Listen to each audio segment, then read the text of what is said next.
द्वन्द्वातीतं गगनसदृशं तत्त्वमस्यादिलक्ष्यम् एकं नित्यं विमलमचलं सर्वधी साक्षिभूतं भावातीतं त्रिगुणरहितं सद्गुरुं तं Namami. Yes, Nithyananda, we welcome all of you to this show, to this segment of learning the Pratyaksha Pada Puja, connecting to the divine in the form of Guru. Yesterday we had learned that there are Shan Mathas in Hinduism, there are 6 Sampradayas which were classified, which are organized by Adi Shankaracharya. The different Sampradayas of Ganapatya, the worship of Mahaganapati, the Kaumara, worship of Subramanya, the Saura, worship of Bhagavan Surya, the Vaishnava Sampradaya, the worship of Mahavishnu Parandhama, the worship of Devi, Paramashiva Shakti, the mother worshippers, the Shaktas, the Shaivas, worshippers of Paramashiva, and ultimately there is this one Sampradaya that is the essence of the whole Sanatana Hindu Dharma, that is the backbone of the Sanatana Hindu Dharma, which is the Guru Shishya Sampradaya. The ones who worship their Guru as Sarvadeva Devi Sarupa, as an incarnation, as an embodiment of all the gods and goddesses. So Pratyaksha Pada Puja is the way to connect to our beloved Bhagavan through the ritualistic method, through the Kriya Pada of Agamas. Yesterday we had also learned the mantras of Swagatam, which are the mantras that we use for welcoming our beloved Bhagavan, the master in our life, in our inner space. We will be learning the mantras with the meaning behind the mantras, the context behind the mantras. Why the context is so that it brings the depth dimension into our life, into the puja, into the ritual that we are doing. There is always the length, the logical understanding of the ritual. There is a scientific part of it, that why the mantras. Mantras will take us into a higher frequency. It activates the subtle grooves of our brain. There's a logical reason to it. The bhakti component of it, that is just out of the love towards your master, towards the higher identity of yourself, your own master, your own guru, our Swamiji. We perform the puja, but understanding the context behind these mantras give us a depth cognition, give us a depth dimension, give us a deeper cognition, understanding, and transforms bhakti to jnana bhakti. Understand, when we have bhakti, to an extent, we have the connection, we have feeling connection with the deity, we have feeling connection with our master. But always there is a chance of it being shaken. The only way to solidify the devotion in you is by bringing the depth, bringing the cognition of the rituals into your life. So in this session, we'll be learning not only the mantras, but also the cognitions that are behind, that are something which we need to imbibe as we are worshipping our beloved Bhagwan. So now let us start with a quick revision of the mantras that we had learned yesterday. We had learned the Swagata mantras. Let us take a look at the mantras, and you can repeat the mantras once after me. Om Shantatvat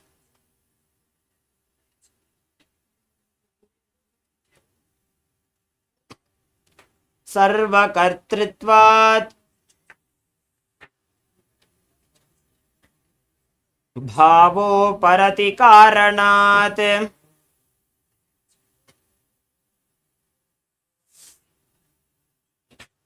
Shiva Uktau Mahatantra Mantra Vidbhis Sada Shivaha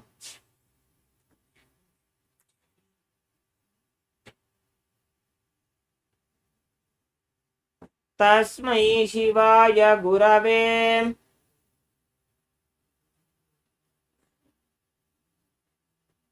वीतरागकलाय why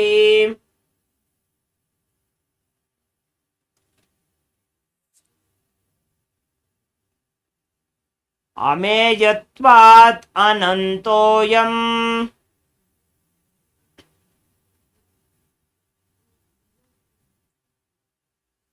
अजत्वाच्च प्रकीर्तितः. Let us repeat again. Om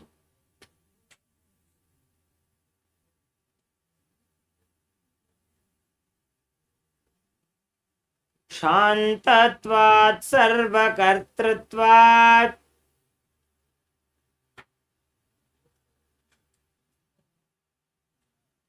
भावोपरतिकारणात्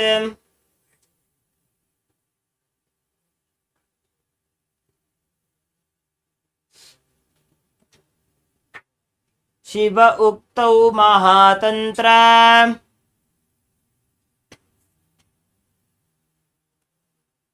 मन्त्रविद्भिः सदा शिवः.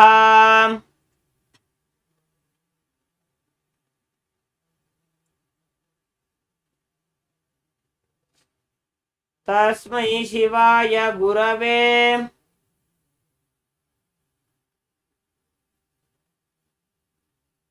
वीतरागकलाय वै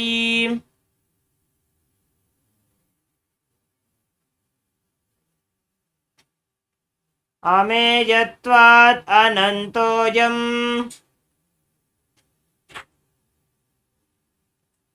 अजत्वाच्च प्रकीर्तितः.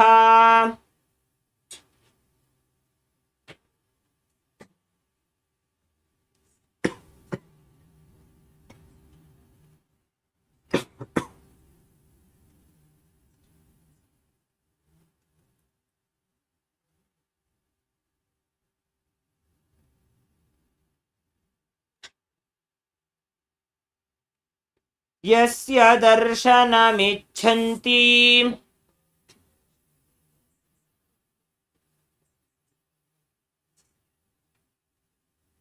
देवाः स्वाभीष्टसिद्धये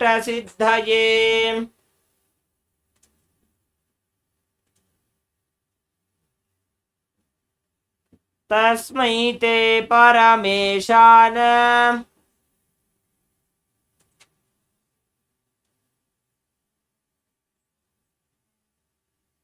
स्वागतं स्वागतं प्रभो.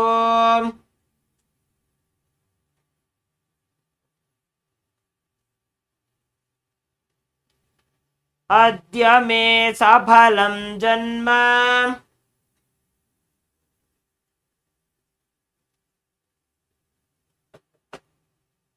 जीवनं सफला क्रियाः.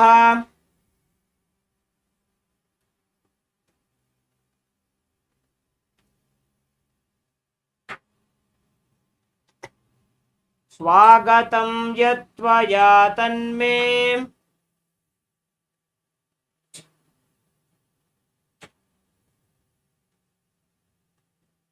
तपसां फलमागतम्.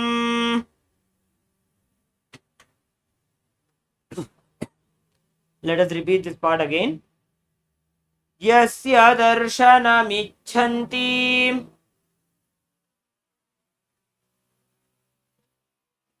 deva swabhishta siddhaye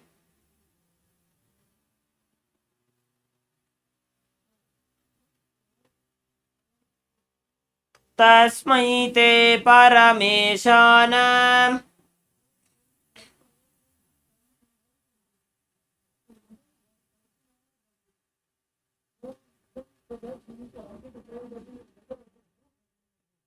स्वागतं स्वागतं प्रभो.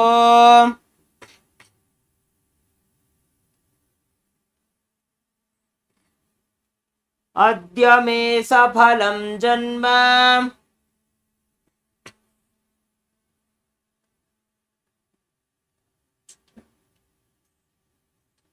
जीवनं सफला क्रियाः.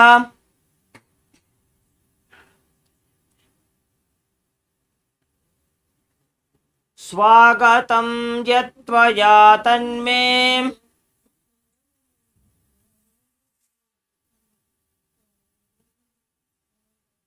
तपसां फलमागतम्।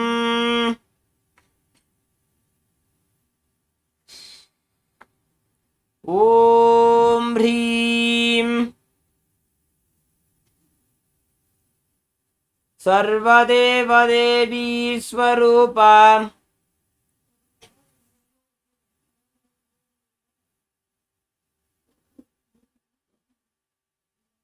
भगवत् श्री नित्यानंद परमशिव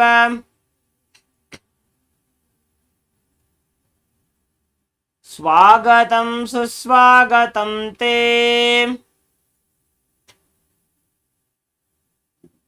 ॐ ह्रीं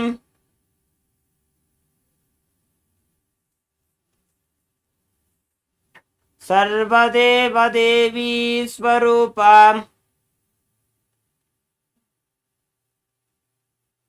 भगवत् Shri Nityanand Paramshiva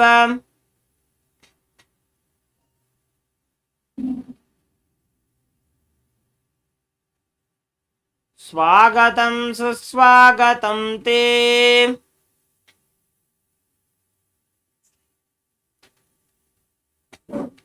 Let us have a quick revision of the meaning of this mantra. Shantatvat sarvakartritvat. Because of being in everlasting calmness and because of remaining free from the attitude of performing all the actions related to the fivefold cosmic function. Bhavoparati karanat. Bhava upari means being beyond the attributes of performing all the actions. Actions of what? Actions related to the fivefold cosmic function. We learned yesterday that Paramashiva has 5 actions, that of creation, the srishti, the maintenance, sthiti, the samhara, the rejuvenation, the trobhava, the delusion, and the anugraha, the liberation. So being free from these 5 functions for a very short duration called the cosmic sleep. Shiva uktau mahatantra mantravidbhis sadashivaha. By the ones who are the experts in the science of mantras and the tantras, the agamas. Paramashiva, Sadashiva is called as Shiva.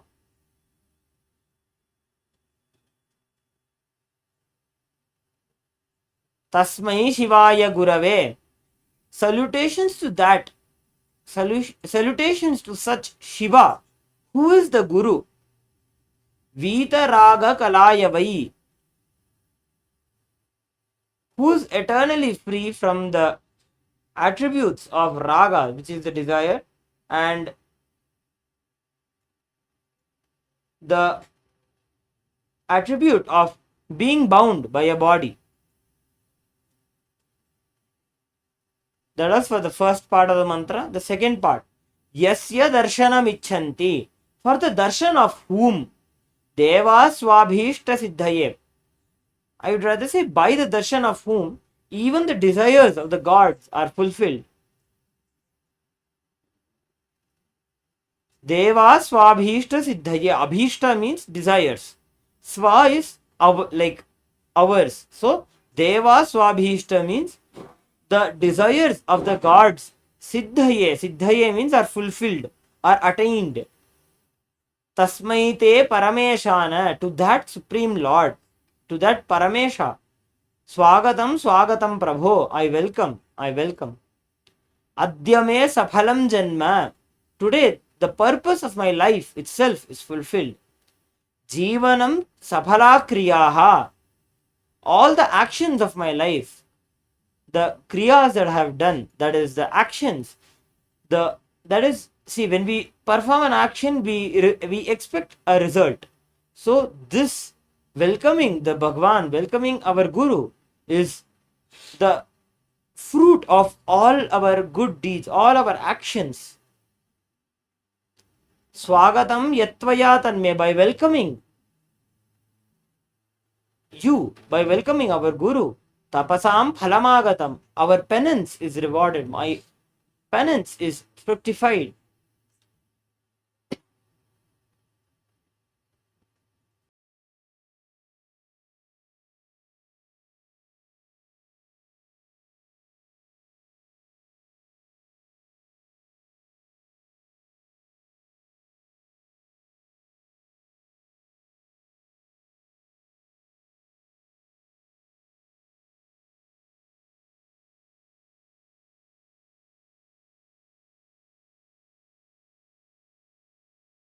The fruits of all my tapas is materialized just by welcoming you.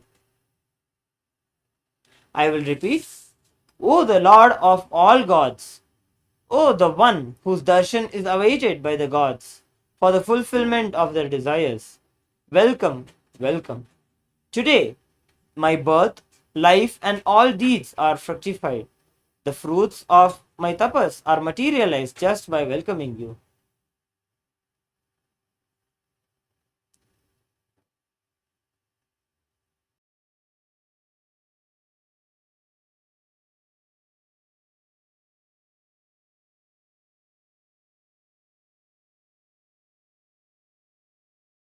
So let us enter into learning of the Padyam mantra. So the offering of Padyam is offering of water for washing the feet of our beloved master. All of you can repeat the mantra twice after me. Om Yad Bhaktilesha Samparkat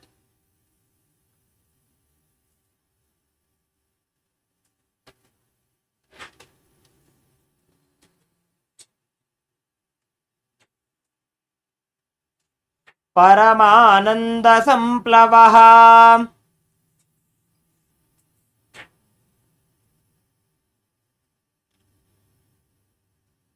Tasmai Te Parameshana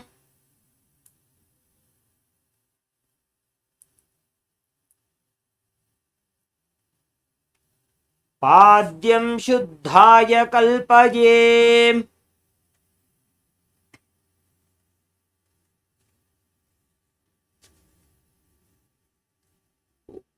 ॐ यद्भक्तिलेशसम्पर्कात्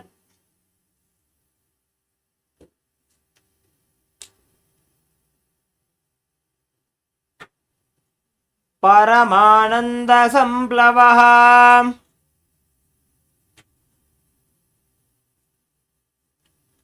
तस्मै ते परमेशान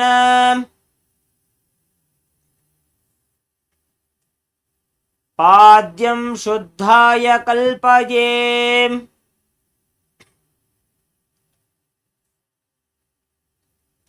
Let's repeat a third time. ॐ यद्भक्तिलेशसम्पर्कात्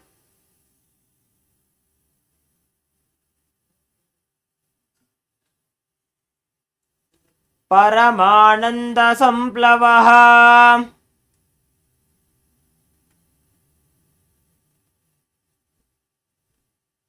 तस्मै ते परमेशान पाद्यं शुद्धाय कल्पये.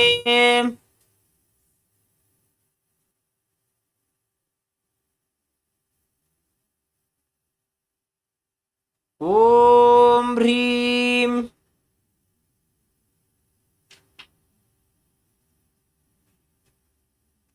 एतत्पाद्यं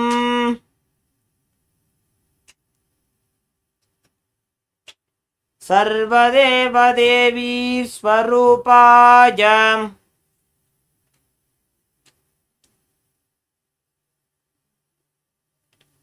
भगवते श्रीनित्यानन्द परमशिवाय नमः.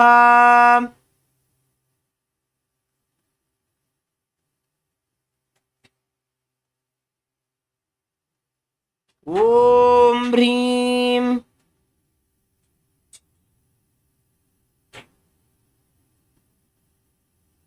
एतत्पाद्यम् सर्वदेवदेवी स्वरूपाय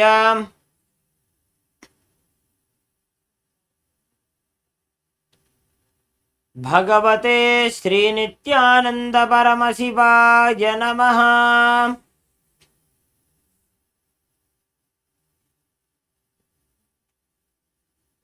ॐ ह्रीं एतत्पाद्यम् सर्वदेवदेवी स्वरूपाय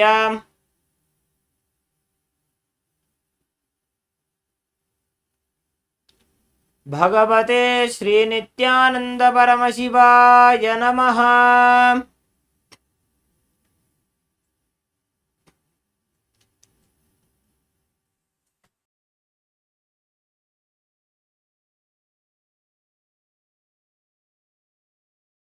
Yes, so that was the mantra for the Padyam, for offering the water for washing Swamiji's feet.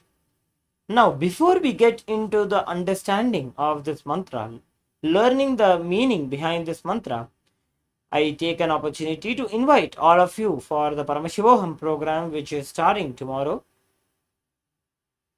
on the 26th of December 2023. We will be conducting the program in 3 levels, in level 1, level 2 and level 3. The Paramashivoham level 1 is for the beginners. The level 2 program is for the intermediate level of participants, and the level 3 of the program is for the advanced level of participants.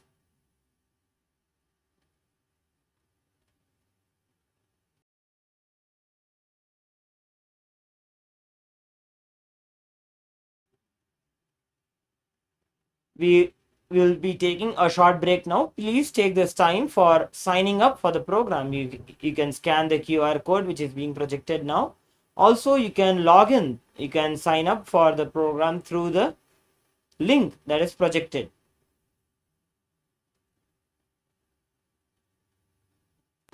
Understand, program starts but never ends, and it is never the same again. It is actually not a program, it's a lifestyle initiation. It is just upgrading your consciousness, your being. Bring intense sincerity, sincere intensity into this program. Instead of sitting with your depressions, sit with me, Paramashiva. I welcome all of you to register by going to paramashivoham.org, and even if you have attended already any program, please go through once more intensely, sincerely, because it is going to be absolutely new and different level. I commit with you all. I will initiate all of you, bless you all with the Shakti Pada, Shakti Nipada, and Paramashiva myself will manifest the state, space, powers, being, superconsciousness and KAILASA of Paramashiva in all of us.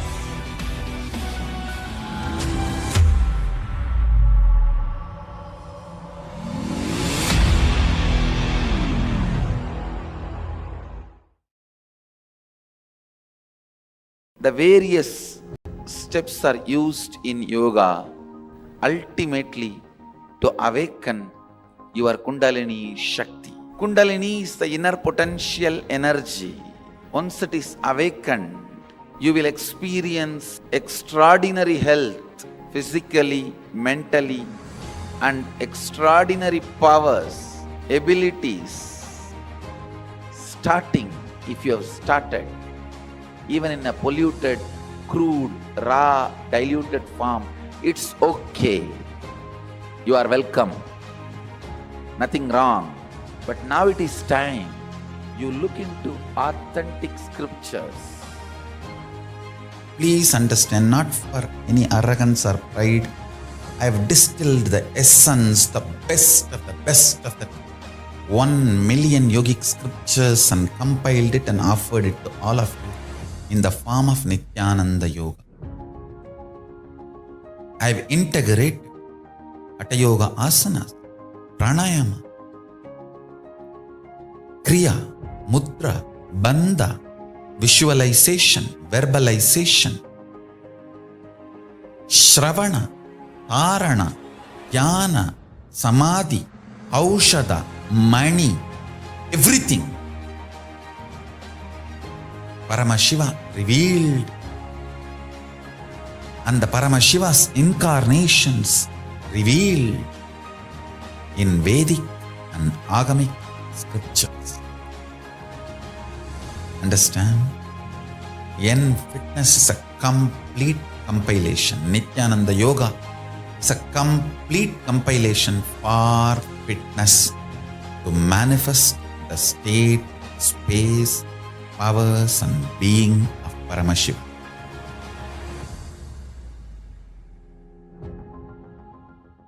Welcome you all with my love and respects.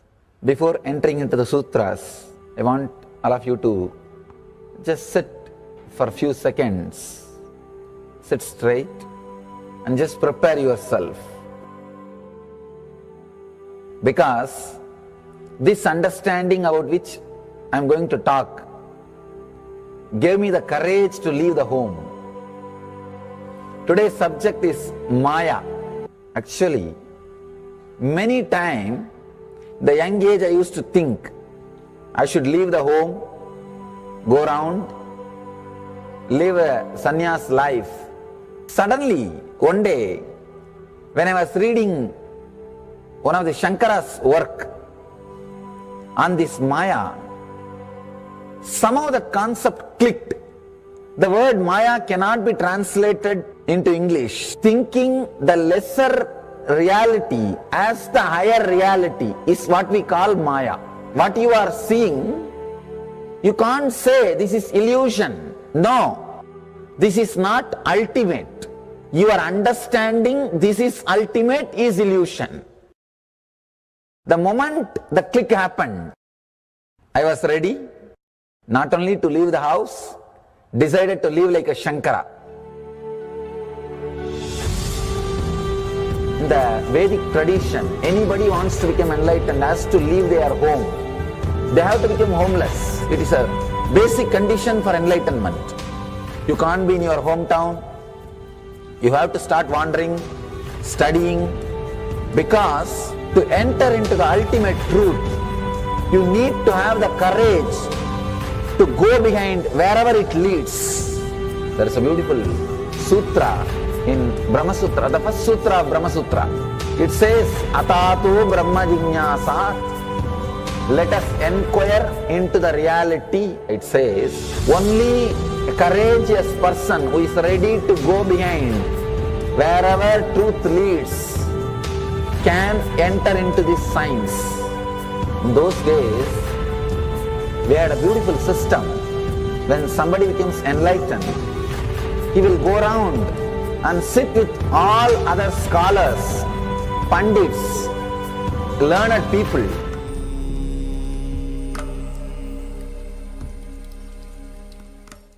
Nithyananda, welcome back. So, as we had learned the mantra of Padyam, that is the water for washing Guru's feet.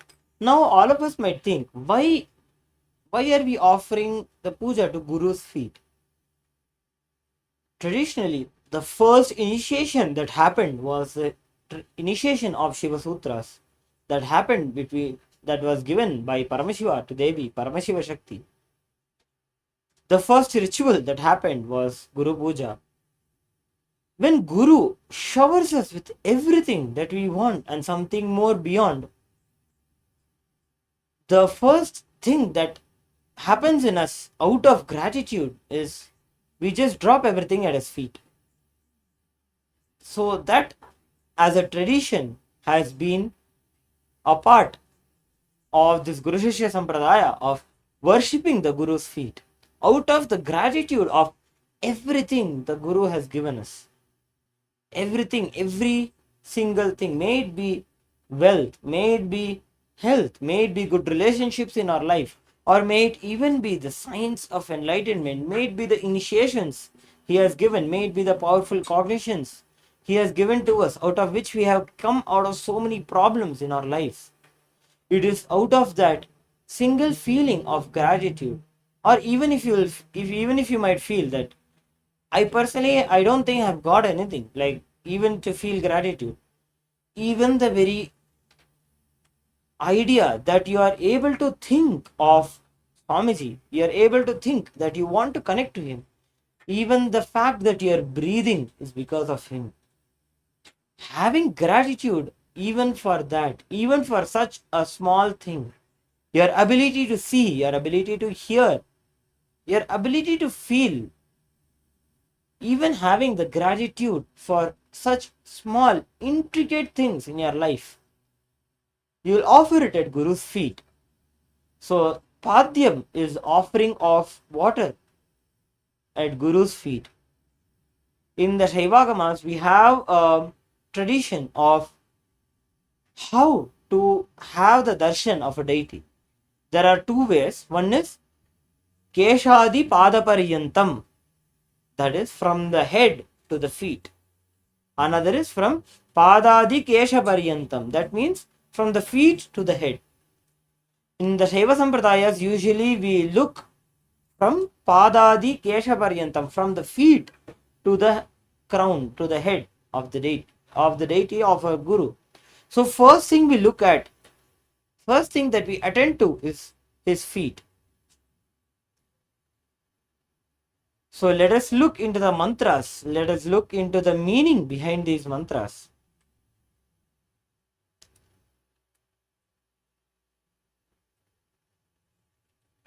Yad bhakti lesha samparkat, having touched with the connection of whom, with the devotion. See, the word samparkat means connection.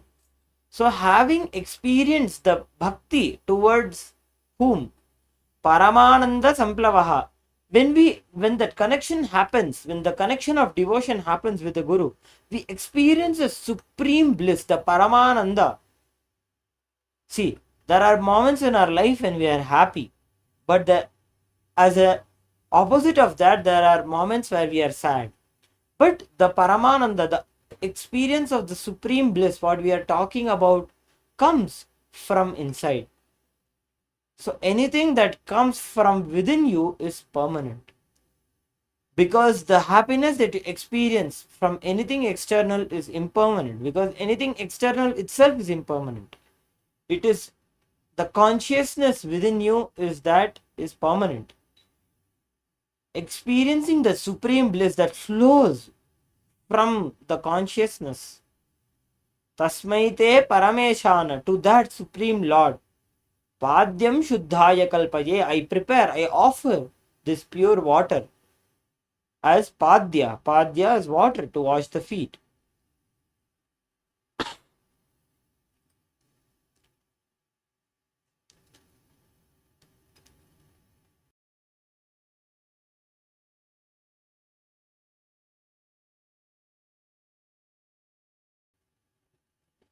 So, as an essence, let us look at the meaning of this mantra. I offer the Padyam, that is the water for washing the feet of the Supreme God of Paramesha, for on whom the very devotion on whom brings about the ultimate bliss. So that was for the Padyam. We have understood the context of offering the Padyam. We have understood the powerful cognition behind the offering of Padyam. Now let us move on to the offering of Arghya, which is the next offering of the traditional bouquet.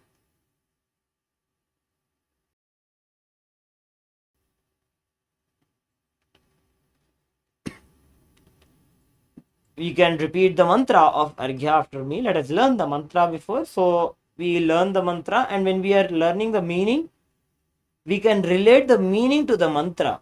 So as we are worshipping, as we are doing the puja, we can relate with the mantra along with the meaning when internally. Arghyaham Om दुर्वाक्षतसमायुक्तम्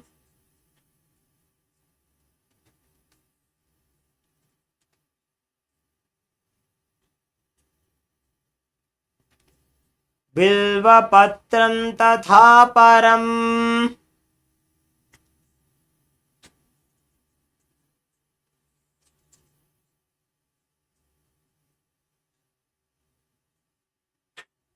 शोभनं शङ्खपात्रस्थम्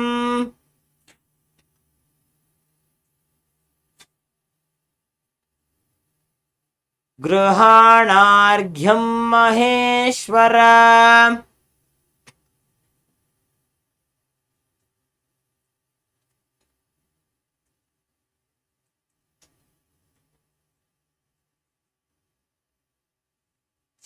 दूर्वाक्षतसमायुक्तम्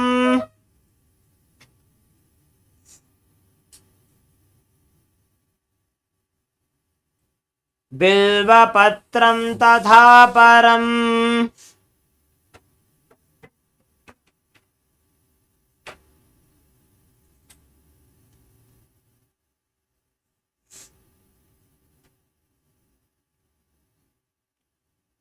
शोभनं शङ्खपात्रस्थम्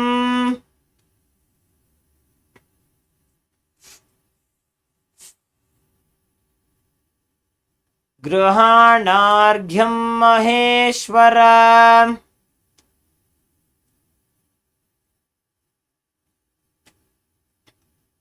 Let's repeat a third time.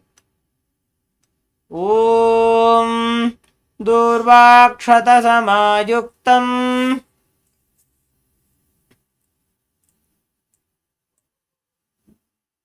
Bilvapatram tatha param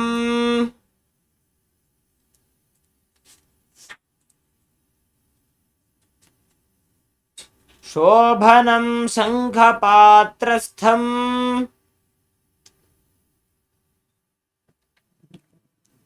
Grahanarghyam Maheshwara.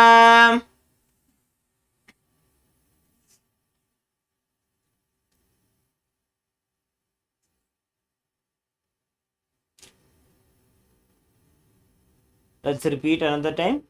Om Durvakshatasamaayuktam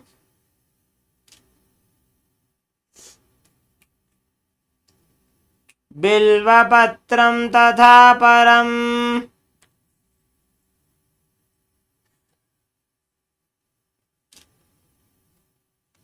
Shobhanam Shankhapatrastham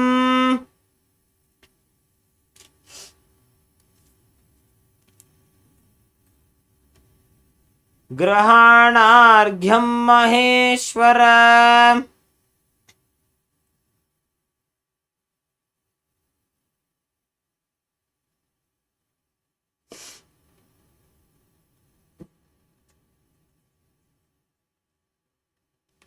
Om Bhreem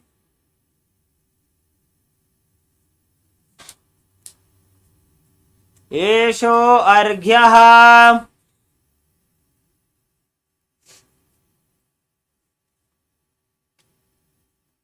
Sarvadeva Devi Swarupaya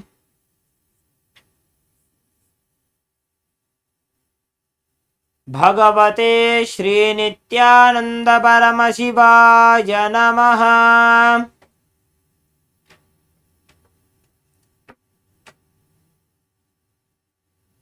Bhagavate Shri Nithyananda Paramashivoham Swaha.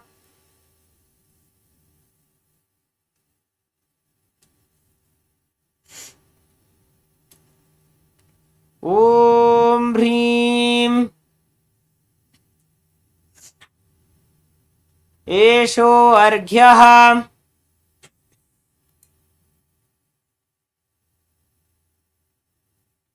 Sarvadeva Devi Swarupaya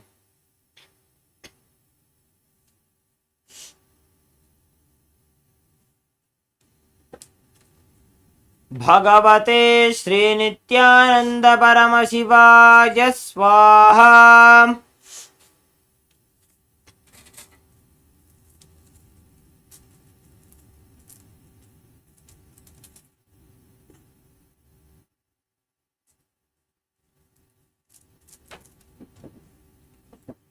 Let's chant the mantra together now. You can chant the mantra along with me. अर्घ्यः ॐ दूर्वाक्षतसमायुक्तं बिल्वपत्रं तथा परं शोभनं शङ्खपात्रस्थं ग्रहाणार्घ्यं महेश्वर ॐ ह्रीं एषोऽर्घ्यः सर्वदेवदेवी स्वरूपाय भगवते श्रीनित्यानन्द परमशिवाय स्वाहा. Again, you can chant the mantra along with me. अर्घ्यः ॐ दूर्वाक्षतसमायुक्तं बिल्वपत्रं तथा परं शोभनं शङ्खपात्रस्थं गृहाणार्घ्यं महेश्वर ॐ ह्रीं एषोऽर्घ्यः सर्वदेवदेवी स्वरूपाय भगवते श्रीनित्यानन्द परमशिवाय स्वाहा. Let's repeat a third time. अर्घ्यः ॐ दूर्वाक्षतसमायुक्तं बिल्वपत्रं तथा परं शोभनं शङ्खपात्रस्थं ग्रहाणार्घ्यं महेश्वर ॐ ह्रीं एषोऽर्घ्यः सर्वदेवदेवी स्वरूपाय भगवते श्रीनित्यानन्द परमशिवाय स्वाहा.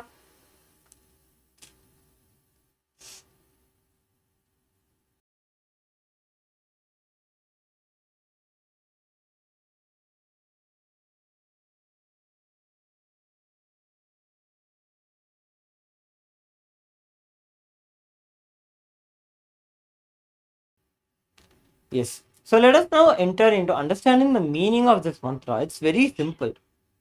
So Durva Kshata. So Durva is it's a grass, the Bermuda grass, which is called as Bermuda grass in English. Durva Kshata Samayuktam.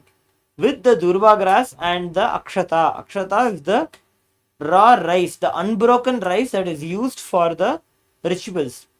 The Akshata represents the auspicious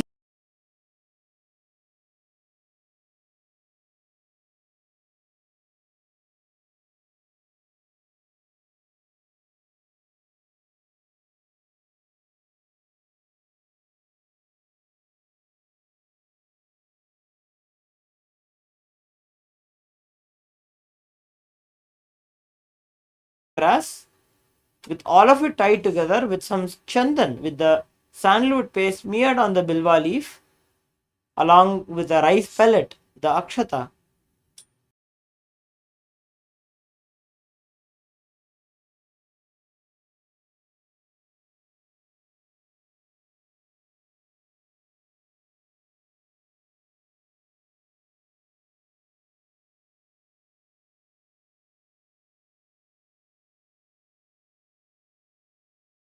The akshata. That is what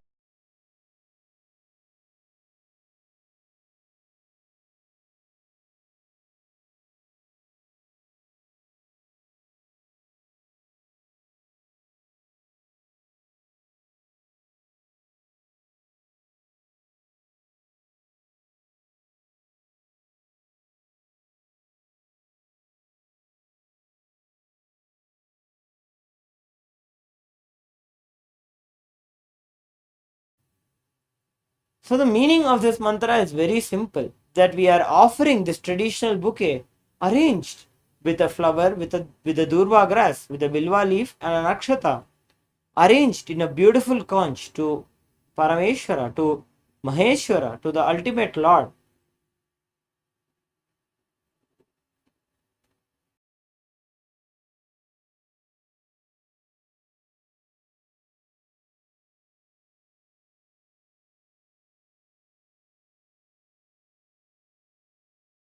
So, having understood the meaning of this mantra of Arghya, a small recap, a brief recap of what we have learned today.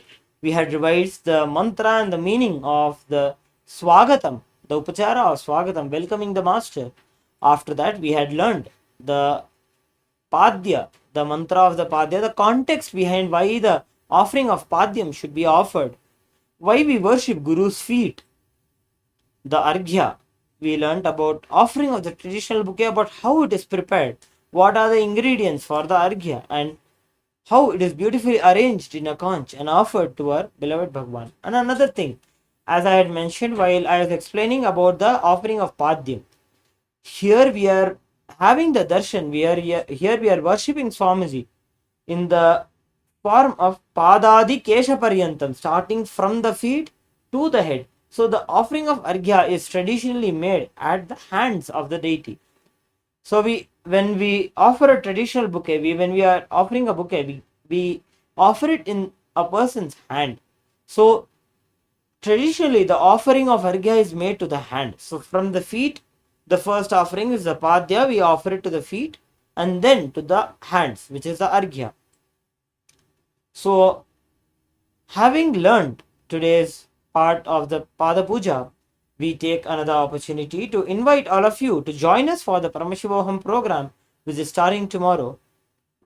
And please stay tuned for the next session of this program. We have projected the QR code and the link where you can register yourself for the Paramashivoham program starting tomorrow. Thank you, Nithyananda. Understand, program starts but never ends, and it is never the same again. It is actually not a program, it's a lifestyle initiation. It is just upgrading your consciousness, your being. Bring intense sincerity, sincere intensity into this program. Instead of sitting with your depressions, sit with me, Paramashiva. I welcome all of you to register by going to paramashivoham.org. And even if you have attended already any program, please go through once more intensely, sincerely, intensely, because it is going to be absolutely new and different level. I commit with you all. I will initiate all of you, bless you all with the Shakti Pada, Shakti Nipada, and Paramashiva myself will manifest the state, space, powers, being, superconsciousness and Kailasa of Paramashiva in all of us.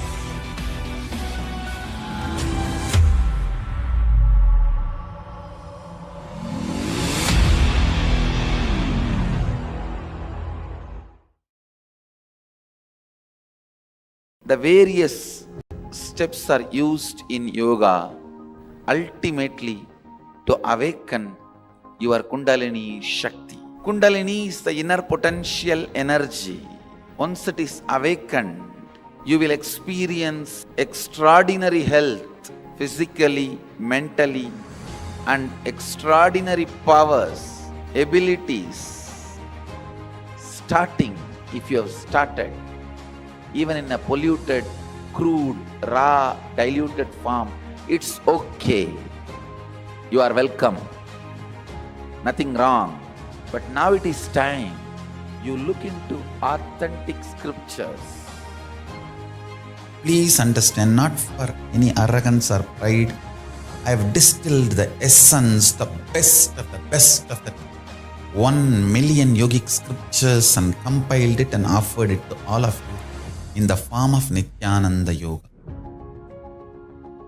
I have integrated Hatha Yoga asanas, pranayama, kriya, mudra, bandha, visualization, verbalization, shravana, parana, dhyana, samadhi, aushada, mani, everything. Paramashiva revealed, and the Paramashiva's incarnations revealed in Vedic and Agamic scriptures. Understand? Fitness is a complete compilation. Nithyananda Yoga is a complete compilation for fitness to manifest the state, space, powers and being of Paramashiva.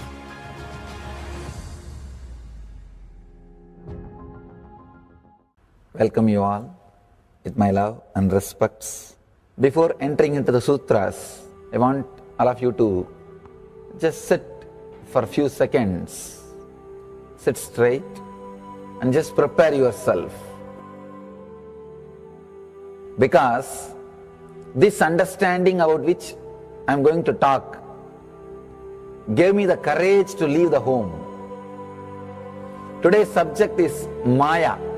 Actually, many times, the young age I used to think I should leave the home, go around, live a sannyas life. Suddenly, one day, when I was reading one of the Shankara's work on this Maya, somehow the concept clicked. The word Maya cannot be translated into English. Thinking the lesser reality as the higher reality is what we call Maya. What you are seeing, you can't say this is illusion. No, this is not ultimate. Your understanding this is ultimate is illusion.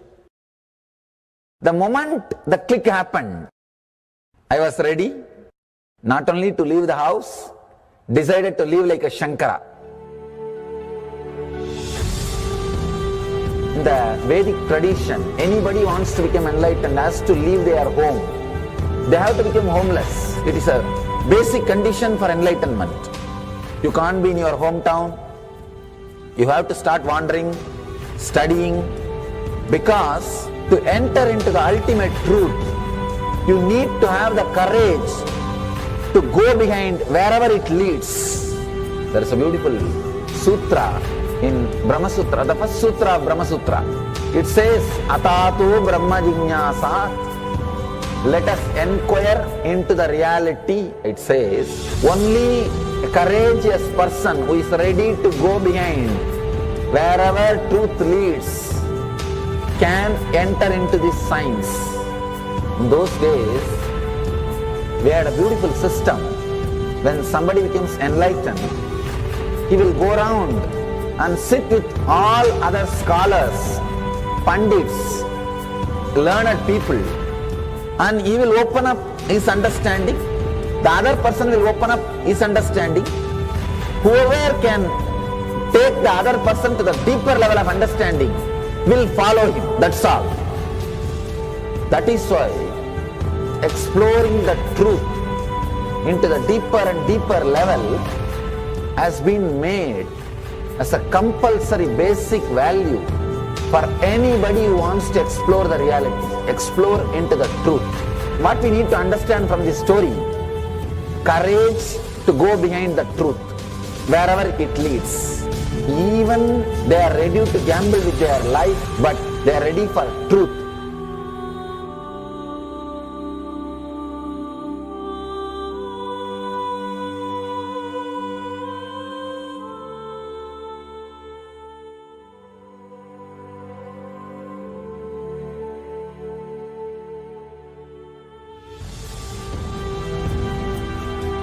If you accept or start working on the reality, whatever you see can be Maya. It feels as if the ground on which you are standing is opening or giving way, is taken away. It needs courage. It may suddenly open a new door to you. You must be able to go into the door, only then you can see the next door. Because I am trying to reproduce the same understanding and experience which happened in me. Understand? When I understood that Maya, the concept of Maya, it gave me so much of joy and courage to do anything. I decided I will live like a Shankara. There is every possibility you will catch the glimpse. I am not telling you will run away from a home. You will have the same energy and excitement and liberation when you realize this truth. If this one concept Maya is understood logically by you, no suffering can make low curve in you. Nobody can exploit you easily. If you can just open that courage, this understanding can open new doors for you. If you understand this clearly, you will have the courage. If you have little courage, you will have understanding. It's like a circle. Who will start first? I represent KAILASA nation led by Supreme Pontiff of Hinduism, Sri Nithyananda Paramashivoham, which speaks on behalf of 2 billion Hindus around the world who do not have a voice representing them in these international forums.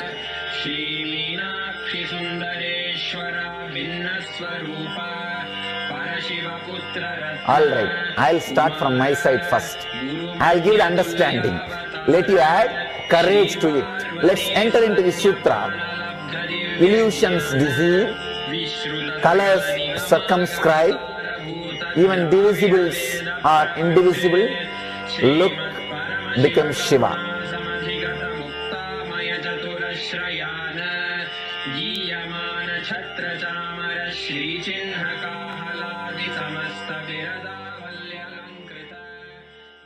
Some of the signs.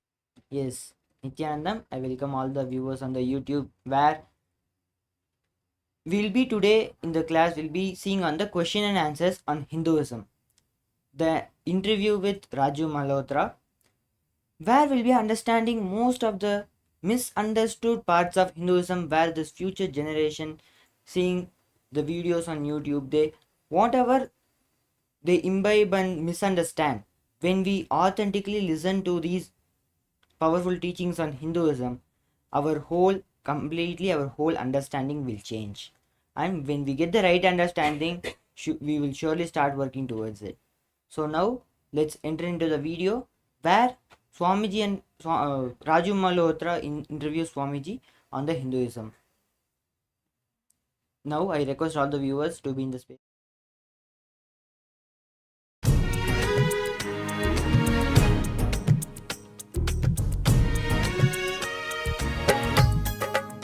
Swamiji, it's an honor to be here. I've attended 2 inner awakenings, one in Varanasi.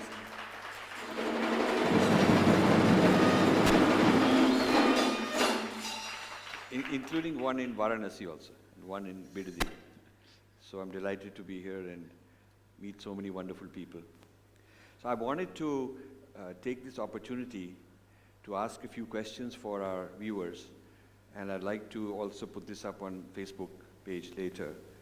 Starting with, because we are in a sacred place, and tomorrow I'll be meeting people in the Akhada Parishad. So I thought it would be important for people to know about the Kumbh Mela. What is its history? Why we do this? Because there's so many different ideas people have. So I thought coming from you would be the right thing. Nithyanandeshwara Samarambam, Nithyanandeshwari Madhyamam, Asmadacharya Paryantam, Vande Guru Paramparam.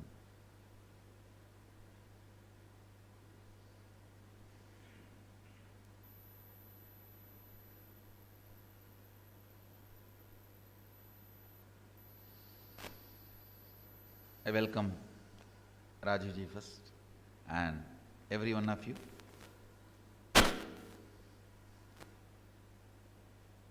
The story of Kumbh Mela starts from the Samudra Manthan, when Milky Ocean was churned and nectar came out. The nectar was protected by Garuda in 4 different places. That 4 different places, the space and the place itself became like a nectar. So we take the opportunity to go to that place and experience the Amrita, nectar, immortality within us. It's time immemorial. The earliest available Hindu literatures, all of them speak about Kumbh Mela not as a beginning, as it was happening. Even Vyasa is not speaking of Kumbh Mela like he founded it or initiated it or in his time it started. No, he speaks like as if it is happening forever. Even he speaks Kumbh Mela as a tradition. So when it started, we can't tell. But the earliest Puranas, earliest Hindu literatures also speak Kumbh Mela as a happening, not as if something that they started, it started few thousand years before or it started with somebody. No.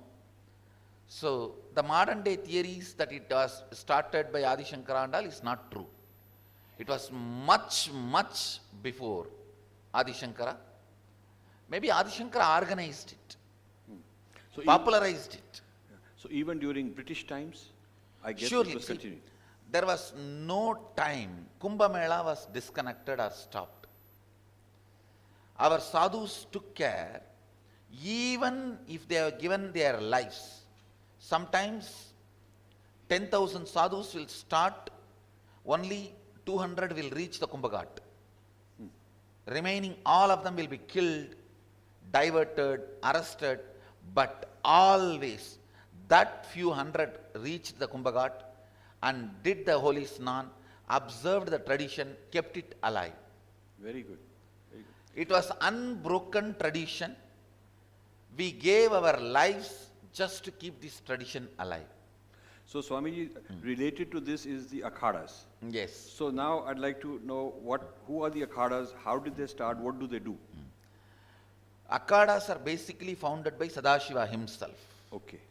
All is ganas, Shiva ganas. Exactly the word gana means, in your length, breadth, depth, if you are filled by Shiva, you are Shiva gana. Whoever lives Shiva, they are Shiva ganas. All the Shiva ganas formed the first akhada. It is directly disciples of Shiva created this akhada structure, and after Daksha Prajapati was killed, Sadashiva started directly ruling the planet Earth through his Shiva ganas. That is the way the original akhada structure gets formed. Later on, much later, Kapila Muni organizes Mahanirvani Akhada. Then all other akhadas gets formed. As on now, 13 akhadas are accepted widely as a mainstream akhadas. But there are many minor akhadas who are affiliated to these 13 akhadas, who work like a sister organization or who work like a branch organization. Ideologically, they feel connected, but they have their independent identity. So akhadas form the core of Hindu tradition. They are the oldest and largest apex body of Hinduism. As on now, at least 10 lakh sadhus work under the Akhada Parishad, which is the apex body where all the 13 akhadas are member, which is completely a democratic setup. Okay. It is like all the Tanidars gather together and elect Kotari. Okay. All the Kotaris together gather and elect Mahant. All the Mahants together gather and elect the Sri Mahant. All the Sri Mahants together, they gather and elect the Mandaleshwar or Mahamandaleshwar, then Acharya Mahamandaleshwar. So it is like a pure democratic setup, Very interesting. and nobody can do things on their own. So no king came and interfered and said, I'll appoint somebody. No, no, no. Actually, we appointed kings many times because our army went and supported many kings in their wars. We chose their successors. So akhadas are also kind of, they can do physical defense. There was a time akhadas were not only doing physical defense, they were waging wars for the sake of dharma and sending armies in support of various kings.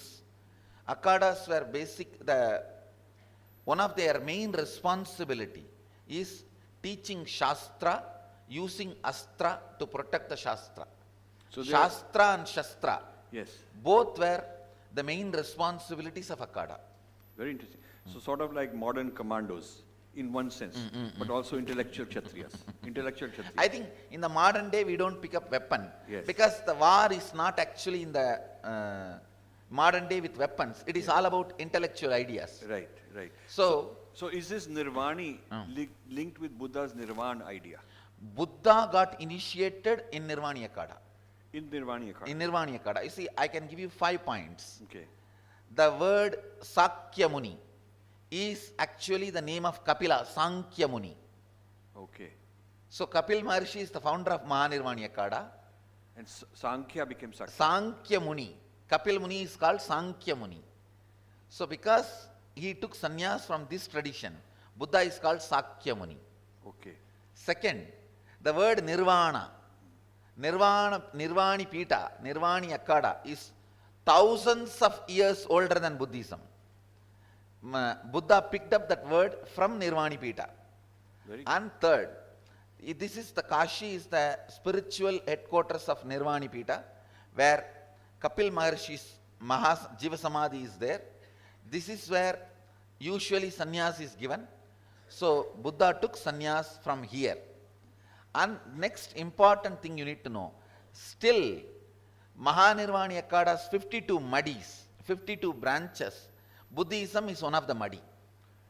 And still Buddhists receive the respect and recognition as one of the madi of Nirvani Akhada. So does Dalai Lama accept this? Yes, all Buddhists accept because it is traditionally, and they have to accept.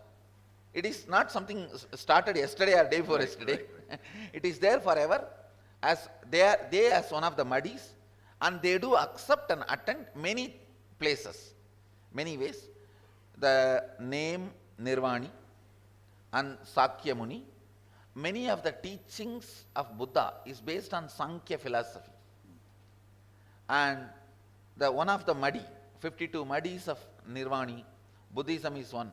With all these facts, you can see very clearly, Buddha took the whole structure of Buddhism from Mahanirvani Sampradaya, Very good. from Mahanirvani Akhada. It is Mahanirvani Pita, which is the source of Buddhism. So all this talk about Hindu-Buddhist difference and clash and conflict, and Surely- Buddhism, all this political data. Surely, these are all much later drama to weaken Hinduism. Yes. See, all the traditions came out of Sanatana Dharma.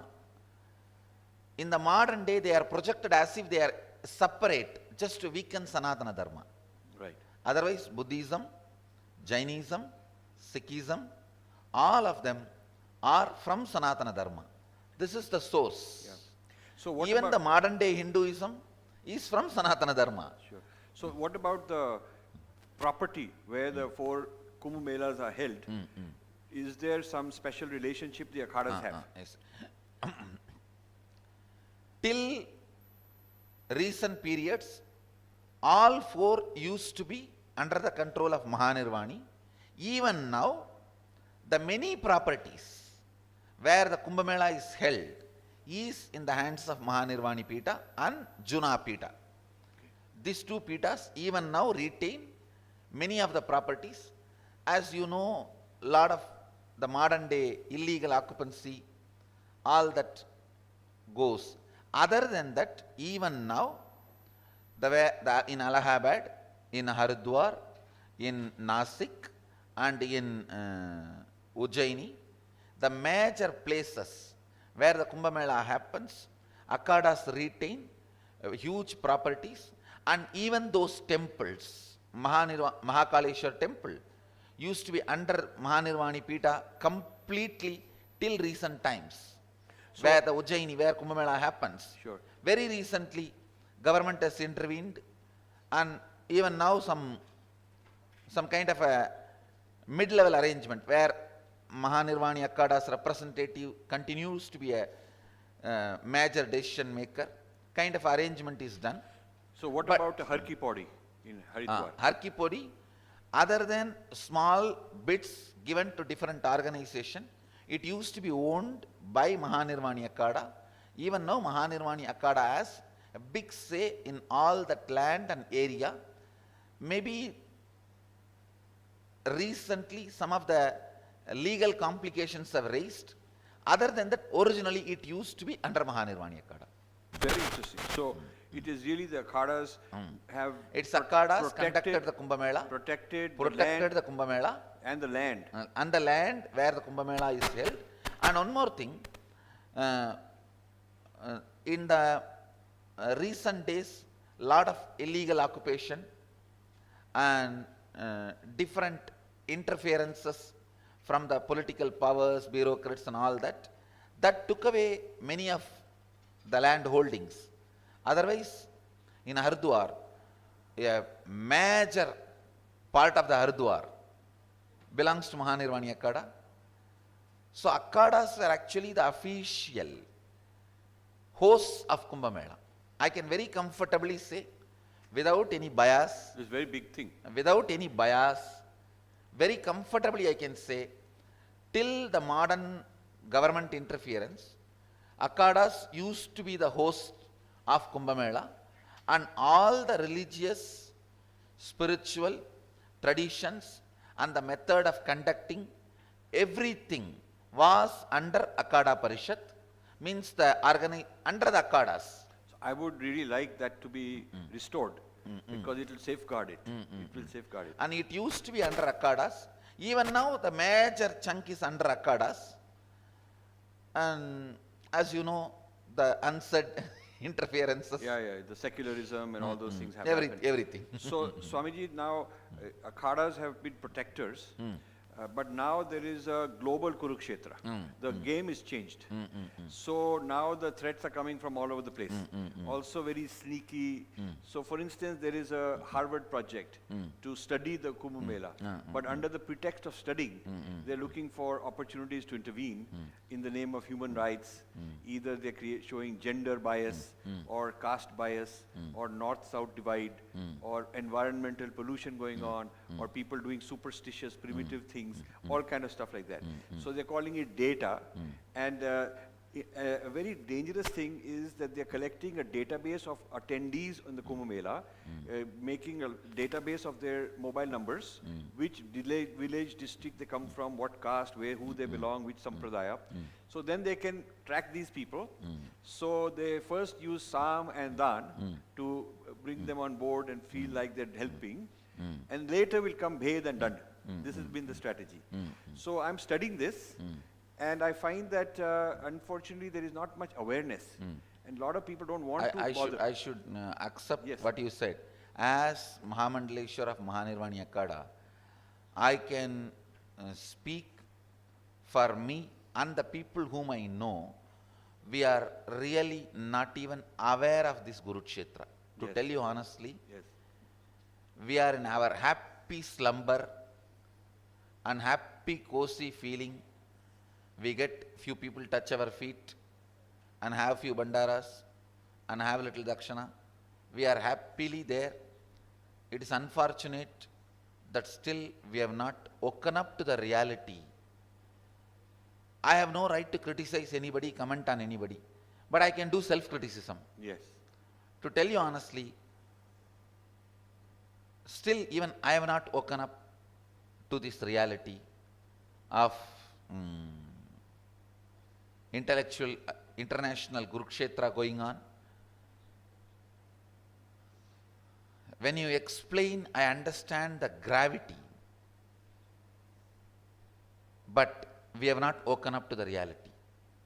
That is the straightforward, honest truth.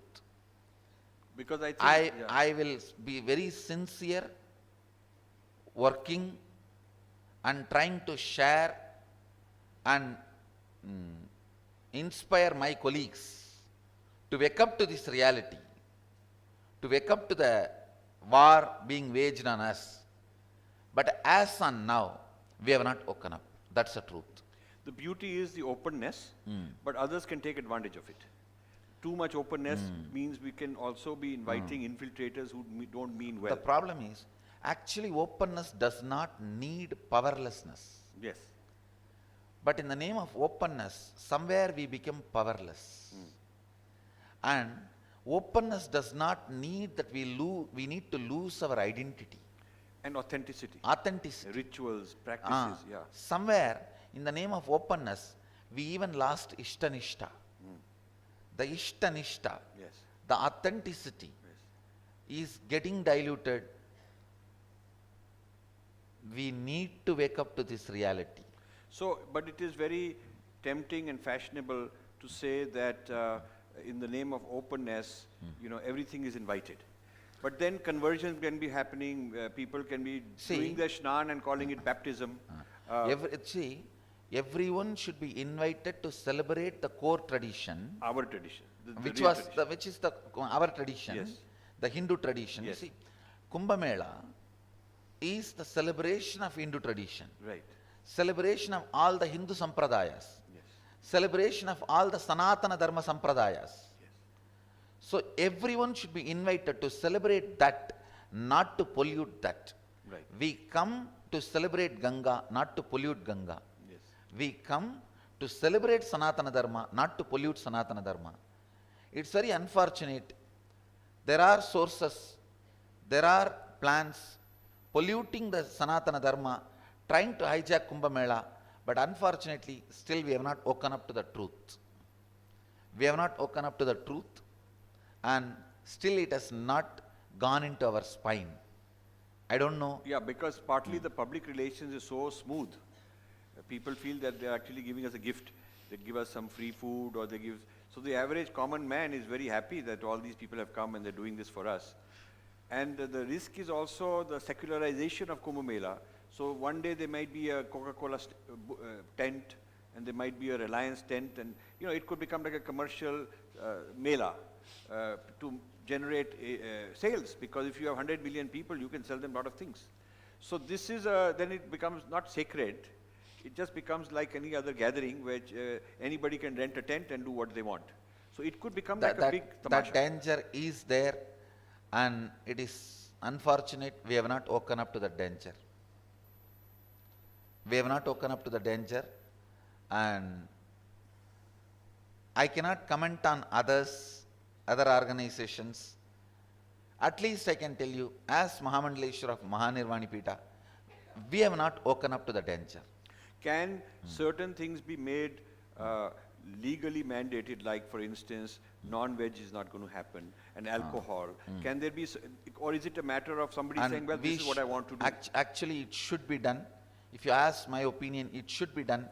And I will also talk to the Akhadas and insist on bringing this kind of changes by working with government and doing what needed to be done legally and formally in the country. We should bring some of these mandates. No, it should be no alcohol, no meat zone, so that sanctity is celebrated at least during the period of Kumbh Mela. Yes. From Peshwai to last Shahi Snan, at least during that period when Dharma Dvaja was raised, Right.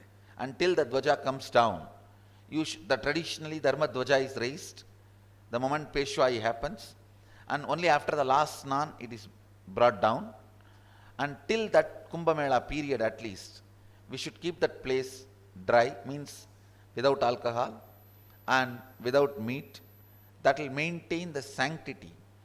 There should even be some more mandates, like there should not be any other commercial or secular activities. Or other non-Hindu or Hindu-phobic activities. Because they also want to preach against Hinduism right in the Kumbh Mela. there are lot of abusive documentaries made Yes. against Naga sadhus, Yes. against Kumbh Mela, Right. and showing us as very primitive people, Right. showing us as in a very low understanding. Like it's some exotic circus you Yes. can come and enjoy watching these weird people. And it was made to, there is a lot of attack. Unfortunately, even we have not woken up to it. You know, in China, to get a foreign group wants to come and do some social research and gather data, they have to apply for a certain research permit. And then one of the conditions is that a copy of whatever data they have gathered, before they can take it out, they have to deposit it. Now here, research on Kumbh Mela is going on and no authority in this country, Akhada or government knows what it is. They don't even know what this data is, much less being able to be ready and argue against it and respond to it. So I think there needs to be some body, some intellectual body for protecting the Kumbh Mela that is vigilant, that is doing Purv Paksh on what the other guys are saying and responding to them. It is a need of the hour, what you are talking. Yes. Is need of the hour. I think the Akhada Parishad should do this. I'll surely recommend to Akhada Parishad and put all my effort Please. Yes. for this to happen. Because some way Akhada Parishad need to become aware of the war happening. In those days, the wars were different. Local, Yeah, visible. Yes. and just with ordinary weapons like a sword and trishul and all that. But now the war is at different scale. Still Akhada Parishad, we have not woken up. And the war is so sophisticated that one side might not even know this war going on until they're finished. Actually that is what is happening. Yes. We do not even know what is going on till we are finished. Yes. So this intellectual dimension of looking at the other side, examining, responding to them, needs a different skill set than the Akhadas have. Yes. So then they also have to open up, collaborate with some people who they can trust and have some kind of a conversation. Not only that, the charcha, the Vakyartha Satas should go in this direction. Yes. See, Akhada has a great tradition of sitting as a punch and discussing and making decisions. It's a great democratic setup. Yes. There, not only the earlier conversations, ideas, debates, now this new debate, new ideas should be brought. Yes. Akhadas should start discussing about it, and surely I'll do everything which I can to make these debates happen and put these ideas, make all the Akhadas understand the threat we have.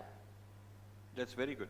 So Swamiji, I wanted to also going beyond Kumbh Mela, our system is so rich, so can you give some ideas on health benefits of your teachings?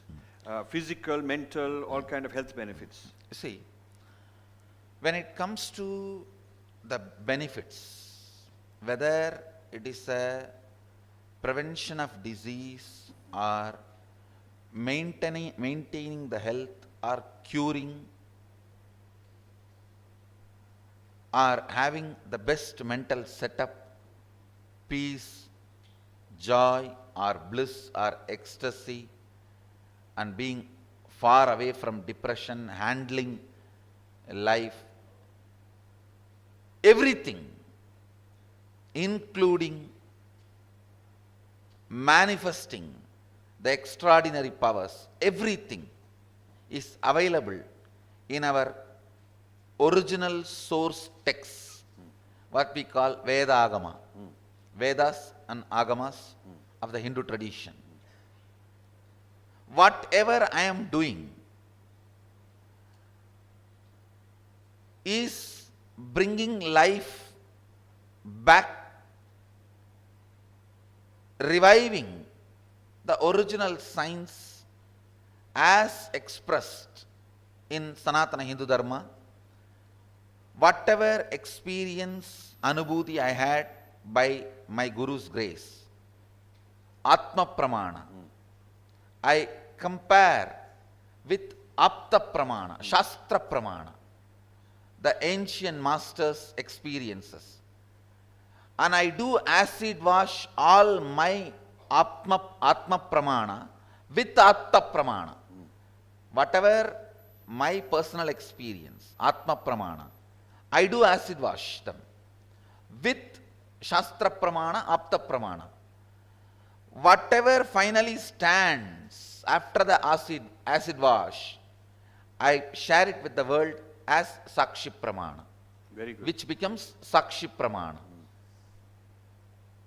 I also wanted to tell the whole world through this opportunity, everything you need is available in our Shastras.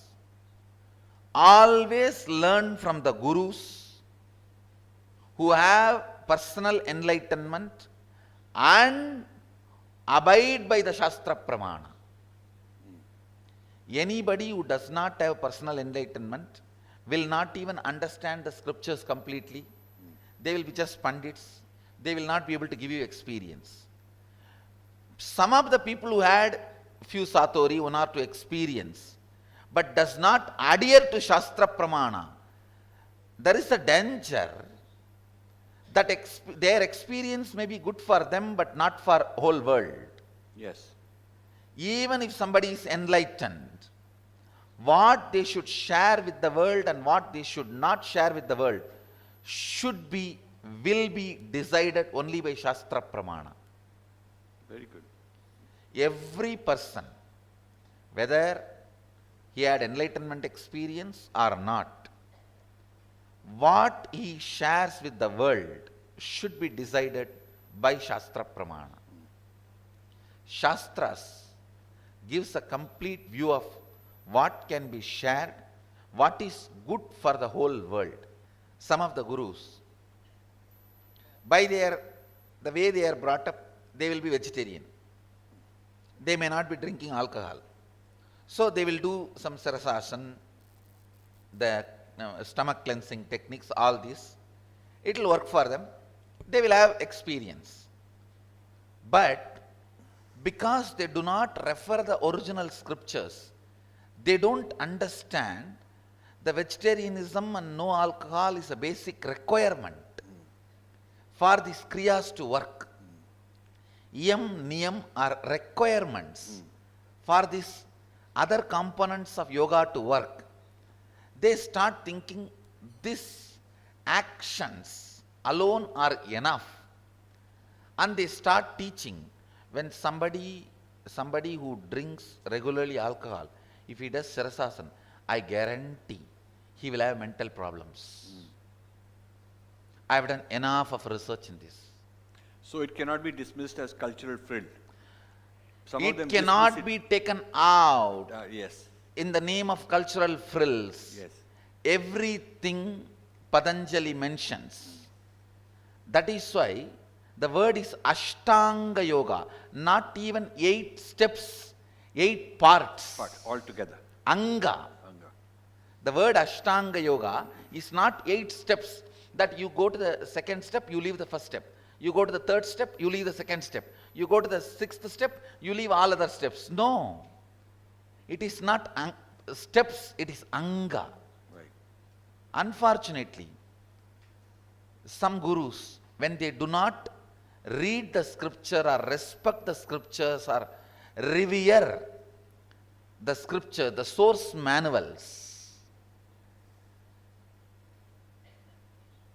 they cause more danger to society than the help. So even if somebody is enlightened, what they teach to the world need to be acid washed through the scriptural strength. So the key is having had the experience and validating it with the text. With the text. Before transmitting it. Transmitting. See, because many things which we have practiced, without even knowing we practiced, even that needed to be taught to others. Right. See, sometime, for example, Ishvara Pranidhana, Patanjali says, surrendering to the ultimate. We would have practiced it as a simple flow, because any child born and brought up in Indian village tradition learns surrendering to Sadashiva as like how he learns to breathe.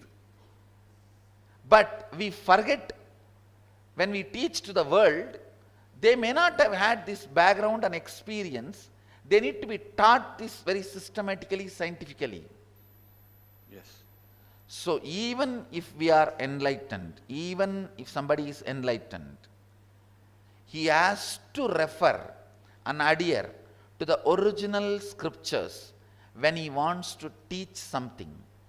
When the knowledge needs to be transmitted, that is the only safest way, method, the spiritual knowledge, spiritual experience, spiritual enlightenment can be transmitted. I do request the people, please always understand, learn only from the people who have experience and referring the scriptures. So all this secularization, dilution is a kind of distortion. Because- Surely, Yeah. surely, nothing is a cultural frill in yoga. The whole system has to be taken. Whole Cannot- thing has to be lived. Yes. Whole thing has to be lived. Yes. Yoga has not accumulated any cultural frill. Sadashiva is brilliant enough to make a system which keeps itself pure forever. Very good. Which has self-purification method. Even Ganga is able to purify herself. Yes. Yes. Surely Sadashiva created a system which keeps itself pure, alive, and nothing can get accumulated around Sadashiva's system. So a lot of people who call themselves Hindus need to be converted to Hinduism. They need to Again. start living Hinduism. Yeah. Because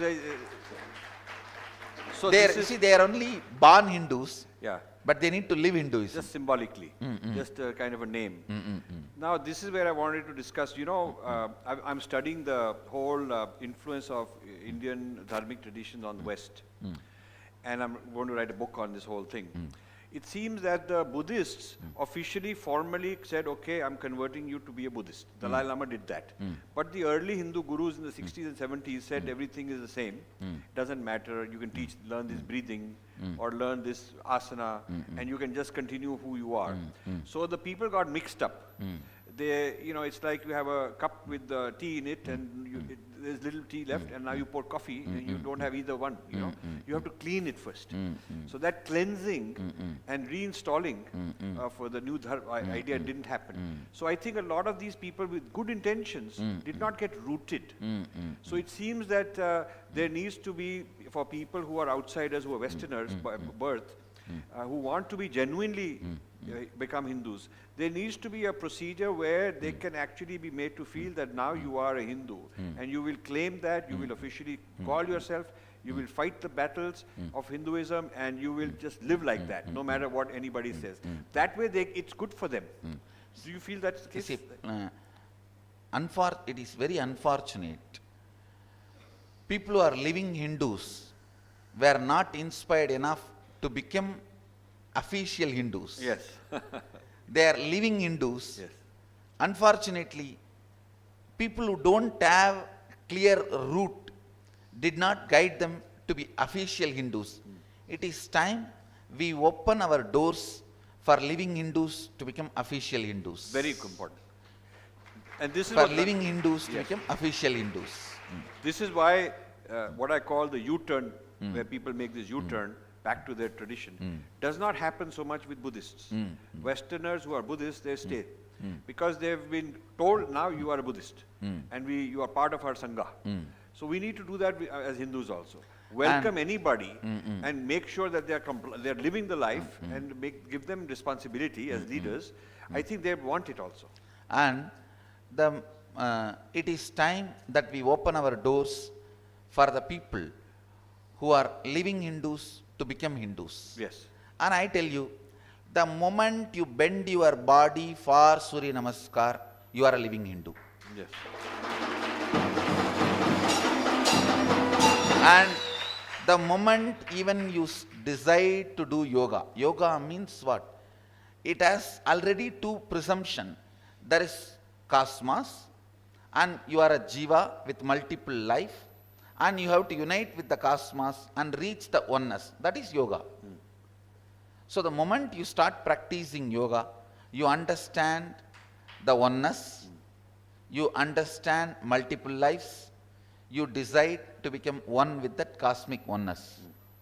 So the basic ideas and truths of Hinduism is part of yogic psychology.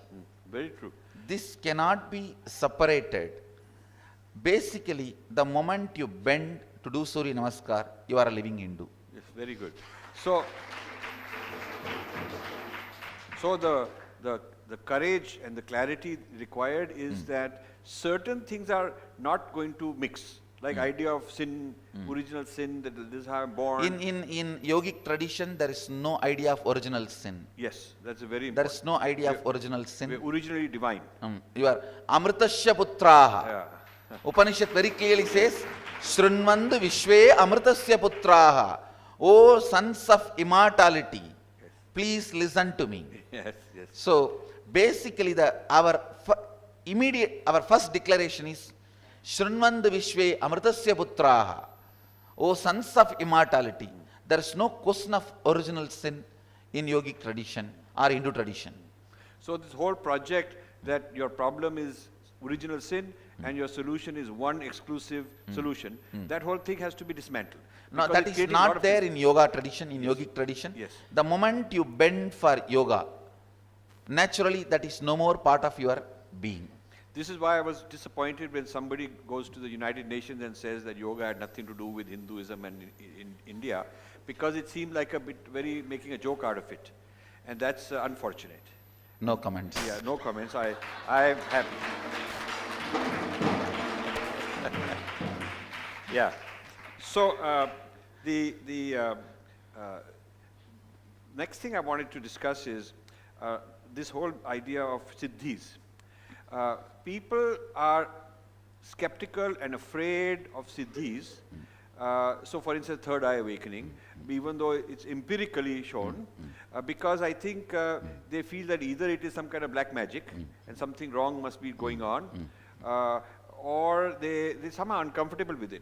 But I wanted to have your view, because I feel that siddhis are basically science, which the ordinary person has not yet discovered, and few people have discovered. So if some airplane is flying over a very primitive society, they will think that this is magic, that this is some kind of a miracle. But it is not a miracle to the person who understands it. So one quality is that there are knowledgeable people for whom it is just a scientific thing, and it can be taught. Now that is another thing. Sai Baba had siddhis, but he was not teaching others to have them. But you have siddhis and you're teaching others to have third eye awakening. And this idea of the fact that many other kids have third eye awakening, and they are free to go and be measured, evaluated in scientific clinics. You haven't stopped them. They can be evaluated. And we are doing everything to make it more and more scientific, and means studying we are encouraging all the studies. Yes, because also it's very interesting that different children are having different experiences. So depending on their own level and their own conditioning and whatever, somebody sees it from here, somebody sees it from there, somebody can see clairvoyance, distance, somebody else cannot. So we are discovering, just like scientists, discovering lot of interesting things which did not fit the old thought. And then they have to find out why it is like this, and if you heat the temperature, then it becomes something else. So they are discovering all these things, and now now we have to figure out. So this is the stage I think we are in, the rediscovery and revalidation of ancient knowledge. Do you feel that that's how we should look at it? Siddhis as science? I'll present the basic few truths. People have one stupid fellows who think it is not possible. They are too stupid. Yes. That is one group. Yes. Second, kind of a paranoid that it is stopping our growth towards enlightenment. Yes. Which is not true. Yes. I wanted this important truth to be understood. Patanjali speaks siddhis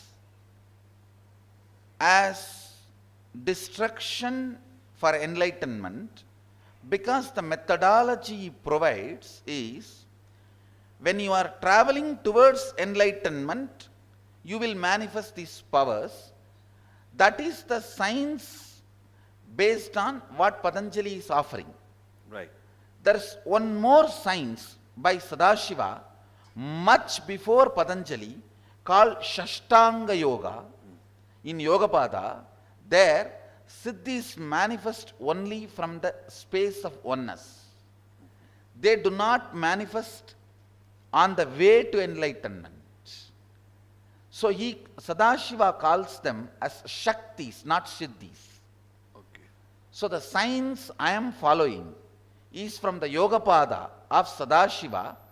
The more you experience enlightenment and oneness, more you will manifest powers. What I am presenting to the world is not siddhis as described by Patanjali. Okay. It is Shaktis as described by Sadashiva. This is very important. Sadashiva gives a structure called Shashtanga Yoga. Patanjali gives a structure called Ashtanga Yoga. Both lead to enlightenment. Sadashiva has delivered it in Agama 60,000 years before. Patanjali is actually a disciple of Sadashiva. He delivers it the way he understood and way his generation needed it. When he lived, what was the need of the people? For him, for them, he delivered it. So what I am offering to the world, whether my kids doing third eye reading, or they are able to see what is happening somewhere, even thousands of kilometers apart, I think you can have your own personal experience. Yeah, he told me many things. Yeah, correct things. And seeing beyond the distance, all these are not siddhis as described in Patanjali Yoga Sutra by Patanjali. They are Shaktis as described by Sadashiva in Shashtanga Yoga, in Agamas Yogapada. In Agamas Yogapada, Sadashiva very clearly describes. So, these Shaktis do not stop somebody reaching enlightenment. And they manifest only if that person is rooted in the enlightened state. See, for example, if you ask a person who does third eye reading from Patanjali tradition, he will say he concentrates himself and completely centers, does pratyahara, dharana, and then he manifests that power. But if you ask my disciple how he is manifesting the power, all he will say is he goes to that oneness. That oneness is manifesting the power. There is no concentration. There is no meditation. Dharana, dhyana, samadhi has a different meaning in Shashtanga than the meaning in Ashtanga. Very good.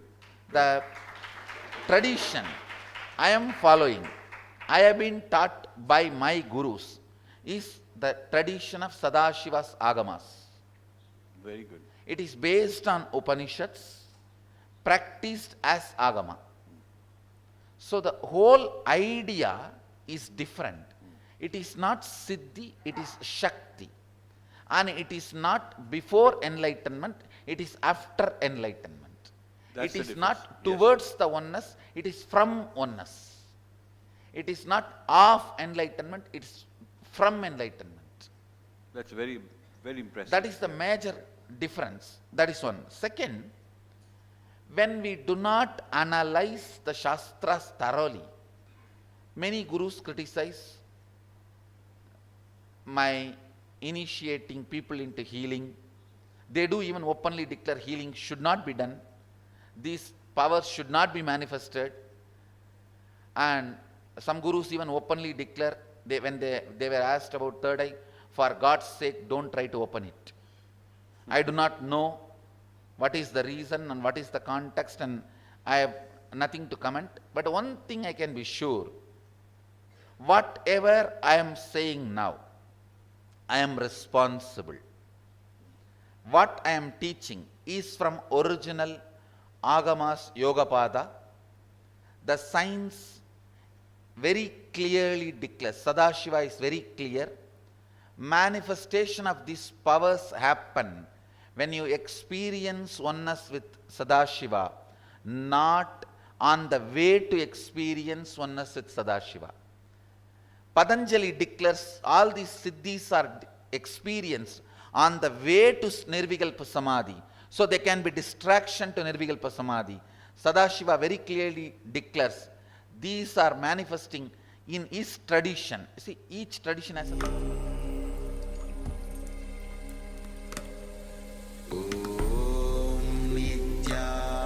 Nithyananda Paramashivoham.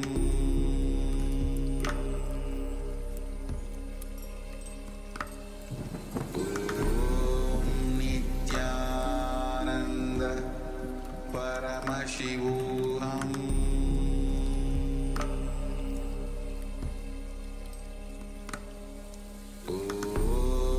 Nithyananda Paramashivoham.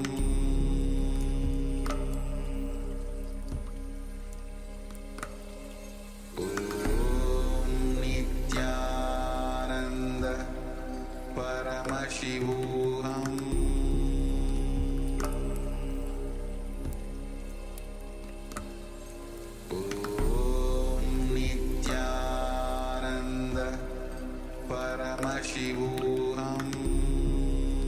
Nithyananda Paramashivoham. Nithyananda Paramashivoham.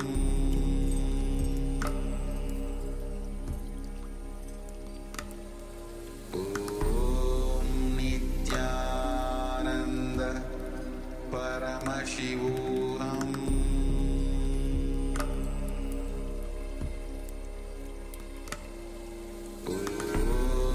Nithyananda Paramashivoham.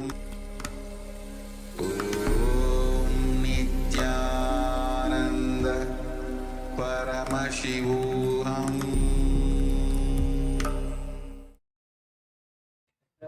Yes, that was a powerful video where we saw on the various aspects of Hinduism and how they impact our life.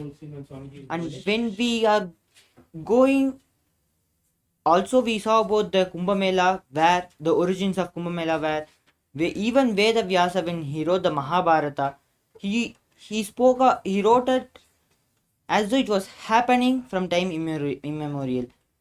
And all the other scriptures, even the earliest scriptures also state that the Kumbh Mela has been going on when they were written also. And we also saw about the various types of yoga, power manifestation, everything. So these are just basics, and if we want to learn more about the many more aspects of Hinduism, I invite all the viewers who are viewing us to attend the Paramashivoham program that is starting tomorrow. I welcome all of you to sign up yourself in the intention form that is given below, or you can scan the QR code and sign yourself up. As you are signing up, we'll be joining you after a short break. Thank you, Nithyananda. So many times you may have some desire, some guilt, some pain for which you are not able to find solution. And now the best chance or the best way to get the solution is from Master. Master is here. Don't miss the chance. We are going to work on each major layers. We are going to work on desire, guilt, depression, fear, and every major things, not only practically, esoterically. It is not even actually technique, because they are so esoteric, so deep. The whole course is designed just for the total transformation.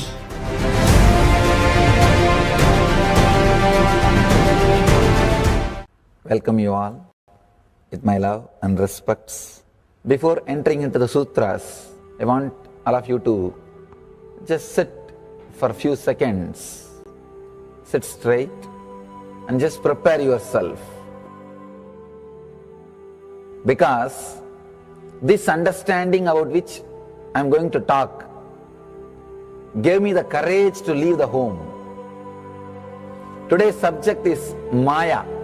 Actually, many times, the young age I used to think I should leave the home, go around, live a sannyas life.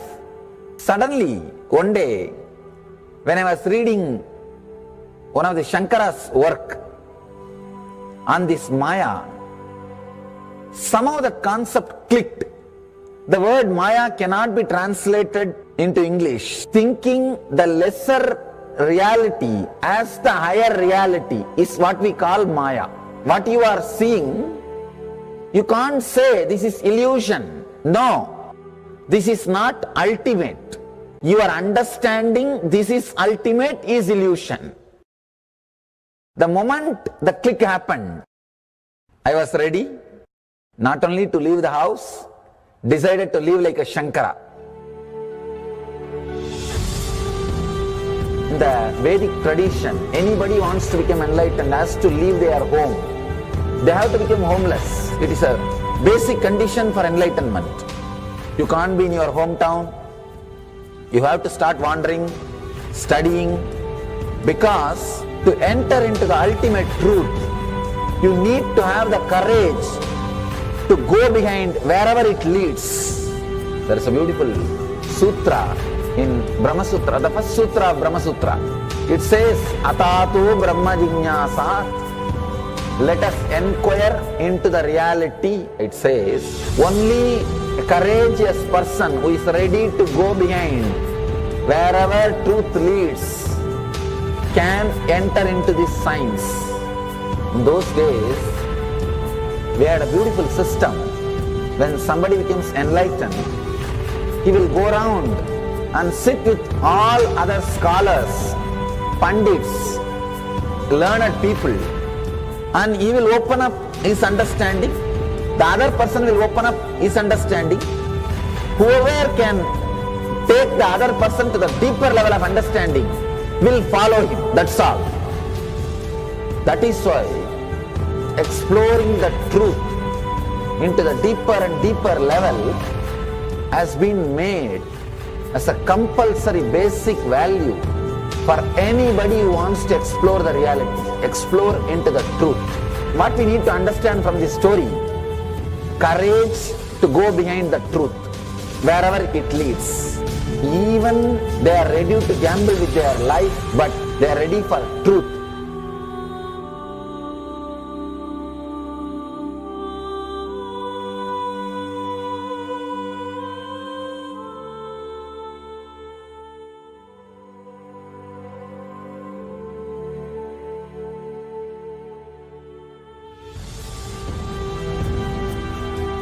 If you accept or start working on the reality, whatever you see can be Maya. It feels as if the ground on which you are standing is opening or giving way, is taken away. It needs courage. It may suddenly open a new door to you. You must be able to go into the door, only then you can see the next door. Because I am trying to reproduce the same understanding and experience which happened in me. Understand? When I understood that Maya, the concept of Maya, it gave me so much of joy and courage to do anything. I decided I will live like a Shankara. There is every possibility you will catch the glimpse. I am not telling you will run away from a home. You will have the same energy and excitement and liberation when you realize this truth. If this one concept Maya is understood logically by you, no suffering can make low curve in you. Nobody can exploit you easily. If you can just open that courage, this understanding can open new doors for you. If you understand this clearly, you will have the courage If you have little courage, you will have understanding. It's like a circle. Who will start first? I represent KAILASA nation led by Supreme Pontiff of Hinduism, Sri Nithyananda Rudras, which speaks on behalf of 2 billion Hindus around the world who do not have a voice representing them in these international forums.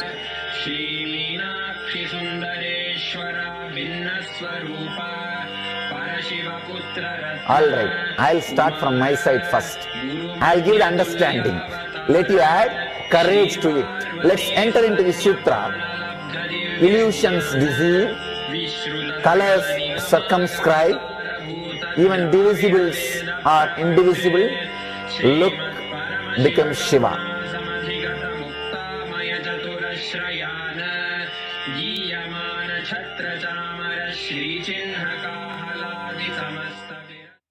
Yes, I welcome all the viewers to this segment of the autobiography of the Avatar segment, where we will be seeing on Swamiji's relationship with Arunagiri Yogeshwara. How even at that such young age he had such love, respect, and that intimate relationship with his gurus. That is what is called the guru-disciple relationship. So we will be seeing more on the guru-disciple relationship of Arunagiri Yogeshwara, where Swamiji has been with Arunagiri Yogeshwara for the 9 months in his life. Even that 9 months has transformed his life so much that Swamiji is what he is today. So now we'll be entering into a small clip where Swamiji explains more in detail about his relationship with Arunagiri Yogeshwara. Now I request all the viewers to be in the space of listening as we enter into the video.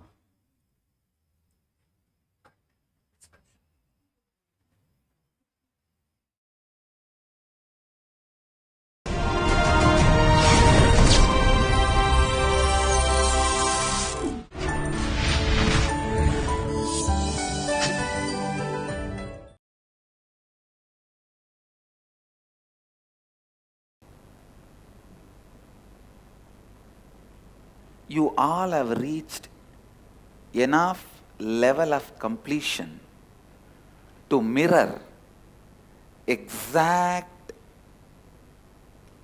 the neuron activity happening in my brain. So understand, please listen, all of you have reached enough level of completion to mirror whatever is happening in my brain, the neuron activity.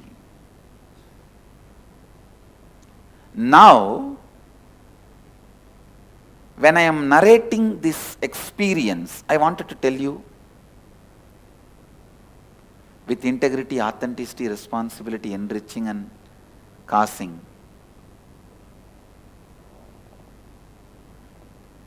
I'll tell you the exact truth.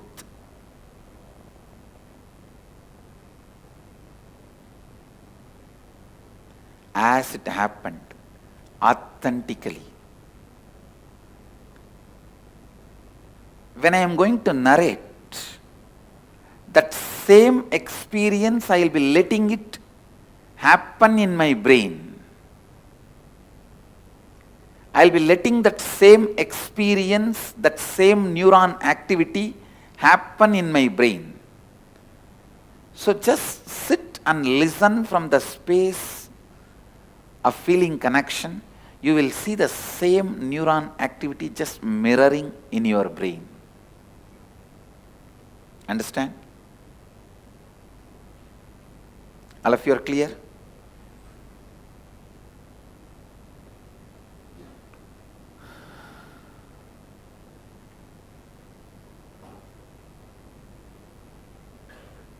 Please listen. It was around the age of 11 and a half, before my enlightenment experience. Maybe 11.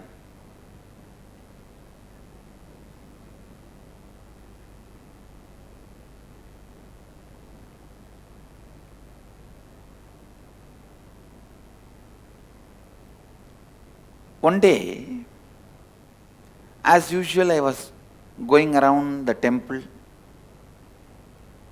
Actually, temple was the place I was brought up, literally brought up. That is why some of our ashramites and swamis trying to buy the house in which I was brought up. They were trying to buy the house.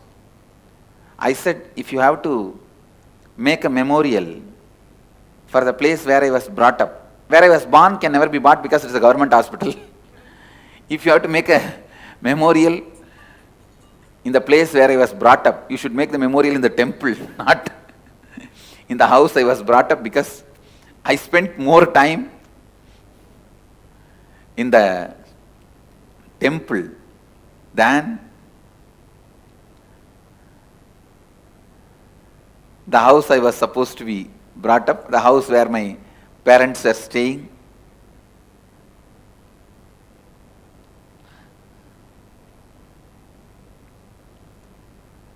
The moment I remember the temple, the joy experience,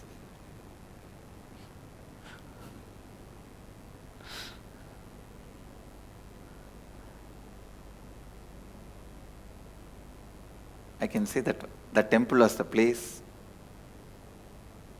everything for me in my life. So early morning, 4:30, the temple elephant will carry the water pot for the deity's bath, sacred bath. It will go crossing the street where we used to live. From my family temple, it will go to the main temple. My whole family and the community was very closely associated to temple and its administration.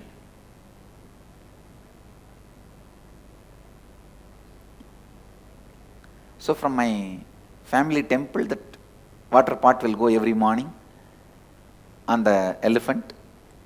They will be beating the drums and all that. The moment I hear that sound, actually I would have woken up much earlier, but the moment I hear that sound, I will be joining the team and going and opening the temple. And the night, when the deity is put to bed, only then I will come, and then after that I have 2-3 other appointments, going and seeing Ram Surat Kumar, spending little time with him in the cremation ground. He used to live in the cremation ground for quite a long time. Then he moved near the temple on small house. Wherever he is, I will go and sit with him and spend time with him. And then late night I will come back to the house.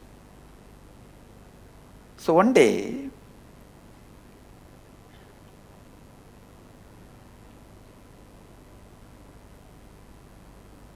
when I was going around the temple, behind the main shrine, there is a small 4-pillared hall structure. And below that structure, there is a small kind of a cave structure. That's also a small 2-pillared structure. It can be said as cave, looks like cave. Suddenly I saw one young sadhu walking out of that cave place. This is the small cave out of which that young sadhu walking out. See this 4-pillared structure and the small 2-pillared structure. From that small 2-pillared structure, one young sadhu walked out.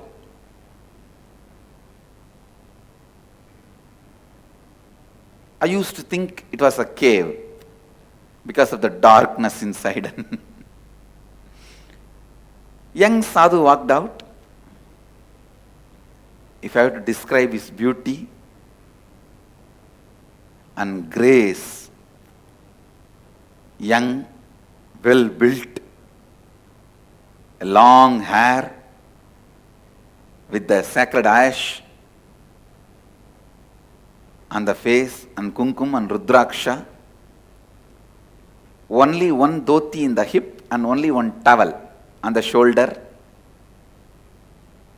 bare chest, Whole body was literally shining.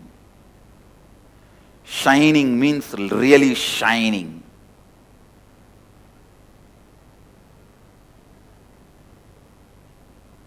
Glowing in the golden color.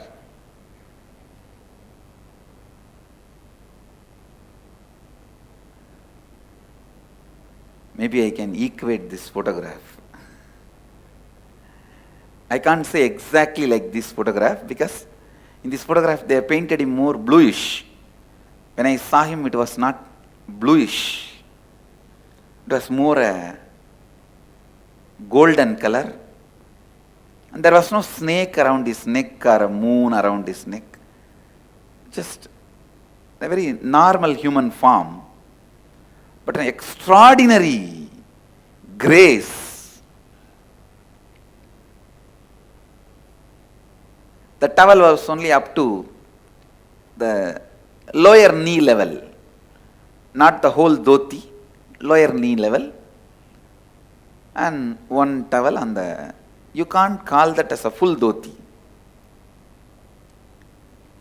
little smaller than dhoti, and one towel on the shoulder, Rudraksha. Rudraksha in the hands also, shining. Hair was left free, but it was so beautiful, you can feel it is almost like a Dakshinamurti's jata. It was standing on its own beautifully. Long hair.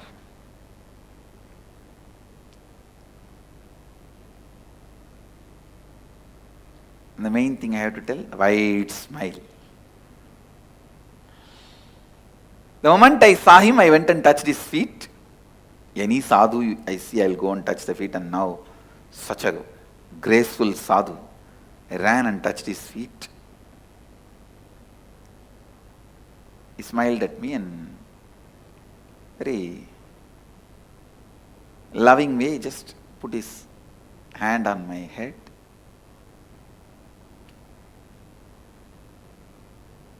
First sight itself, I experienced the deep feeling connection.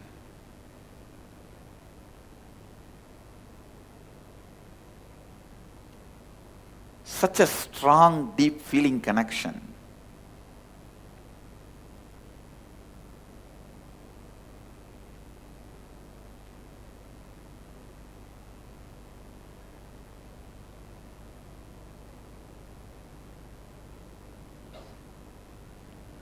As usual, I have regular questions for any sadhus I see. You are from where? Who is your guru? And what do you do? Have you achieved enlightenment? In Tamil I used to ask, Atma Sakshatkar Ayiricha Ungalukku? Means have you achieved the enlightenment experience? And can you teach me? My usual questions. I started asking some my same usual questions. He smiled and he started answering. Other than the question, who is your guru? He answered everything. And then some ordinary topics. Those days the ordinary topics means what? When is the next Utsavam in the temple? Why are they not putting enough flowers on the deity nowadays? Which Utsavam, when they are celebrating, why they are celebrating, why they are not celebrating. These are our gossips. The whole city will have gossip only about temple. Whether you talk good things or bad things, it will all be about temple. Good things will be, oh, nowadays lot of crowd is coming for the temple. Bad thing will be, why they are not maintaining the temple properly. That's all will be the maximum rumor, gossip we know. And all these small talks I was having. He was also sitting and having all these small talks with me. and who is who in the town, who is doing what. Tell her to wake up. Please sit straight, don't miss initiation, such an amazing moment, don't miss, please sit straight.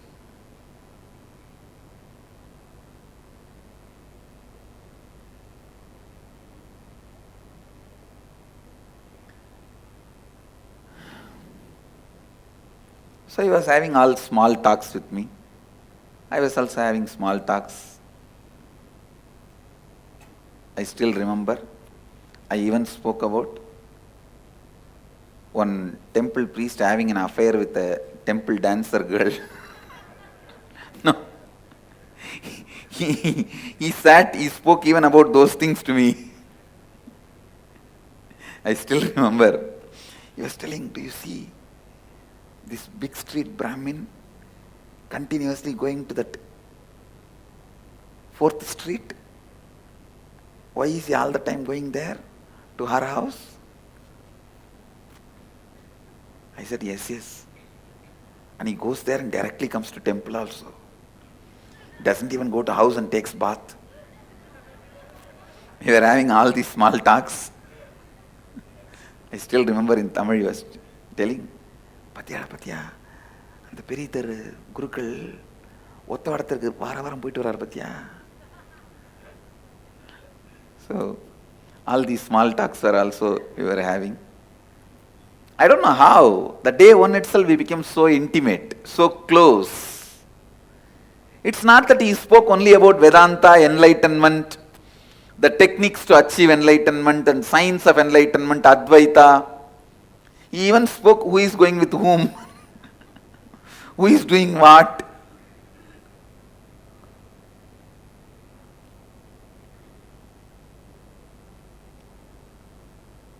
Somehow I became very close, intimate. Within one day, if I have to give the essence of my first meeting with him,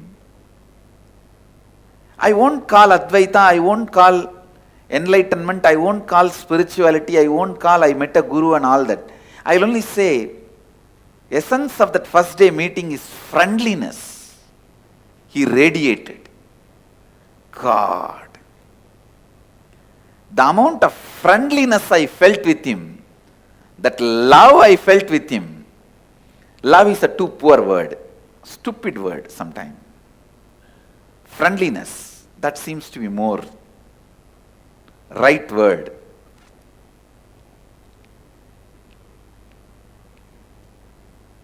Friendliness to the extreme, to the extent, even when I am sitting next to him, I'll feel like I'll put one of my finger on him, on his body, on his leg, or on his hand.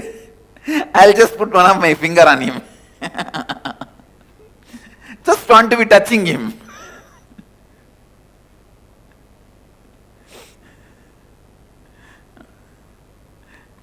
Or I'll just hold his little finger. And sitting and talking. One thing I wanted this to be on record. I don't want to say only I saw him, because when I was sitting and talking, the watchmen who walk in that area, or one or two people who come there to fetch water from the temple tank, they all did not look at me very weird.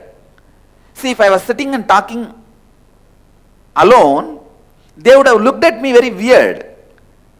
They did not look at me very weird. The way they looked at me, I am sure he was seen even by them, not just by me. This sadhu whom I am talking about, he was not just seen by me, even they have seen him. I don't know how they saw him, but they were not looking at me weird. See, if you are sitting alone and talking, people who walk around, they will naturally look at you weird. You will know by how they see you, they are looking at you weirdly or just casually. I don't remember any of them talking to him or he talking to them back. But I remember very clearly few people were walking. Many times when I was sitting and talking with him, few people will walk here and there. They won't look at me like I am sitting alone and talking. They will just see as if two people are sitting and talking, and they will walk. They will go. And I have also not seen anybody coming near me or near him out of curiosity and trying to touch his feet and all that. Usually when the people see the sadhus, they will try to come and touch the feet. That I have not seen. But I remember people not looking at me weirdly. The exact spot where he was sitting and I was sitting with him and speaking, you can see. That's the exact spot where he used to sit. I used to sit and speak. He will sit on the step where I am sitting now, and I will sit one step below. Sometimes he will sit the upper step, one step above. I will sit where I am sitting now. But in these few steps only we will usually sit.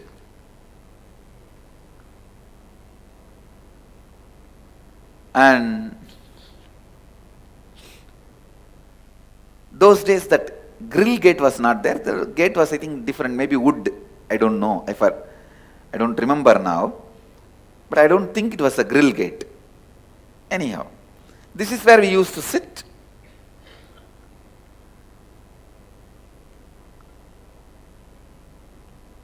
So the day one, the essence from my memory I can collect. The essence of day one's meeting was extraordinary friendliness. It was not all about Advaita, all about spirituality, all about enlightenment. Even though my questions were all about enlightenment, he was not speaking only about enlightenment.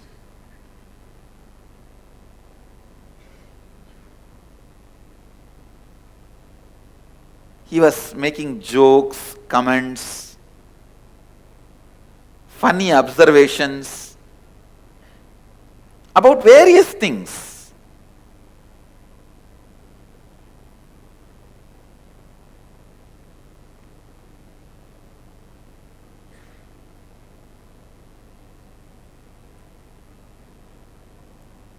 I am not able to remember that every statement by statement, sentence by sentence, but one thing I can recollect is that extraordinary friendliness he radiated and the space he gave me.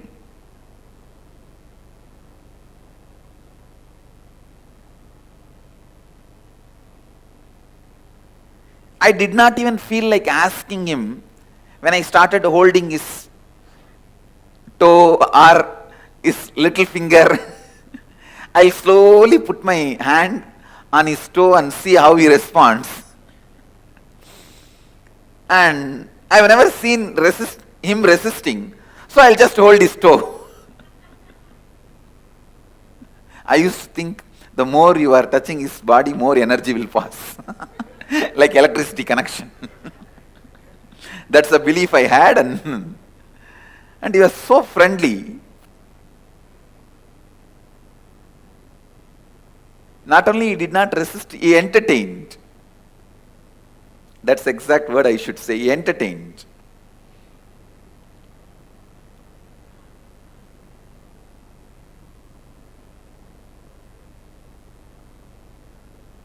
So first day I went up to holding the toes. I did not want to irritate him also. And sitting holding his toes.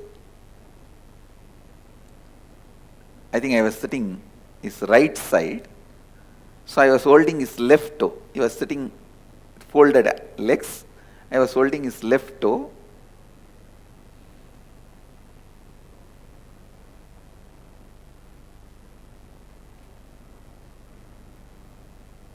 Maybe that is why I got Devi's grace first. Left side is Devi's.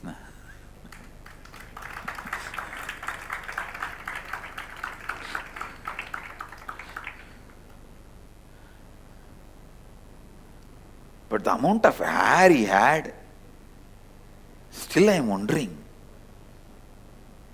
It used to be up to the thighs, his thighs. That long, thick.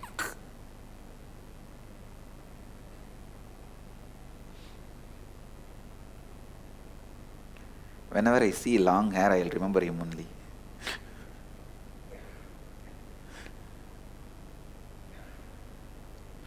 Anyhow, it became late night. Usually the temple watchmen, they will just go around to lock the temple, to see whether anybody is there inside the temple before locking.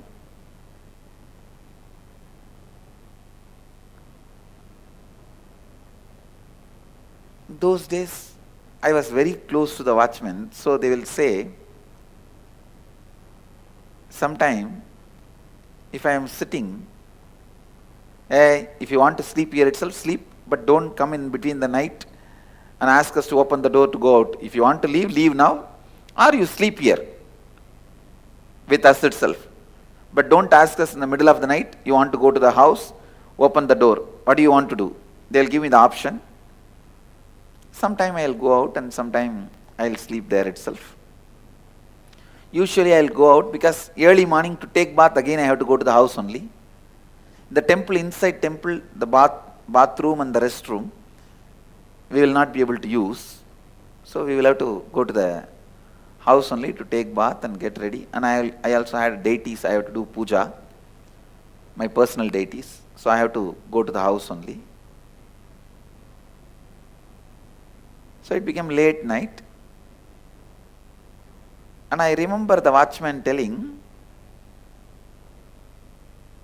in Tamil, Samingla, Enchiponga, time achi, koil putno. So with this word, I can be sure that he was seen even by the watchman, because the watchman addressed in plural. He said, "O Swamis, go out, we will have to lock the temple. Go to your home, we have to lock the temple." So he did not address as a Swami, he addressed as Swamis. "O Swamingla," means he was also seeing him. That is why he addressed as both Swamis. Go out, we will have to lock the temple. Then I looked at him and told him, "Where are you staying?"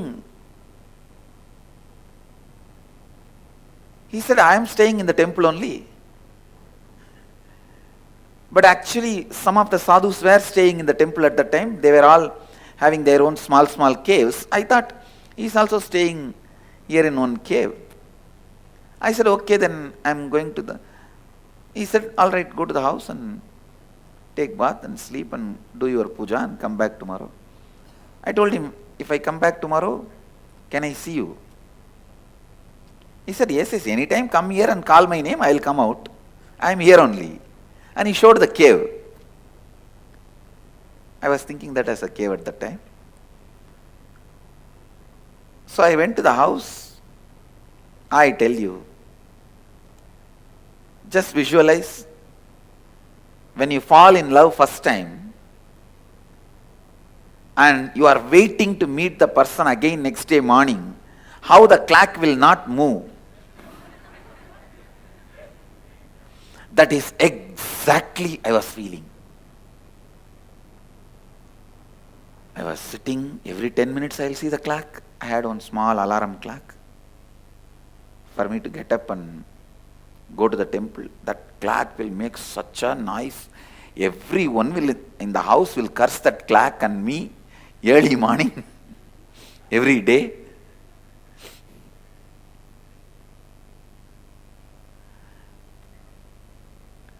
So I'll wake up and see the clock. It's only 12 o'clock. I'll lie down, sleep. Again, when I wake up and see the clock, it's only 12:10.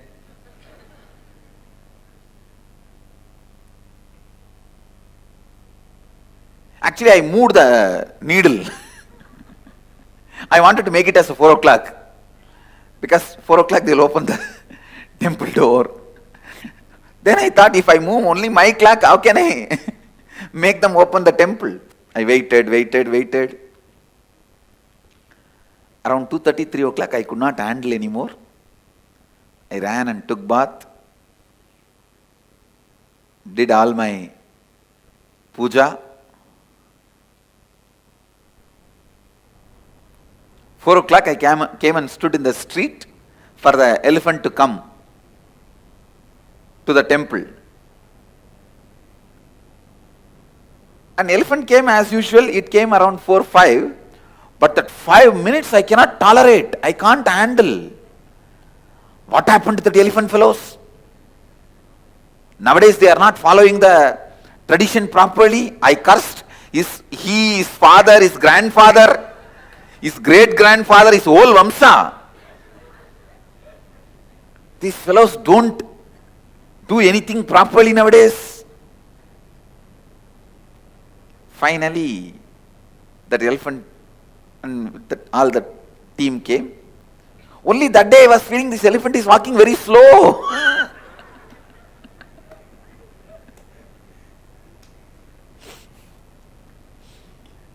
Finally, we reached the temple and they opened the temple gate. I ran to this cave where I met him. Usually I will run to the main Garbha Mandir, main sanctuary, and have darshan, only then go anywhere. But today directly I ran.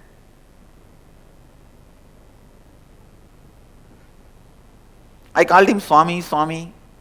Immediately he came out again.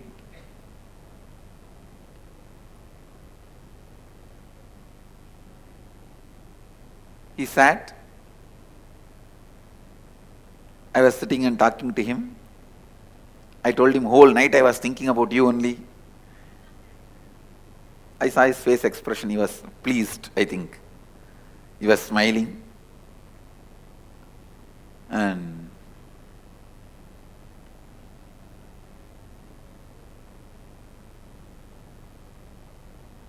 I saw him, that time itself he was dressed as usual, means one dhoti,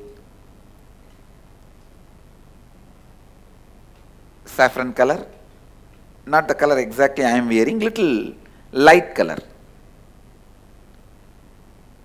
which we used to have earlier, that light color, and one towel on the shoulder. He was already ready with all his vibhudi and kumkum and rudraksha. I asked him, you finished your puja? That's the usual question. He smiled and he did not answer. Many of the questions you will just smile in a very mystical way or mischievous way. You can say both blunder of mystical and mischievous.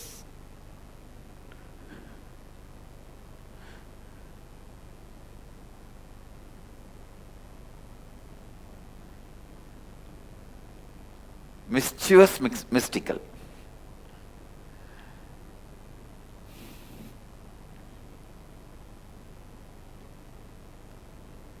So again, second day also I sat with him and we were speaking so many things.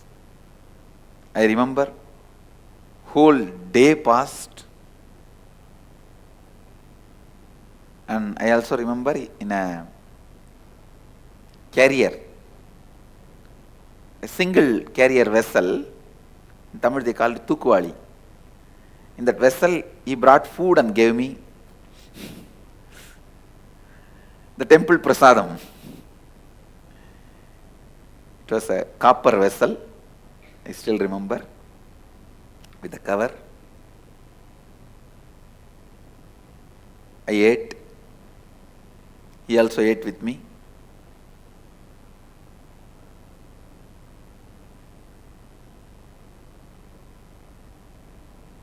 He was clean shaven.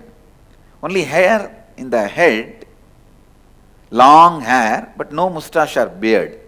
Clean shaven.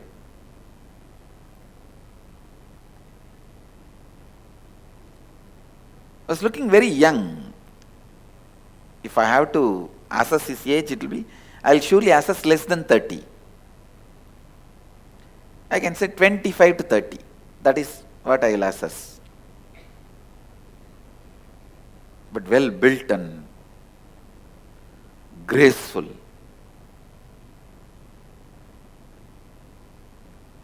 A tall figure. Very graceful. Must be 6 feet tall and very graceful, well built.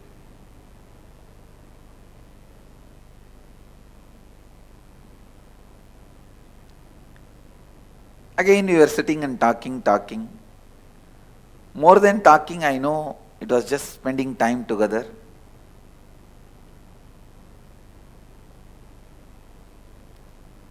Today I got little courage, so I started holding his little finger. Only when he is talking, when he raises the hand to do some gesture, I'll shift my hand to his leg, his toe. Otherwise I'll be holding the hand.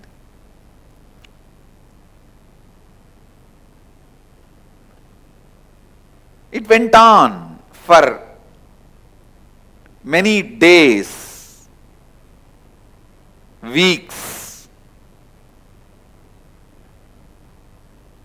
In 10-15 days, I can say, he became almost just breath of my life. My day is like whole day I'll be with him, whole night I'll be waiting for him, that's all. How many of you wait to come for the morning satsang to see me? Then all of you can understand what I am saying. You just wait for the next morning to happen, to rush and see him.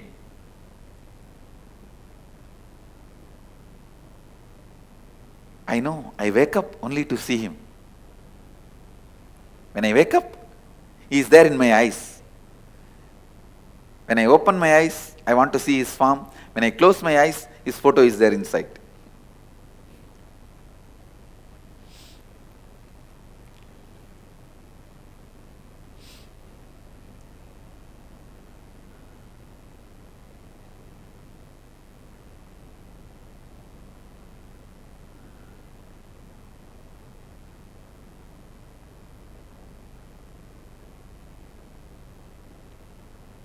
If I have to describe my relationship or what was happening at that time with him,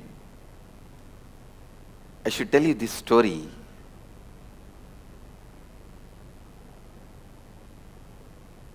There is a beautiful example in Upanishad. Upanishad is the source book of Hinduism, just like Bible for Christianity, Quran for Islam. Vedas are the source book of Vedic Hindu tradition, and Upanishads are the main chapters of the Vedas based on which our life is running. Upanishads are more like instructions and truths about life. So in one Upanishad there is a beautiful story. In a tree, huge tree, there was a small bird which used to jump from branch to branch. Sometime it will eat sweet fruit in the tree and jump. Some other branches will have a bitter fruit. When it eats the bitter fruit, understand it's a very beautiful simile or a example with an amazing truth.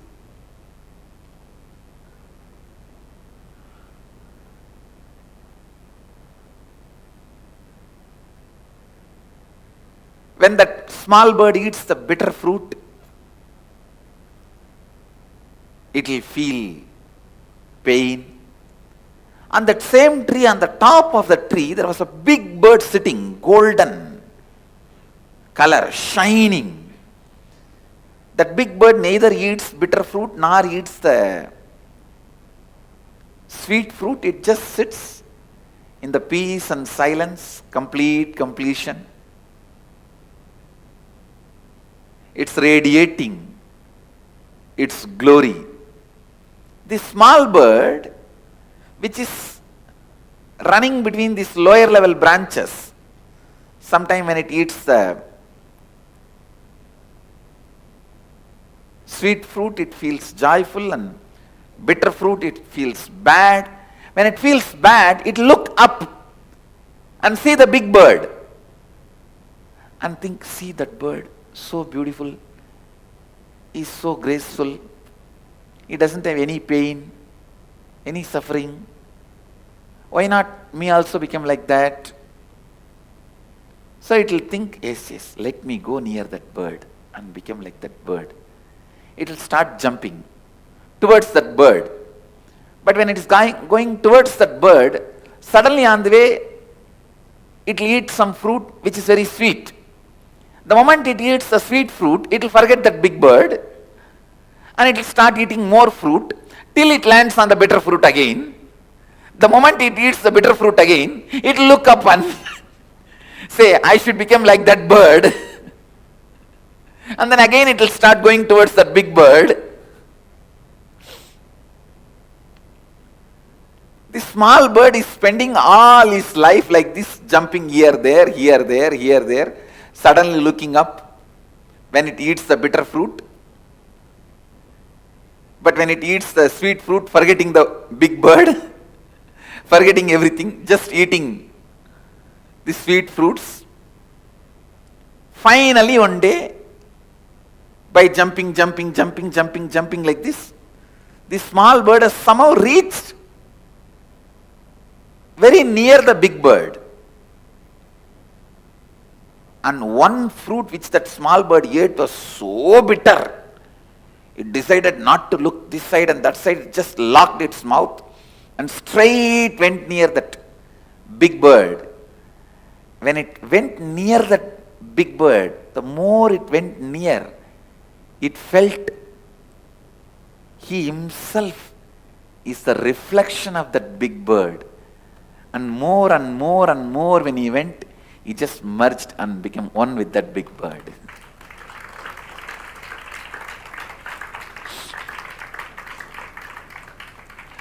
I don't even need to explain the concept behind the story, I think now. I've explained the example so clearly. The concept I don't even need to explain, all of you understood, I think. But I'll try to give few more words for you to understand the concept. Big bird is the cosmic enlightened being. Paramatma.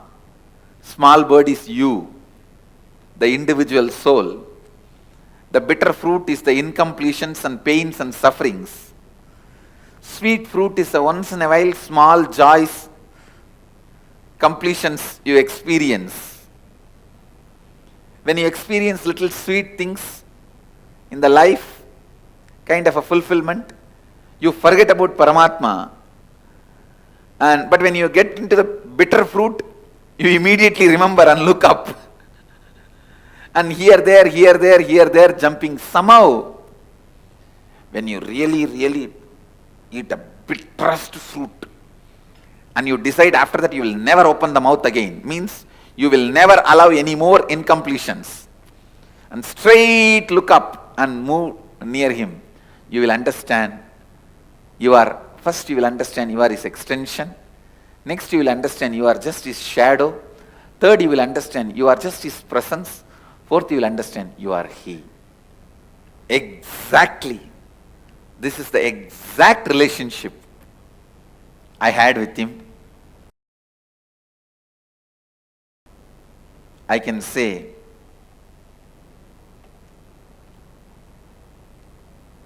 he was my everything. Everything. One day in course of conversation, I was telling him the story, some incident about one of the great saintly enlightened disciple of Ramana Maharshi. That disciple used to write the teachings of Ramana Maharshi, and every day he will bring it and show it again to Ramana Maharshi. And if there is some mistake, spelling mistake or grammar mistake, Bhagavan will edit in his own hand, with his own handwriting.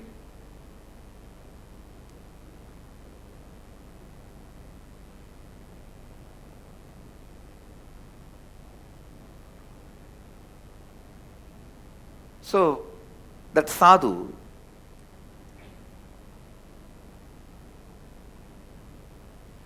by the time actually I know his name, I asked his name, he said, Arunagiri Yogeshwara.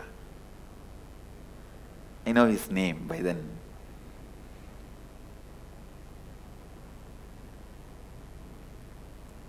So I asked Arunagiri Yogeshwara, I was telling about this story, then Arunagiri Yogeshwara smiled and said, maybe that is the way that Swami was trying to get the handwriting of Ramana Maharshi in his notebook. And he also made a comment, just to get the Ramana Maharshi's handwriting, this Swami will make more and more mistakes. The moment I heard, immediately I thought I got a very brilliant idea. I thought I will also start writing and bring the notebook to you. You will pen down, you will write, I will keep your handwriting with me. And I did it. At least I had 3-4 notebooks. It's very unfortunate that we are not able to get those notebooks now. Let's see, Kalbhairava will get it for us.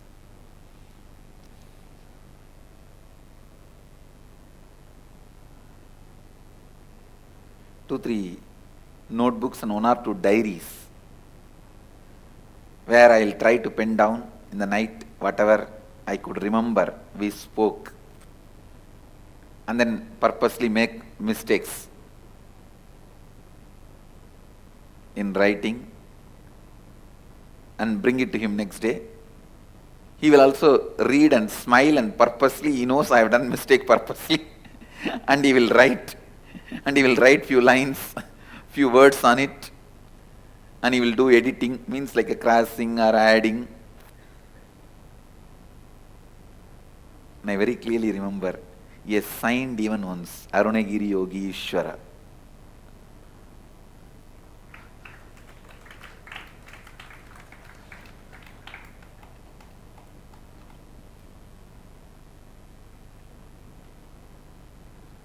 So many things.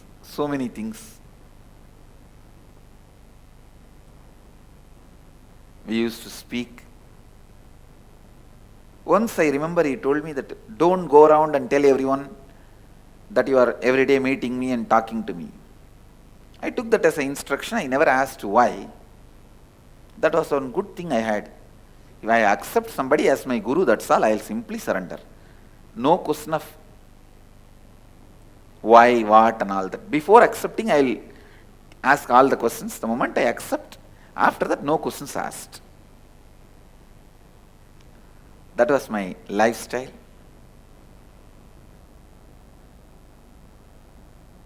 Everything was going well.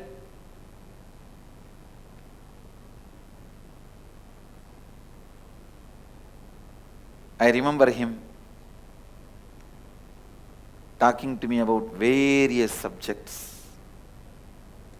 Patanjali Yoga Sutra, Vijnana Bhairava Tantra, Upanishads. I even remember taking 4 Upanishad book to him, which was given to me by Isaki Swamigal. Tamil translation of the 4 Upanishads. And where he opened and read out some lines and explained some lines to me.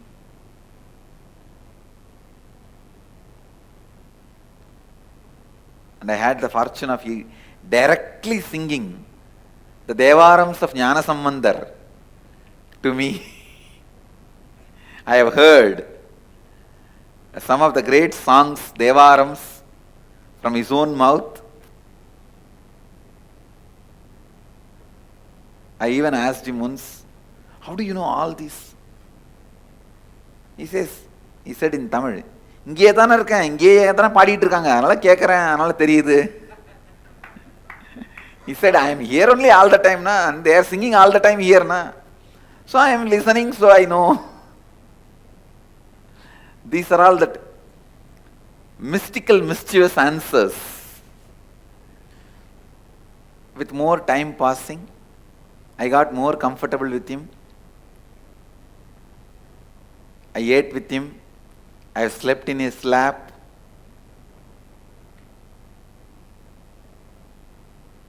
Sometime he will sit, I will lean on him and stretch my leg.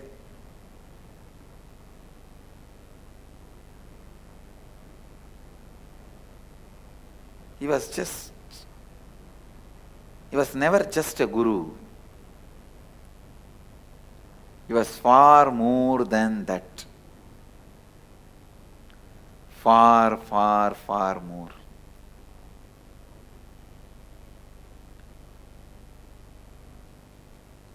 He was much more than any fantasy you guys can have about Guru. He was just too much beyond any fantasy you can have about Guru and how you should be living with Guru.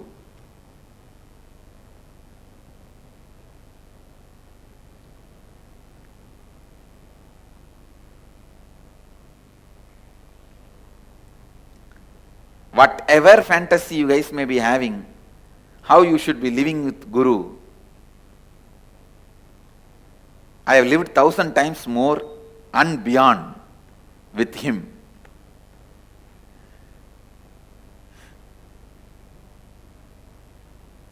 He is the fulfillment of all existing and possible fantasies. That's the word I will utter. Existing and possible fantasies of a guru-disciple relationship.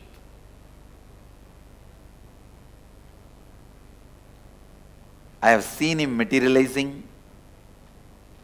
I have seen him flying. I have seen him perform all types of miracles. I have seen him teaching me all these siddhis. While he teaches, he will perform and show. I have seen him bringing the moon directly in front of me.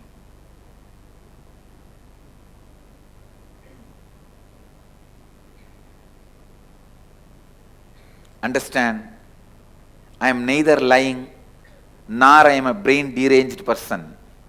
I am neither lying nor my brain is deranged.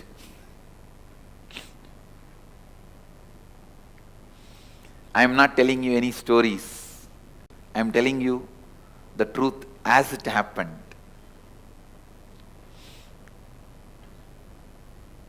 I have heard about so many scriptures from him.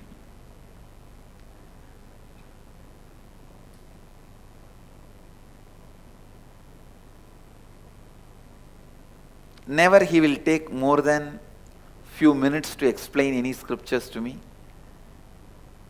Immediately he will show through some miracle or just like experience he will transmit. Any samyama he has to teach, he will just teach through experience.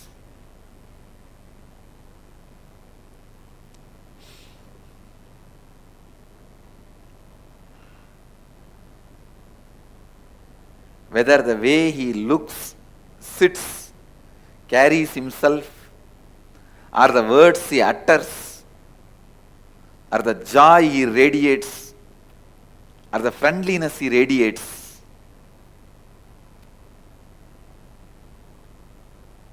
or the way he taught, everything is beyond fulfilling any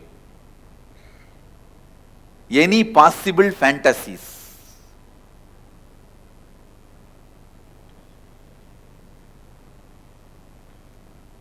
I have seen him making disappear the whole world other than both of us, or showing everything inside him.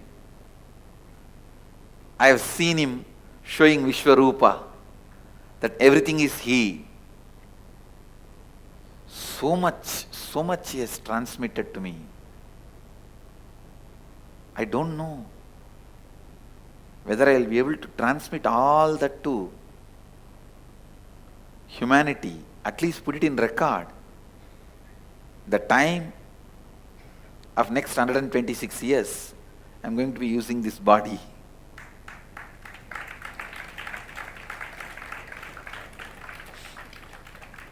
So much he has transmitted.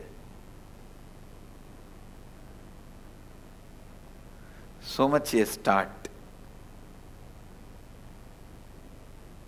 All was going well. Almost he became my life breath.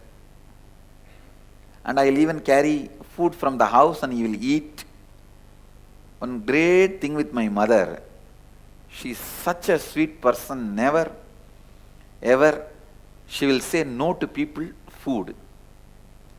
Any sadhu comes, any beggar comes, my mother's father is such a person, still outside his house they have two small tanks made out of stone, where they will pour water for the dogs, cows, which walk in the street for them to drink. Still they have the tradition. Even if the food is remaining, they will mix it with the water and keep it for the cow. Means not the own, their cows are pet dogs. For the stray dogs, for the stray cows, which goes around in the street.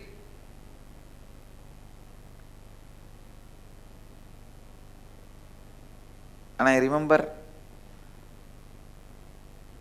my father's side grandmother also, she will also feed any stray dog.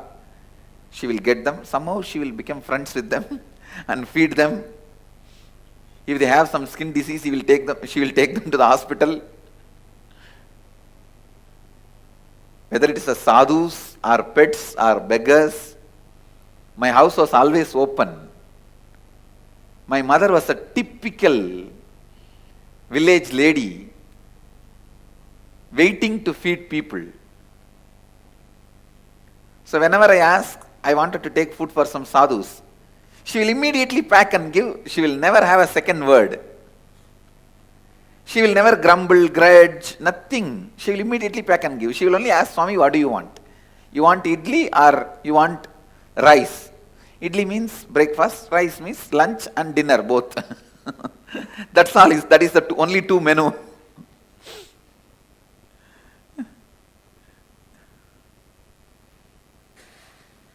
That is a standard menu. In any middle class house in the village, this will be the standard menu. She will ask, what do you want? And whatever I say, she will pack and give. I have seen Arunagiri Yogeshwara eating with me.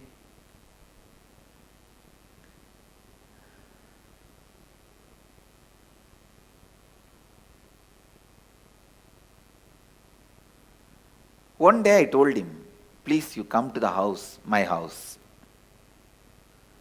And he laughed and said, you come to the place where I am staying. House where I am staying. The moment he said, I know, wow, it's such an opportunity. I said, come on, take me. You only never took me.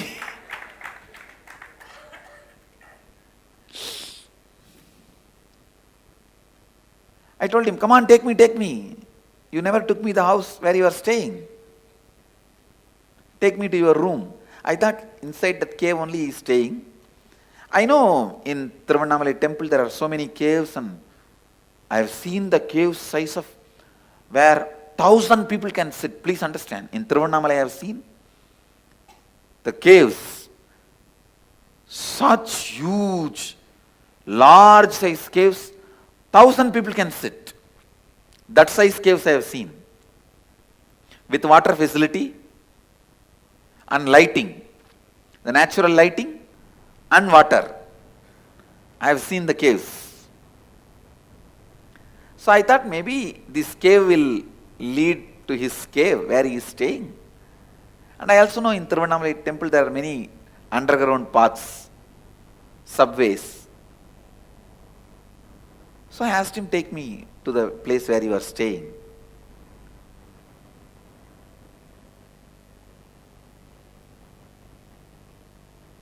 He said, come on, let's go.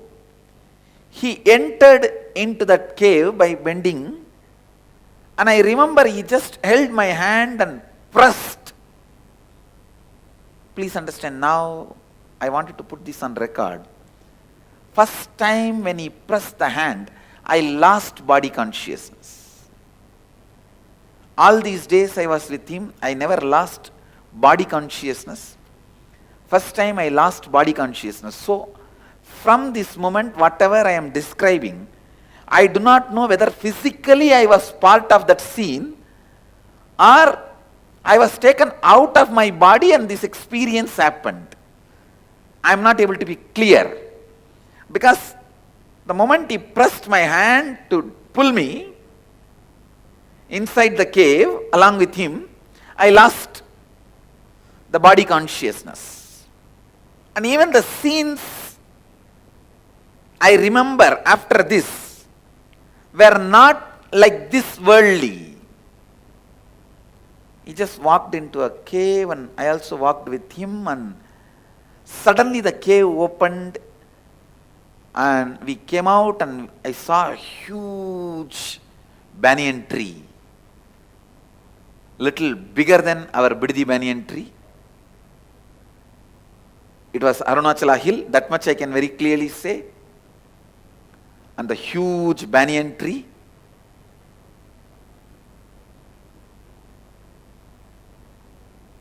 And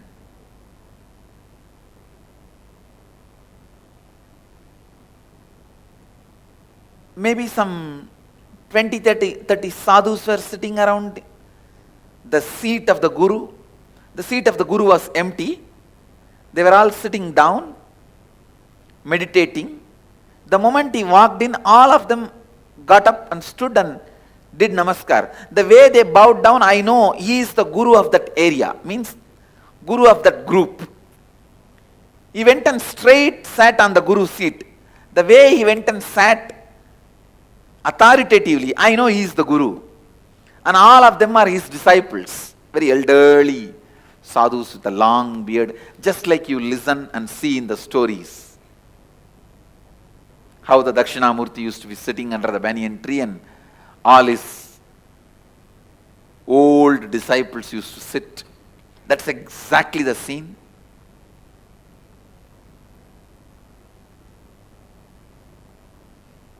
The scene happened in KAILASA, happening in Bididi.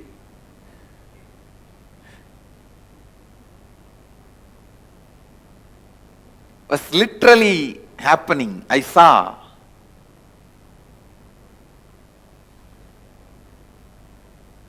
The way he went and sat.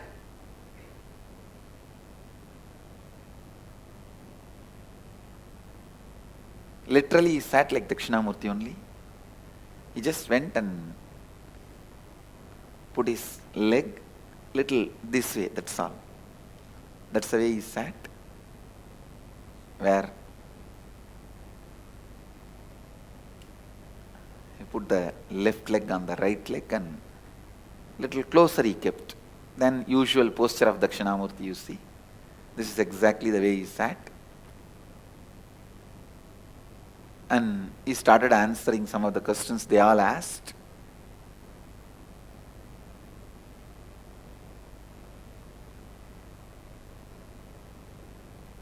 They were addressing him with so much of reverence. And they all fell flat when he sat in his seat and did namaskar and sat up.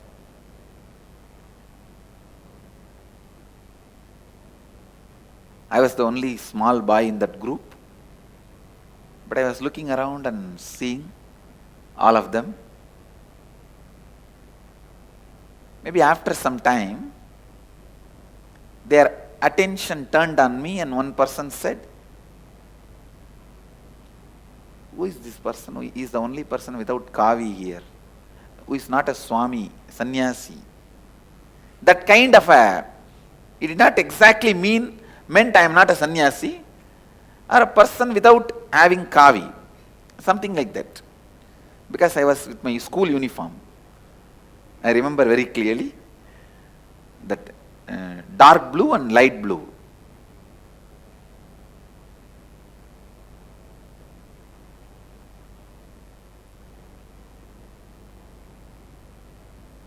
Must be, because 11 means by the time I've already started going to the high school, 6th grade. So dark blue and light blue. In Indian villages, kids will not change they will wear the uniform even in the holidays. They may not go to school, but they will be always wearing the uniform only, same dress only. I still remember the half trouser of dark blue and shirt of light blue. That was the school uniform. And immediately that's all my Kundalini. I said, I may not be wearing kavi, I am also sannyasi only. And I saw Aruණagiri Yogeshwara laughed. Then he said, then why you are not wearing kavi? I asked him, you give me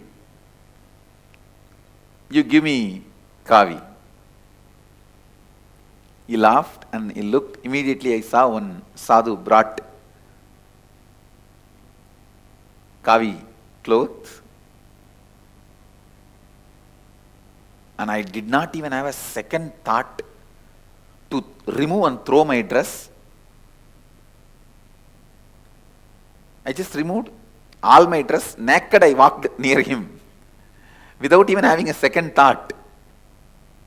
And he himself tied that kavi cloth in my hip like a dhoti. He himself tied it.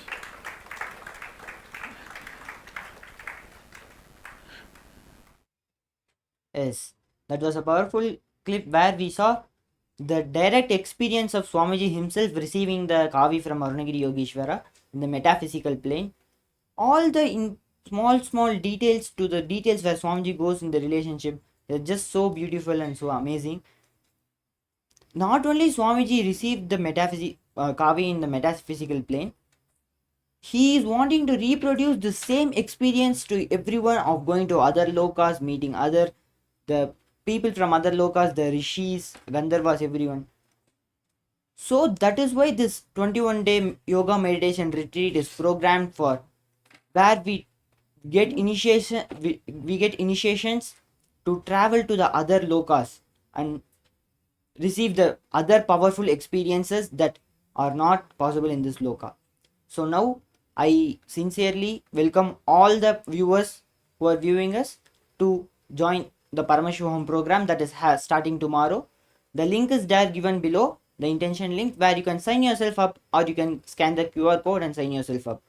So we will be joining you after a short break. Thank you, Nithyanandam.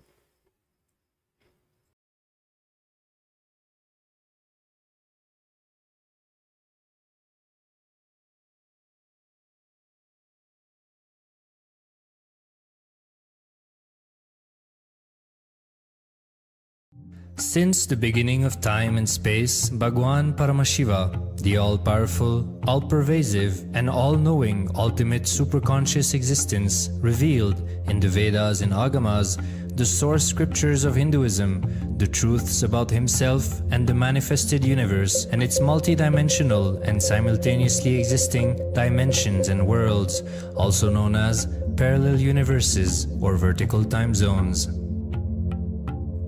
त्रुट्यादि प्रत्ययस्यार्थ कालो माया समुद्भवः.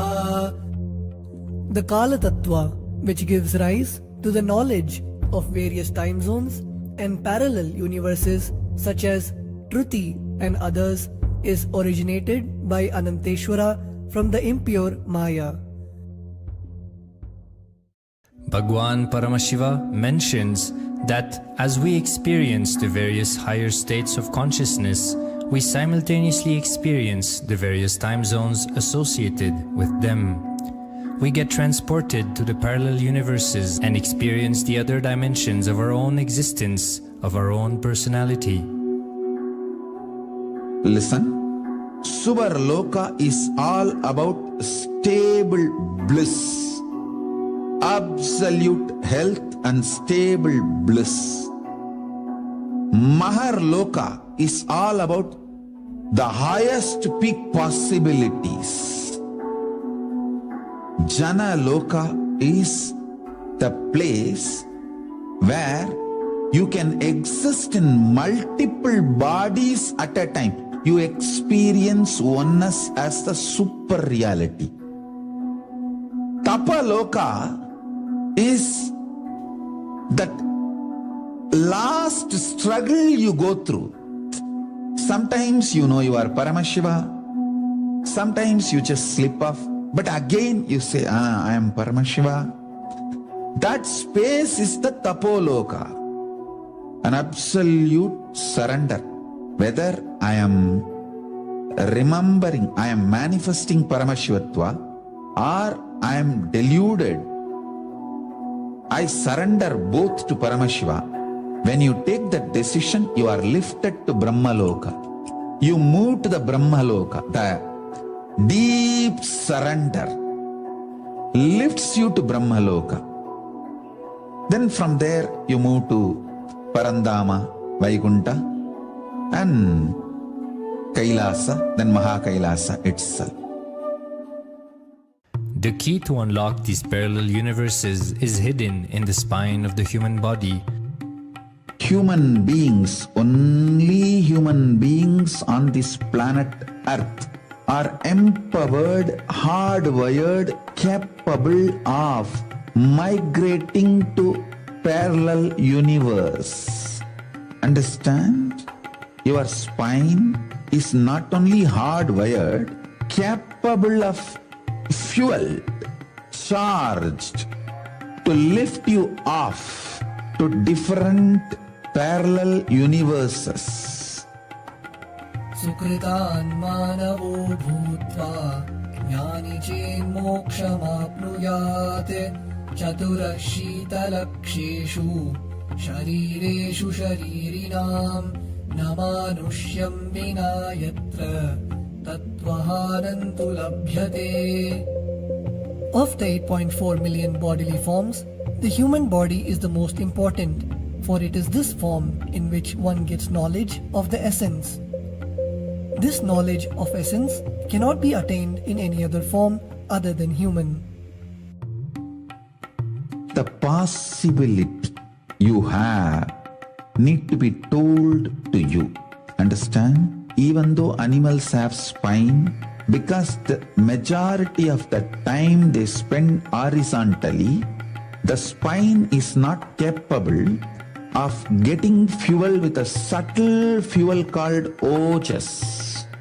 The ojas need to be filled in your spine, and the kundalini need to be ignited for you to reach parallel universe and different vertical time zone spaces. When our state of consciousness is raised, we start experiencing these higher lokas, allowing the various possibilities and powers available in these universes to start expressing in our own human body. Recently, scientists have discovered that the human body, particularly in the brain, naturally produces light in the form of biophotons, and that when our state of consciousness is lifted, the brain moves from producing a normal 20 photons of light per centimeter square per second to more than 100,000 photons of light per second. That shows us that as we start to experience higher and higher states of consciousness, we start to produce huge amount of light, which is directly proportional and translatable to the amount of possibilities and powers that start to manifest on this plane, as well as the freedom from pains and sufferings experienced by beings in lower states of consciousness. These higher lokas gives you various possibilities, powers. For example, visualize you going to a different country where the electronic gadgets are easily, freely available. So naturally, everything you can gain through the electronic gadgets will be available to you freely. Same way, Kamadhenu, Karpagavriksha, Parijata, all these are like different gadgets, possibilities available in different lokas.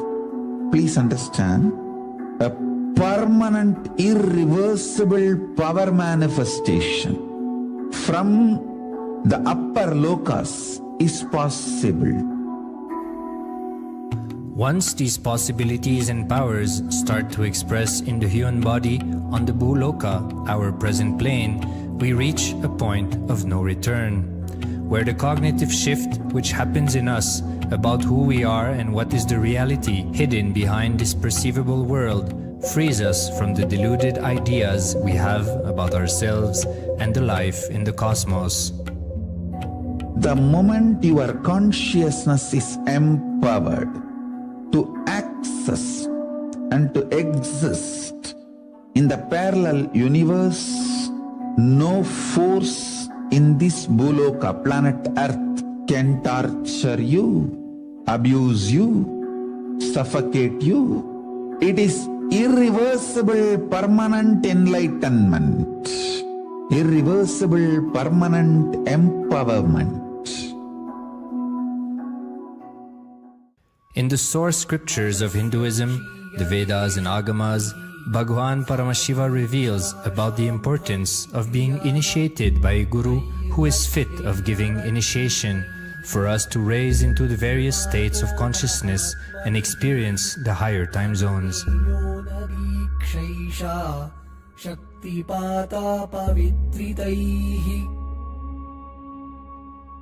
The potency of Anavamala, which veils the innate and essential nature of the soul, is set into the decaying phase by this specific activity. Such specific activity is characteristically called Diksha. The intimate communion between the Blessed One and the Blessing One is very rare and difficult to occur.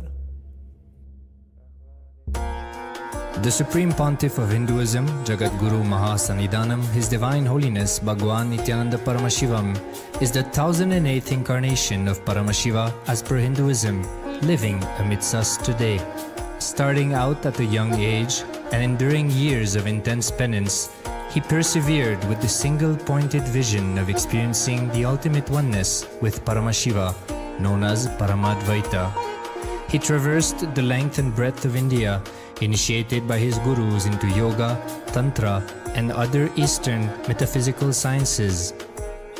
After having many profound spiritual experiences, he finally received the ultimate experience of Paramashivoham, I am Paramashiva, from his guru Arunagiri Yogeshwara, an incarnation of Paramashiva himself in the holy town of Tiruvannamalai in South India.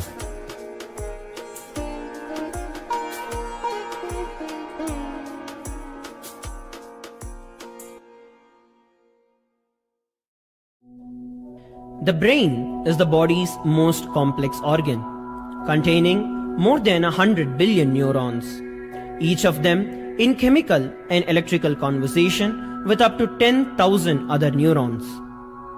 Its sheer capacity to process the various happenings of life is astonishing. The scientific studies on the Supreme Pontiff of Hinduism's brain remarkably shows that the complexity presents no difficulty for the Supreme Pontiff of Hinduism in managing his brain's activity. The Supreme Pontiff of Hinduism's capacity to control his brain is very fluid. He can easily shift his brain function and alter his brain waves, allowing the travel into various time zones possible and effortless. The results from the scientific studies conducted on the Supreme Pontiff of Hinduism showed that the human body and brain is able to choose to alter the body and to travel to other dimensions at will. The possibility for people to experience the healing capabilities as well as the higher states of consciousness is an event of immense benefit for humankind. The science of altering the Nithyanandam, we welcome all the Paramashivoham participants to the first session of the day, which is Nithyananda Yoga. Let us all get ready for the yoga session.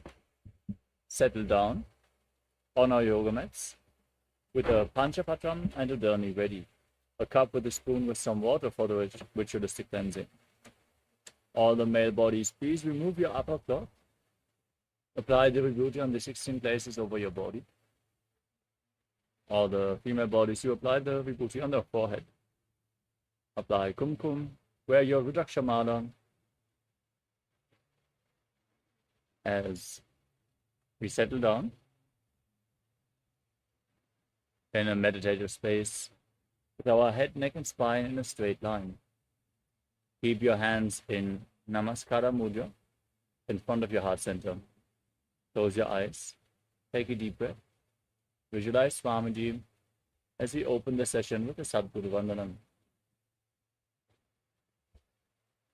Nithyanandam Paramasukhadam Kevalam Jnanamurtim Dvandvatītam Gaganasudrisham Tattvamasyādilakṣyam Ekam Nityam Vimalamachalam Sarvadhi Sakshibhutam Bhavatītam Trigunarahitam Sadgurum Tam Namami. Next, we will chant the Shiva Mula mantra. Om Ham Hom Shivaya Namaha. 11 times. Please follow along internally. Om Ham Hom Shivaya Namaha. Om Ham Hom Shivaya Namaha. Om Ham Hom Shivaya Namaha. Om Ham Hom Shivaya Namaha. Om Ham Hom Shivaya Namaha. Om Ham Hom Shivaya Namaha. Om Ham Hom Shivaya Namaha. Om Ham Hom Shivaya Namaha. Om Ham Hom Shivaya Namaha. Om Ham Hom Shivaya Namaha. Om Ham Hom Shivaya Namaha. Next up is the Tattvachanam, the ritualistic cleansing. Now, keep your right hand in the Gokarna Mudra in the shape of a cow's ear, as our Acharya is demonstrating.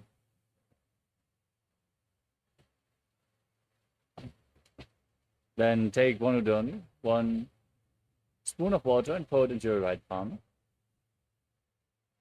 Sip the water from the bottom of the palm each time the word Swadha is chanted, for a total of 3 times as we chant. Om Atmatattvam Shodhayami Sudha. Om Atmatattvam Shodhayami Sudha. Om Shivatattvam Shodhayami Sudha.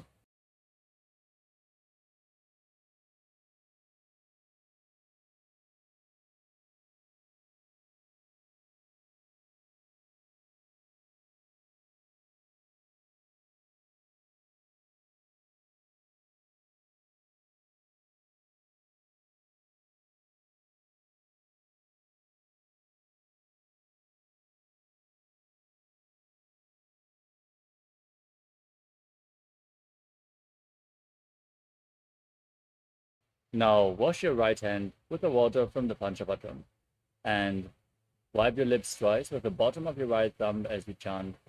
Om Ham Hridayaya Namaha. Wash your hand again.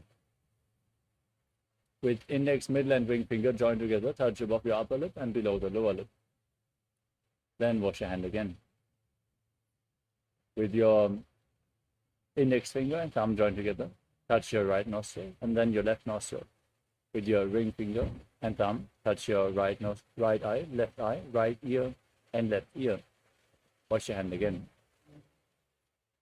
The little finger and thumb joined together, touch your navel, your right chest, and your left chest. And with the tips of all the fingers joined together, touch the top of your head, your right shoulder, your left shoulder, and your heart center. Now, wash your hand once more. Place your right hand over top of the left And place both hands on the right thigh. Close your eyes and set your sankalpa, your conscious resolution, what you want to manifest in the ritual of yoga today as we chant the sankalpa mantra.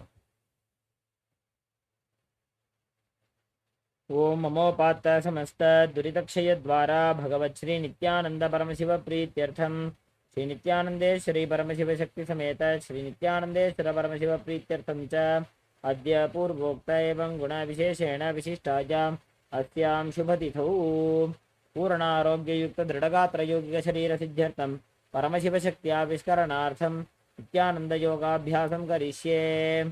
Now wash your right hand once more.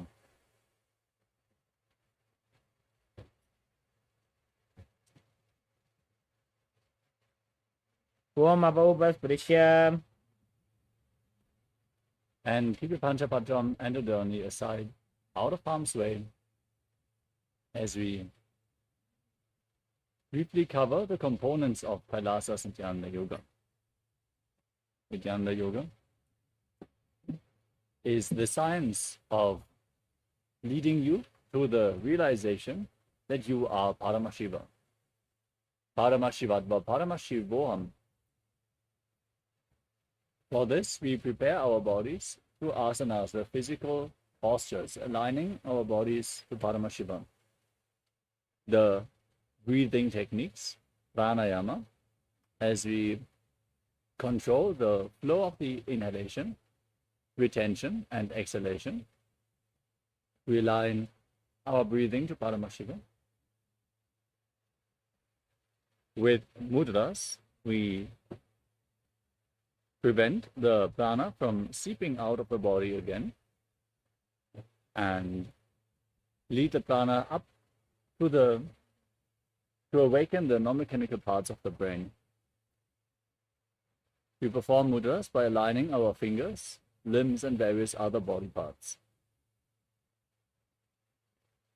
Next up is bandha, the energy locks performed by contracting certain muscles and diaphragms within the body, preventing the prana from seeping out once more and aligning our internal organs to Paramashiva as we push the Kundalini Shakti upwards along the spine into the higher energy centers.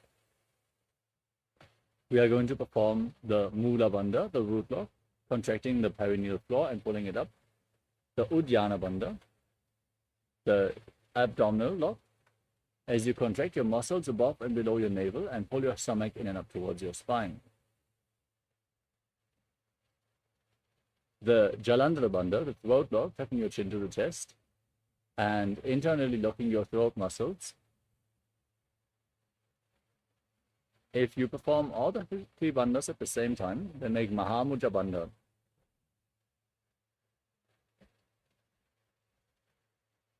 Next is Karana, the sacred dance postures, as they have been preserved throughout the temples in India.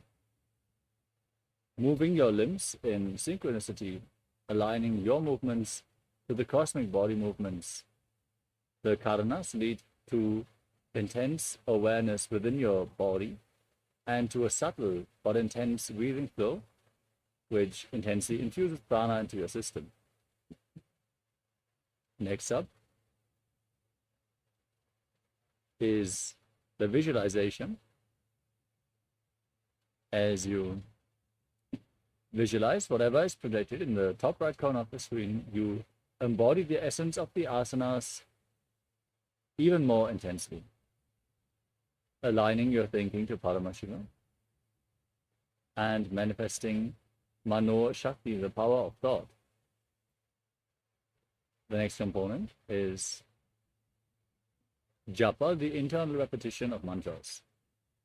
We are going to project certain mantras in the bottom left corner of the screen as you visualize the japa rotating around your throat in a circular way. Repeatedly chant the japa internally. This way you're going to cleanse your Vishuddhi chakra and manifest Vak Shakti, the power of speech, as you align your speech to Paramashiva. The next component is the external repetition of mantras. Our Acharya here is going to chant the Sanskrit mantras, the instructions for all the asanas, the scripture references. As you practice yoga, your aura is opening up and receptive to external energies. So we are providing you with the highest possible energy space by chanting the words of Mahadeva himself. Next up is weightlifting. As bodybuilding is a spiritual practice, as per the Supreme Pontiff of Hinduism, implement weights into the yoga practice and intensely awaken your Kundalini Shakti. We are going to point out which asanas are where it is recommended to hold weights throughout the yoga practice. So just keep your weights ready at the side of your mat. The next component is Abharanam, the sacred Rudraksha jewelry. As Rudraksha functions like a spiritual battery, holding onto the spiritual energy more intensely than any other stone, and giving it off to your system as you keep skin contact with Rudraksha beads. Wear Rudraksha beads as much as possible. You can see our acharyas are wearing the Rudraksha mala. Next is Aushadam, the sacred alchemy products. If applied on the skin, Aushadas infuse prana into the system and are capable of healing even the most chronic of diseases. So apply Vibhuti and Kumkum. If you have it available, apply Jnananjana. You can also mix some sandalwood powder with turmeric and some water and apply it on your temples. If you have any other Aushadas prepared by the Supreme Pontiff of Hinduism, you can also apply them during the yoga practice. The final component, the most powerful component, of course, is the Shaktipada and Shakti Nipada, which is the Supreme Pontiff of Hinduism, our beloved Swamiji. Perform the yoga authentically and prepare your body to hold the intense energy that is being showered on you during the darshan for a longer period of time. Yield the benefits more intensely as you prepare yourself to receive the energy from the Supreme Pontiff of Hinduism. Let us now enter into the first asana of the sequence, which is Sukhasana.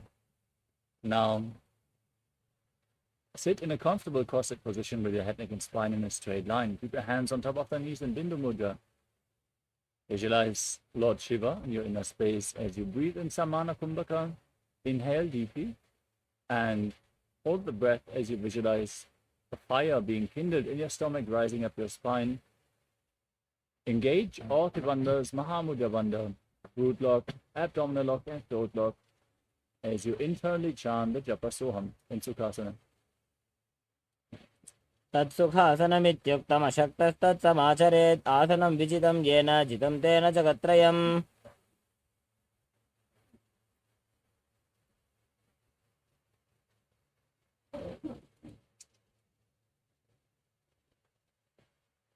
Next up is Parvatasana. Now place your feet on top of opposite thighs. In Padmasana, join your hands in Anjali Mudra and raise them up above your head, keeping your elbows straight. Engage all Tribandhas, Mahamudra Bandha, and visualize yourself as Mam Kailash. अथ भक्षे महादेव पर्वतासनमङ्गलं यत्कृत्वा स्थिररूपी स्यात् षट्चक्रादिविलोपनम्. Next up is Halipavasana. Now extend your feet away from the body, bring the soles of the feet together, interlock your fingers behind your back, and lean forward and down, placing your forehead on the ground behind your heels. Gaze to your nose as you engage all Tribandhas and visualize Swamiji in your inner space. पूर्वविधियाहु मे जानो उभयपकतले सम्पुटठानो.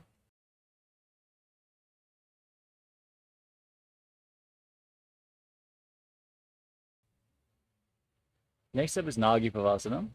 With your feet extended away from the body, soles of the feet together. Extend your arms out, cup your palms and place them on the ground in front of your feet as you place your forehead on the ground behind your heels. Engage all the bandhas, gaze to your nose and visualize yourself as a snake. पूर्व विधि पर आगाने नीचौ हुई कहू निफना से लगा जी हाथ आगाने धरती लगावे पसारी दो हाथ की अंजुली करे.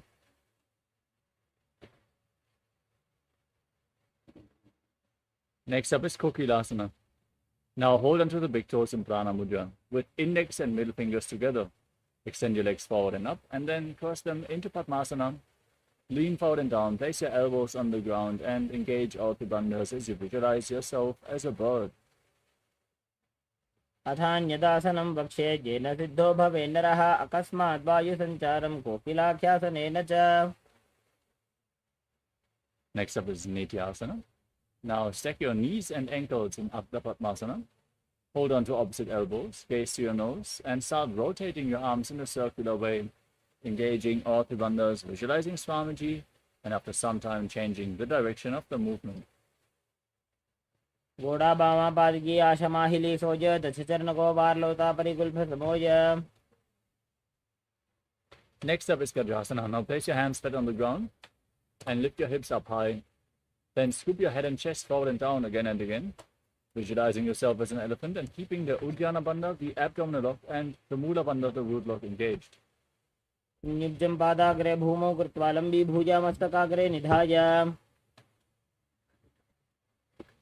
From the same position, now lift one heel up, press the other heel down, alternate again and again as you engage Uddiyana Bandha and Mula Bandha and visualize yourself as a bear in Vrikshasana. एकैकं पादमाकुञ्च गजासनं कुर्यात् वृक्षासनं भवति.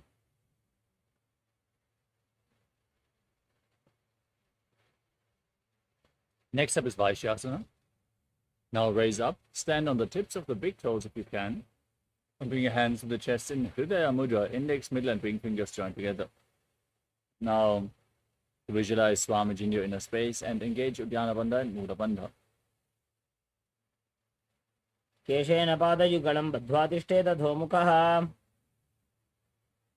Next up is Urpajanukharana.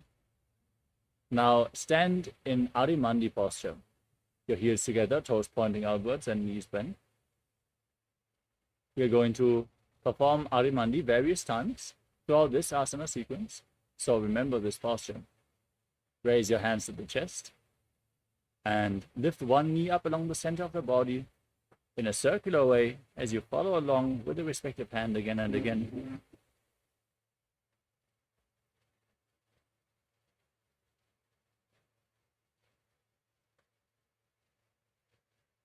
Next up is Balalingasana. Now interlock your fingers from the outside in Sarva Shankari Mudra. Pull your knee up against your chest as you stand erect on the mat like a rod. Engage all the bandhas and visualize yourself holding a baby. एकं जानुवृत्यालिङ्ग्य स्थातव्यं बाललिङ्गनं भवति.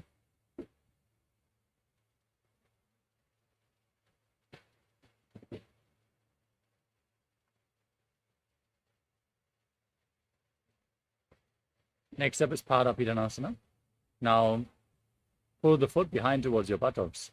Holding it with both hands, stand erect on the mat like a rod and engage all the bandhas as you visualize Swamiji.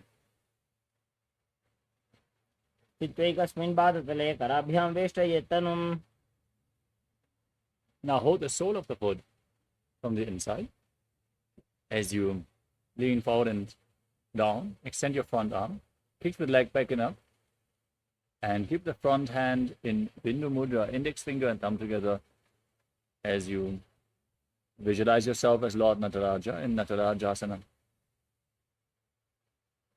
उत्तानपादं क्रौञ्चं च मरीचिं वीरभद्रकं नटराजं त्रिकोणं च सुप्ताङ्गुष्ठप्रसारणे.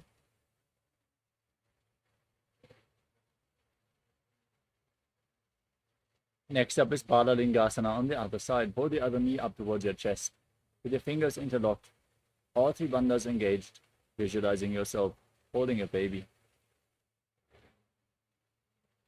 एकं जानुवृत्यालिङ्ग्य स्थातव्यं बाललिङ्गनं भवति.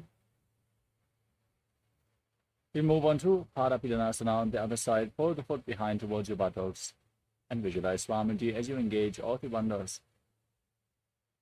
चित्वैकस्मिन् पादतले कराभ्यां वेष्टयेत्तनुं पृष्ठे संस्थाप्य यत्नेन पादपीडनमासनम्. Now hold the sole of the foot and lean forward and down with your front hand in Bindu Mudra, visualizing yourself performing the cosmic dance as Lord Nataraja. युक्तानपादं क्रौञ्चं च मरीचिं वीरभद्रकं नटराजं त्रिकोणं च सुप्ताङ्गुष्ठप्रसारणे.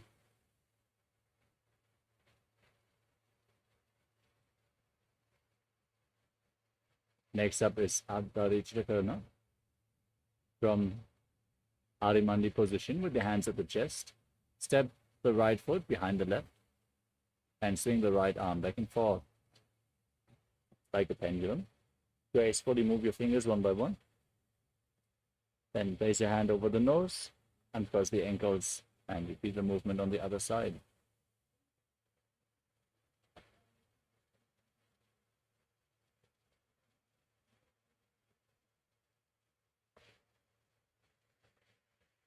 We move on to the skeleton dance.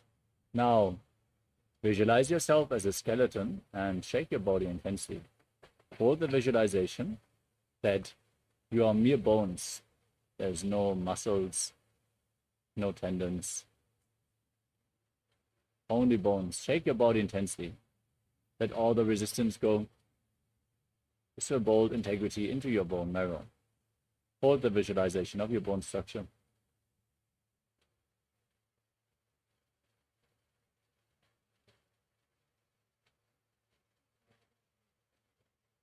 Next up is Katit Chinakarana. From Adimandi position, cross your arms above your head with your palms facing back. Now open your arms up and turn to one side, return to the center, and repeat the movement again and again.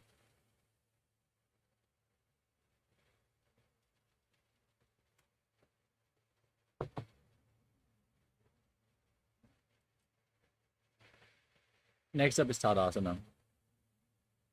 From a standing position, raise up onto the toes and raise your arms up parallel above your head. Engage all the bandhas and visualize yourself as a palm tree. As you internally chant the new japa, Shivoham. महामुद्राबद्ध कोनो ताडासन विभेदकान् विनोतानं सदा कुर्यादन्तर्वत्नी पतिप्रिया.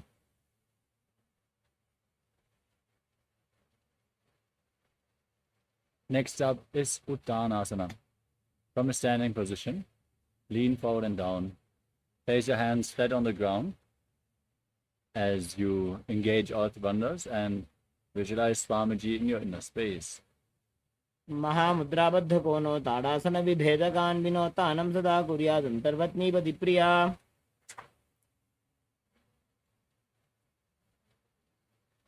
Next up is Tarakshvasana. Now, step your feet back into the tall plank position and engage the Mula Bandha, the root lock, and the Jalandhara Bandha, the throat lock. As you tuck your chin to the chest, rotate your head from side to side, and visualize Swamiji in your inner space. गजासनवस्थित्वा मस्तकं वारं वारं दक्षिणकक्षं सव्यकक्षं नयेत्.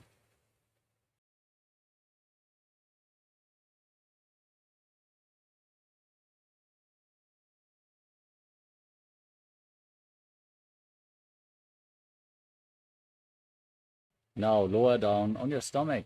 Keep your hands at the side of your chest and point your toes back as you raise your head and chest up by the strength of your lower back. Open up your mouth in Bhujangani Mudra and inhale through the hollow of your throat as you visualize yourself as a cobra in Bhujangasana. अङ्गुष्ठनाभिपर्यन्तम् अधो भूमो विनिन्यसेत् कराभ्यां तधरां धृत्वा ऊर्ध्वशीर्षफणीवहि.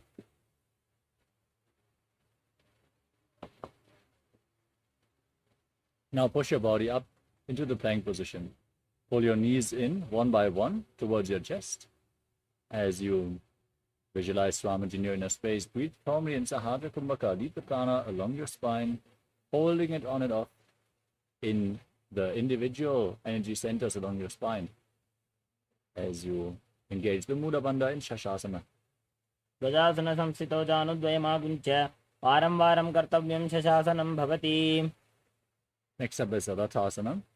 From the same position, now step one foot in between the two hands, jump the front foot back and bring the other foot in between the hands again and again as you visualize yourself as a chariot.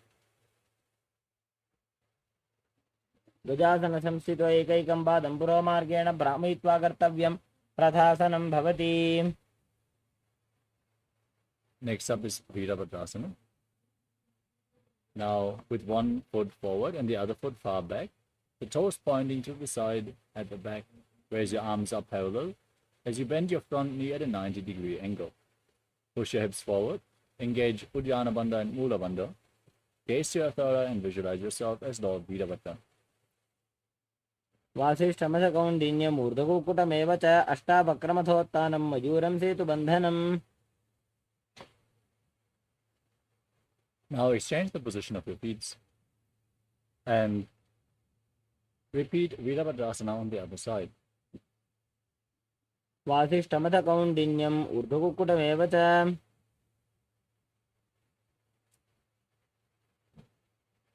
Now stand on one foot and raise the opposite foot towards your inner opposite thigh. Join your hands in Anjali Mudra, raising them up above your head as you engage Uddiyana Bandha and Mula Bandha and visualize yourself as a tree in Vrikshasana. वामोरुमूलदेशे च जाम्यं पादं निधाय तु तिष्ठेत् वृक्षवद्भूमौ वृक्षासनमिदं विदुः. Next up is Garudasana. Now place the raised foot onto the opposite thigh. Join your hands in Namaskara Mudra in front of your chest and visualize yourself as Lord Garuda. गरुडासनमावक्षे येन ध्यानं स्थिरं भवेत् सर्वदोषाद्विनिर्मुक्तो भवतीह महाबली. Next up is Vrikshasana, the tree posture on the other side. Raise the other foot up. Join your hands and raise them up above your head as you visualize yourself as a tree. वामोरुमूलदेशे च जाम्यं पादं निधाय तु तिष्ठेत् वृक्षवद्भूमौ वृक्षासनमिदं विदुः. Now bring the raised foot on top of the opposite thigh. Join your hands in Namaskara Mudra and visualize yourself as Lord Garuda with big wings on your back in Garudasana on the other side. गरुडासनमावक्षे येन ध्यानं स्थिरं भवेत् सर्वदोषाद्विनिर्मुक्तो भवतीह महाबली.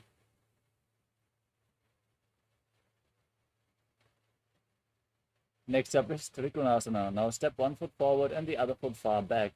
Keep the back toes facing sideways as you extend your arms parallel to the ground and lean forward and down, placing one hand at the front foot and the other hand pointing up towards the sky. Gaze upwards along the raised arm and visualize yourself as a triangle in Trikonasana.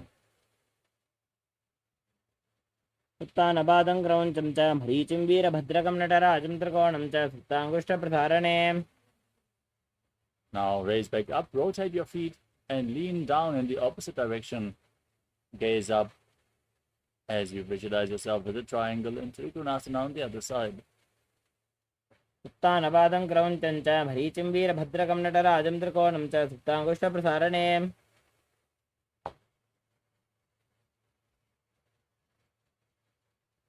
Next up is Nikutaka Karana from Arimandi position. Heels together, toes pointing outwards, knees bent. Raise one heel off the mat and place your hands in front of the chest with the palms facing each other. Now stomp the raised heel to the ground and lift the other heel up as you exchange the position of your hands again and again.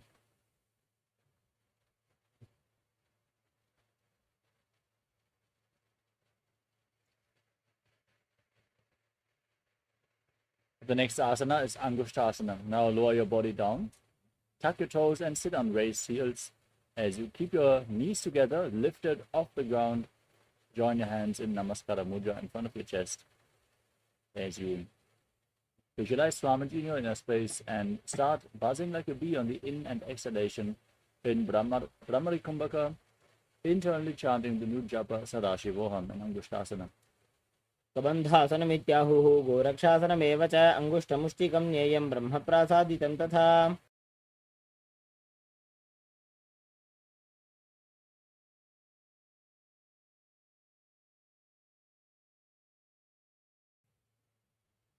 Next up is Saurasana. Now extend one leg forward. Keep your hands at the side of your body with the palms facing forward in Vara Mudra as you visualize Swamiji in your inner space in Saurasana. प्रसार्य एकं पादतलं संस्थाप्य त्वेकपादकम्. We move on to Vidunanasana. Now lean forward and down. Hold onto the big toe of the front foot and the back heel with the other hand as you visualize Swamiji in your inner space. गुल्फस्थितो पादमेकं प्रसार्य तत्पादाग्रं संस्पृश्य तत्करेण. Now exchange the position of the feet. Step the other leg forward. Keep your hands at the side in Vara Mudra as you visualize Swamiji in Saurasana. प्रसार्य एकं पादतलं संस्थाप्य त्वेकपादकम्. Now lean forward and down. Hold onto the big toe and the back heel as you visualize Swamiji and buzz like a bee in Vidunanasana. गुल्फस्थितो पादमेकं प्रसार्य तत्पादाग्रं संस्पृश्य तत्करेण. Next up is the Brahma Kushasana. Now step your feet back in and separate your legs. Place your hands on top of the knees, palms facing up as you engage Jalandhara Bandha and Mula Bandha. Lock your perineal floor and your chin to the chest as you gaze down in between the gap of the palms. Focus your gaze on the space as you visualize Swamiji in your inner space in Brahma Kushasana. दो फणा पानी होए वैसे AD दो गुदानी वैसे कोरबक दलियां की माहिली आयस माहेरा शेमिली. Next up is Kapilasana. Now place your knees on the ground, your hands on the thighs, and sit on raised ears with your toes tucked as you lock your abdomen and the perineal floor in Uddiyana Bandha and Mula Bandha. Gaze to your nose and visualize yourself as sage Kapila Muni, the founder of the Sankhya philosophy.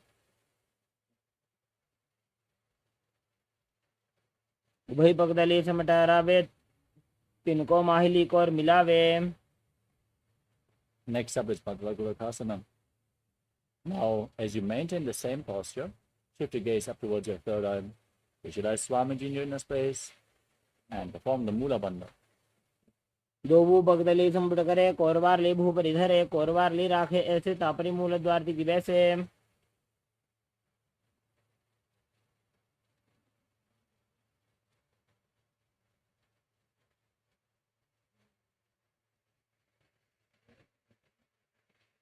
Next up is Suryasana. Now, raise your knees off the ground, bring the soles of the feet together, separate your knees, and join your thumbs and little fingers in Padma Mudra, opening up the palms, resembling a lotus flower as you raise your arms up above your head, elbows straight, gazing through the gap between the palms as you engage Uddiyana Bandha and Mula Bandha and visualize Lord Surya in your inner space. एडी दो गुदा तरियाने फना पानी बैठक पुनिठाने. Next up is Mandukasana. Now place your knees on the ground, your feet flat, and keep your hands on top of your knees as you gaze up towards your third eye. Visualize yourself as a frog and breathe through your nose in Sahadra Kumbhaka as you press your tongue up flat against the palate of your mouth in Manduki Mudra in Mandukasana.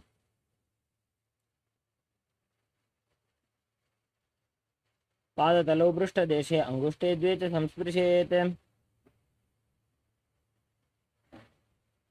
Now maintain the same position with your legs as you raise your hands up and hold on to opposite shoulders behind your back. Keep your elbows close to your head as you gaze up towards your third eye. Visualize yourself as a frog. Press your tongue up in Manduki Mudra and engage Uddiyana Bandha and Mula Bandha. मंडूकासन मध्यस्थं कूर्पराभ्यां धृतं शिरः एतद्धेकवदुत्थानमेतदुत्थान मंडूकम्.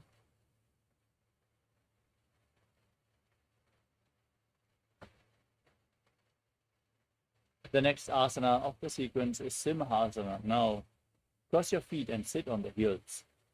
Put your hands flat on the knees and gaze to your nose. Stick your tongue out and exhale forcefully again and again as you visualize yourself as a lion in the lion posture. दक्षिणं सव्यगुल्फेन दक्षिणेन तदेतरं हस्तौ तदान्वो संस्थाप्य साङ्गुलीश प्रसार्य च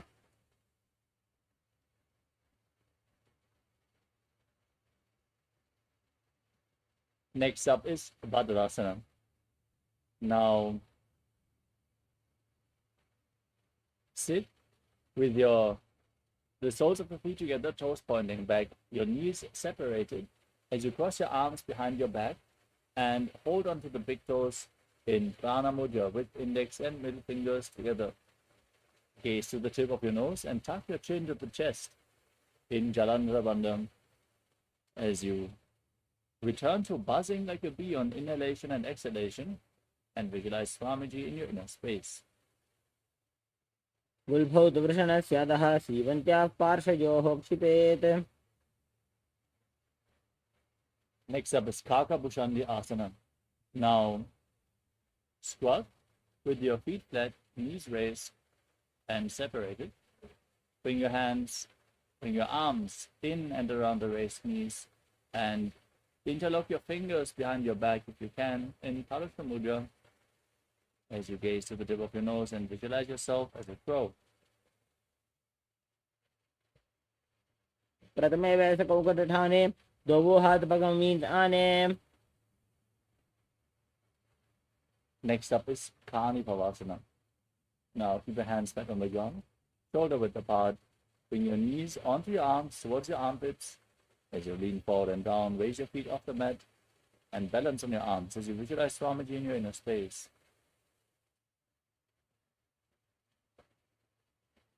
आसन को गुण आशी दुष्टा होई तो आछी होई.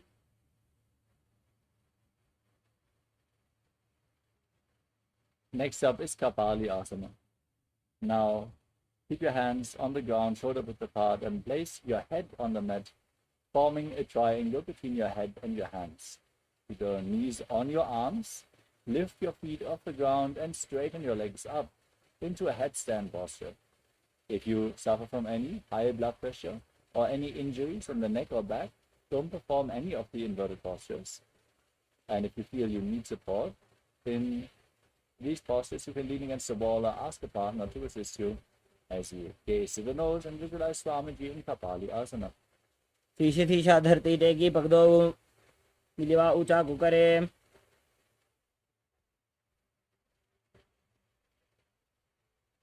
Next up is Parshvamayurasana. Now squat with your hands flat and twist your body to one side, aligning your knee and hip with your elbows. Lean on your arms and lift your body off the mat, extending your legs out to the side as you gaze to your third eye and visualize yourself as a peacock. Exhale all the way and hold your breath in Richaka Kumbhaka in Parshvamayurasana. मयूरं दण्डवत् कुर्यान् मायूरं दण्डनामकम्. Now twist your body in the opposite direction. Balance on your arms as you visualize yourself as a peacock and hold your breath in the exhaled state again and again. Repeating Parshvamayurasana. मयूरं दण्डवत् कुर्यान् मायूरं दण्डनामकम्. The next asana is Baidaganathasana. Now place your hands flat and step your feet back into Kalakshvasana. Then step 1 foot outside the respective shoulder in between the hands.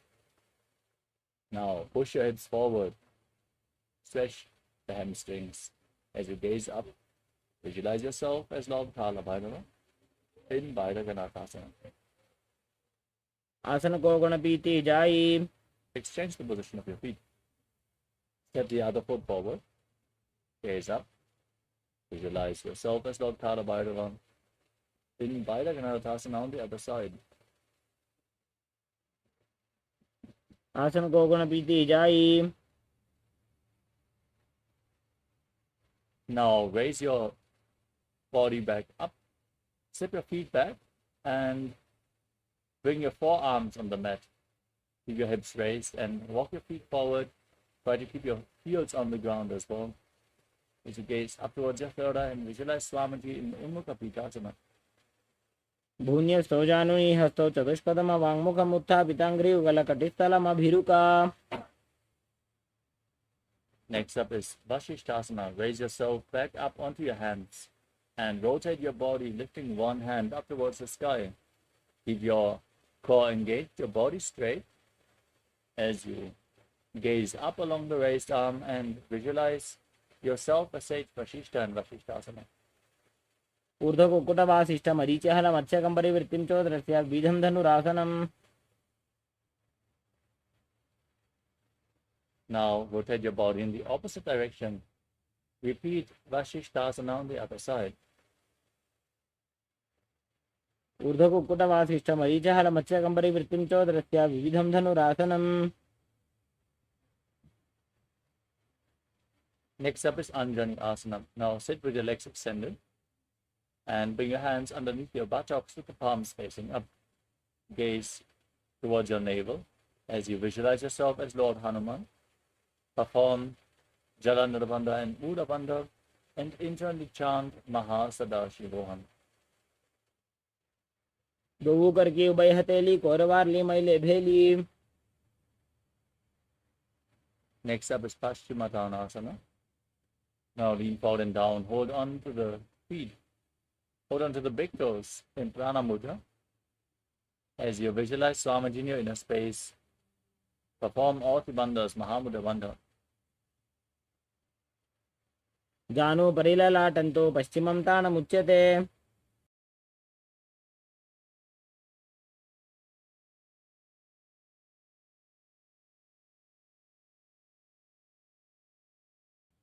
The next asana is Uddasana. From the same posture, now interlock your fingers behind your neck and lean forward and down, bringing your head in between your knees, your elbows outside the knees.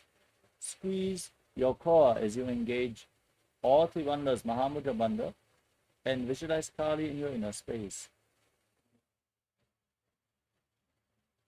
स्वपानिभ्यां दृढं धृत्वा जानो परिशिरोऽन्यसेत आसनोग्रमिदं प्रोक्तं भवेदनिलदीपनम्. Next up is Marichyasana. Now step one foot in with the heel against the perineum, knee raised. Bring your arm in and around the raised knee and interlock your fingers behind your back in Pavasha Mudra. As you lean forward and down, bring your head towards the knee and visualize yourself as Sage Marichi in Marichyasana. उत्तानपादं क्रौञ्चं च भरीचिं वीरभद्रकं नटराजं त्रिकोणं च सुप्ताङ्गुष्ठप्रसारणे. Next up is Mahamudrasana. Now drop the raised knee to the side. Keep the heel against the groin, lean forward and down. Hold on to the front foot.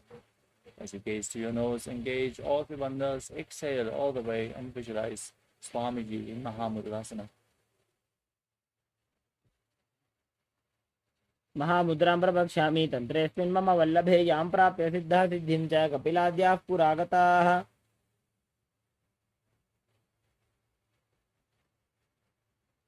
Now repeat Marichyasana on the other side. Extend your legs forward and bring the other heel in towards the perineum with the knee raised.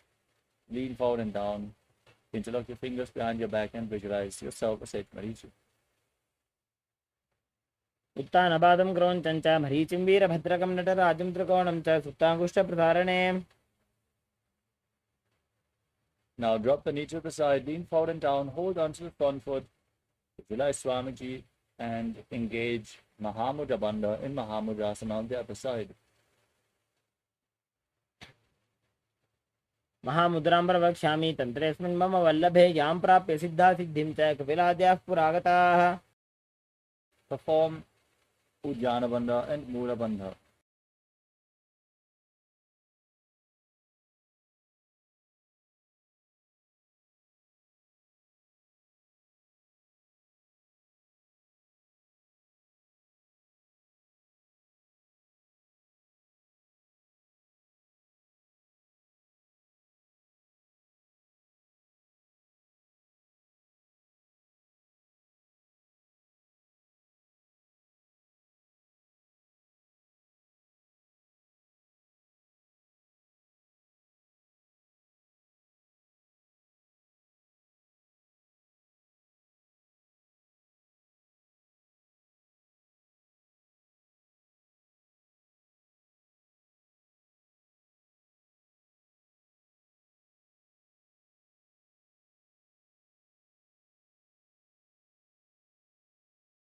The hips to the ground. Now visualize yourself as a camel. अध्यासुषेते पदयुग्मव्यस्तं पृष्ठे निधायापि धृतं कराभ्याम्.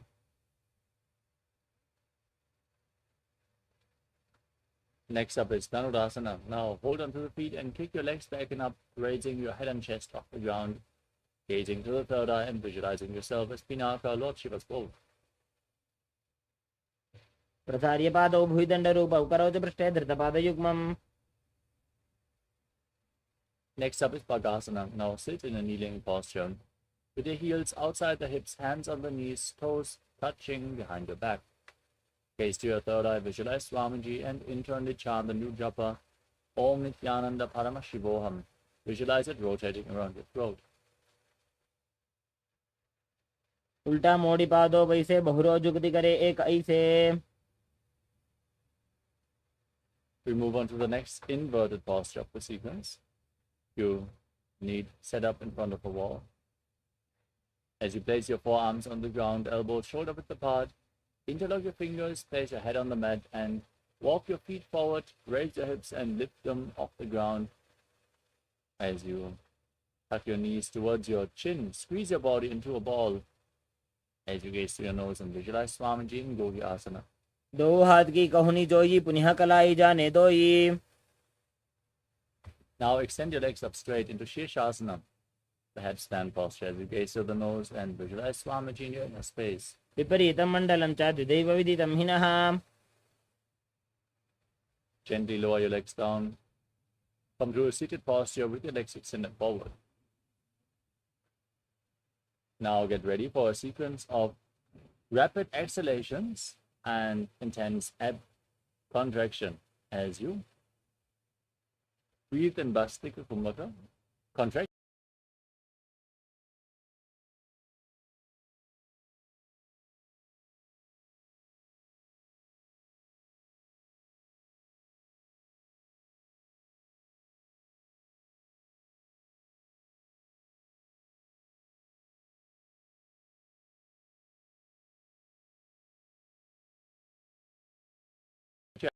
Breathe in Bastika Kumbhaka, contract.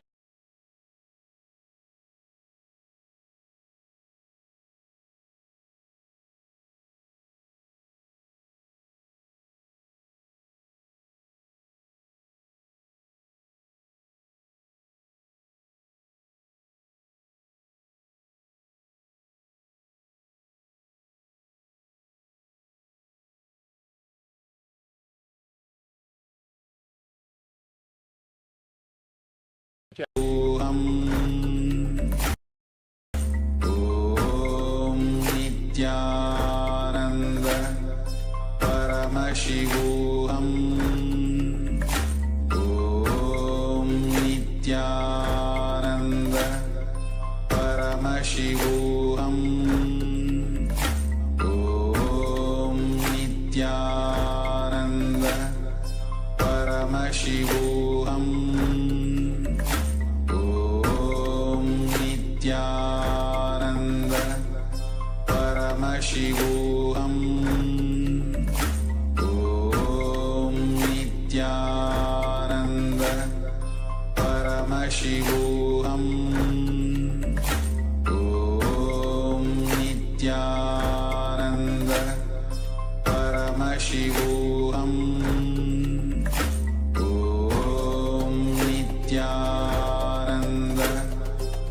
Paramashivoham. Om Nithyananda Paramashivoham. Om Nithyananda Paramashivoham. Om Nithyananda Paramashivoham. Om Nithyananda Paramashivoham. Om Nithyananda. Yes, sorry for the technical glitch. Let us now move on to the next asana of the sequence, which is Parikasana. Now, bring your hands behind your back, hold onto opposite shoulders, and point your feet up at a 45-degree angle as you keep rapidly exhaling in Vastika Kumbhaka. Gaze to your third eye and visualize yourself as a mace. उत्तानशयनं कृत्वा पादौ मिलित्वा प्रसार्य. Next up is Naukasana. Now extend your arms out parallel to the ground and lift your feet up. Gaze to your third eye. Breathe rapidly and visualize yourself as a boat. उत्तानशयनं गुरुपराभ्यां भूमिं वष्टभ्याम्. Now scoop your hands below the feet and pull them against your chest as you keep the soles of the feet together. Keep breathing rapidly and gaze to your nose in Rudrasana as you visualize yourself as Lord Rudra. पगदली सम्पूटकरिहातस्य उपक उचायी. Next up is Unmukha Pitasana too. You can now breathe calmly. Lay down on your back with the knees raised. Bring your hands flat on the ground behind the heels. As you push your hips up, contract the perineal floor and tuck your chin to the chest. As you breathe in Mocha Kumbhaka, exhale as you keep your throat locked in Jalandhara as you gaze through the nose and visualize Swamiji in your inner space. ऊर्ध्वे च जानुनी कृत्वा शावेत्वोर्ध्वमुखं तथा. Now lay down flat on your back. Keep your hands at the side of your hips, palms facing up. Completely unclutched from your body in Shivasana as you pull the Kundalini Shakti upwards along your spine in Shakti Chalan Mudra and visualize that your body is dead. Swamiji is liberating you. In turn, to chant the Mahavakya Om Nithyananda Paramashivoham. उत्तानं शववद्भूमौ शयनं तोषवासनं सवासनं श्रान्तिहरं चित्त.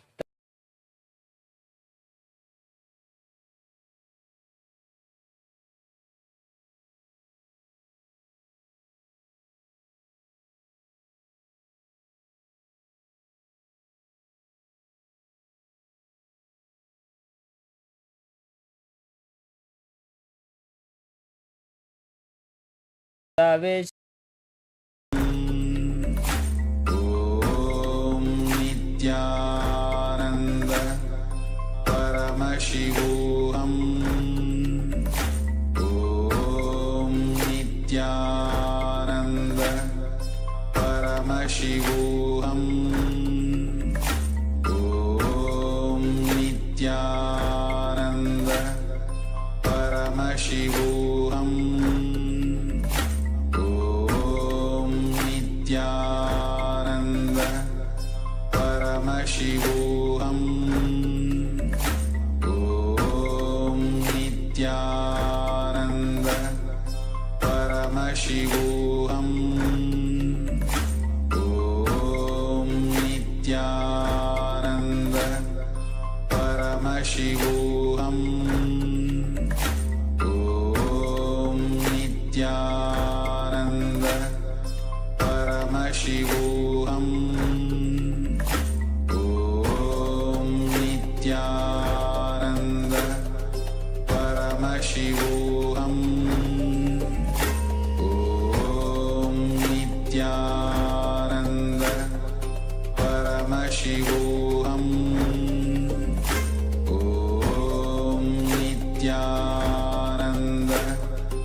Paramashivoham. Om Nithyananda Paramashivoham. Om Nithyananda Paramashivoham. Om Nithyananda Paramashivoham. Om Nithyananda Paramashivoham. Om Nithyananda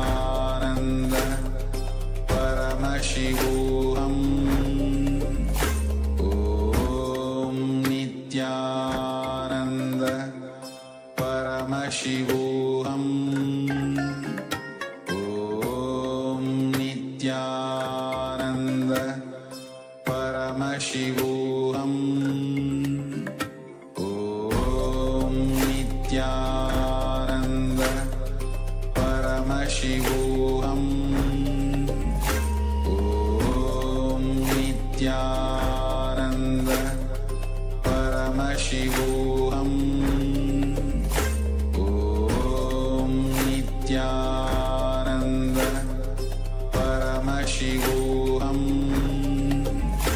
ॐ नित्यानन्द परमशिवोऽहम्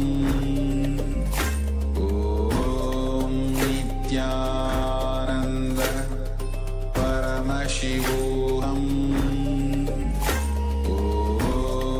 नित्यानन्द परमशिवोऽहम् ॐ नित्यानन्द परमशिवोऽहम्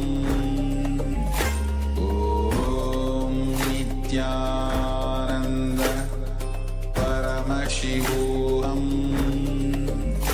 ॐ नित्यानन्द परमशिवोऽहम्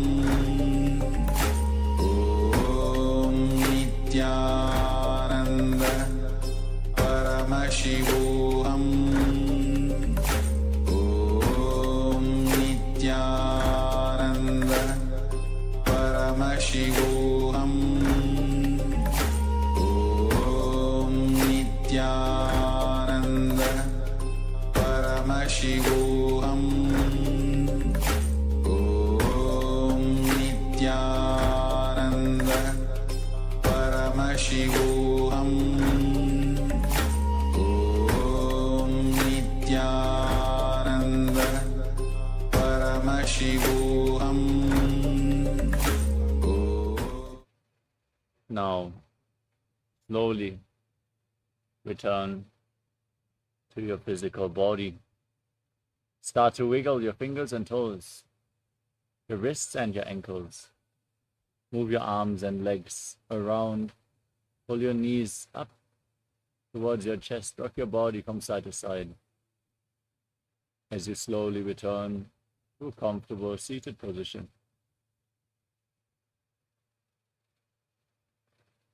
Congratulations, you completed the Pratama Vinyasa Krama 108 asanas. With this, we conclude today's Nithyananda Yoga session for the Paramashivoham Level 1 participants. Thank you so much for joining us today. The next Acharya is going to start their session soon. And for the Paramashivoham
Paramashivoham.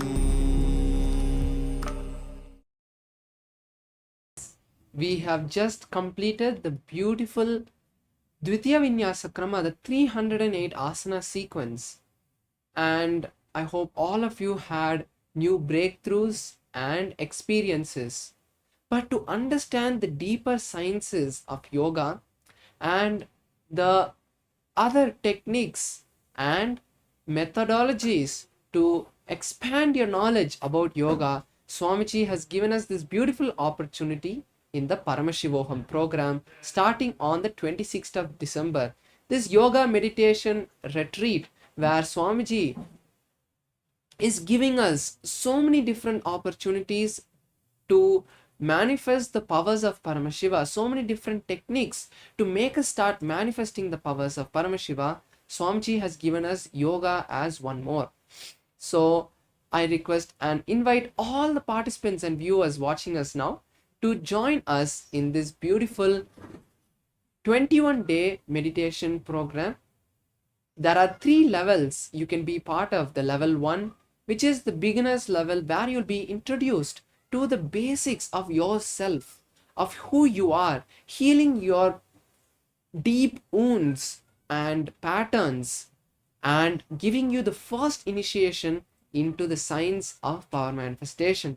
In the second level, you will be getting an advanced version of that, where in the first level what you learned, you'll be having an advanced segment where you'll be learning the science of completion, the higher powers, and ultimately you will be given the initiation to manifest Paramashiva in your life.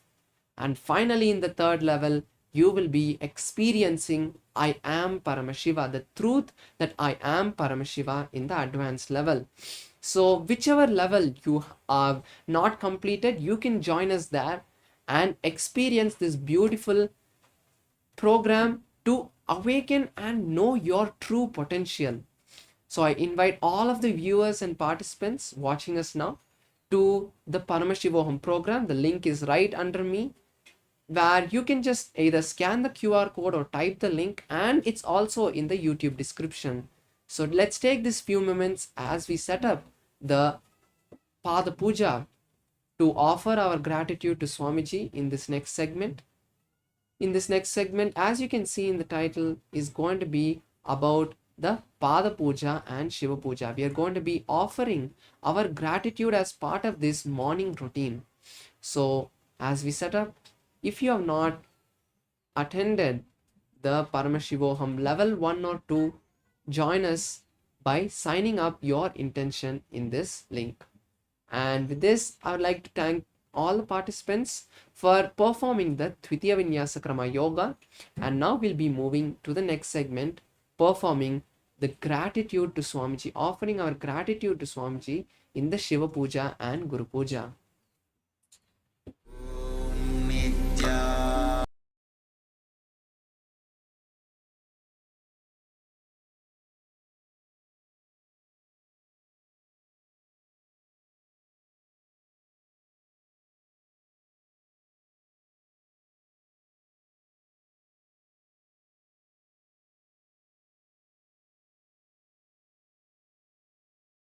Nithyanandam, we will now be entering into the Nitya Puja.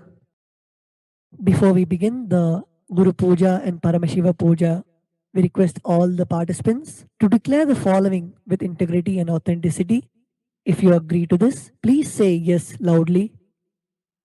I authentically cognize, which is internally process, understand, and declare the truth that cosmic energy exists.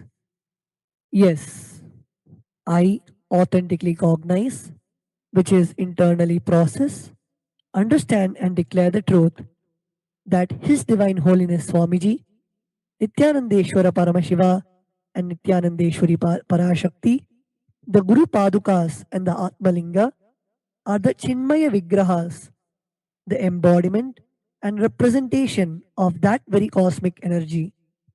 Yes, I authentically cognize, which is internally process, understand, and declare the truth that whatever I offer during the Guru Puja to His Divine Holiness Swamiji and the Paramashiva Puja to Nithyanandeshwara Paramashiva and Nithyanandeshwari Parashakti will reach the cosmic source of energy directly.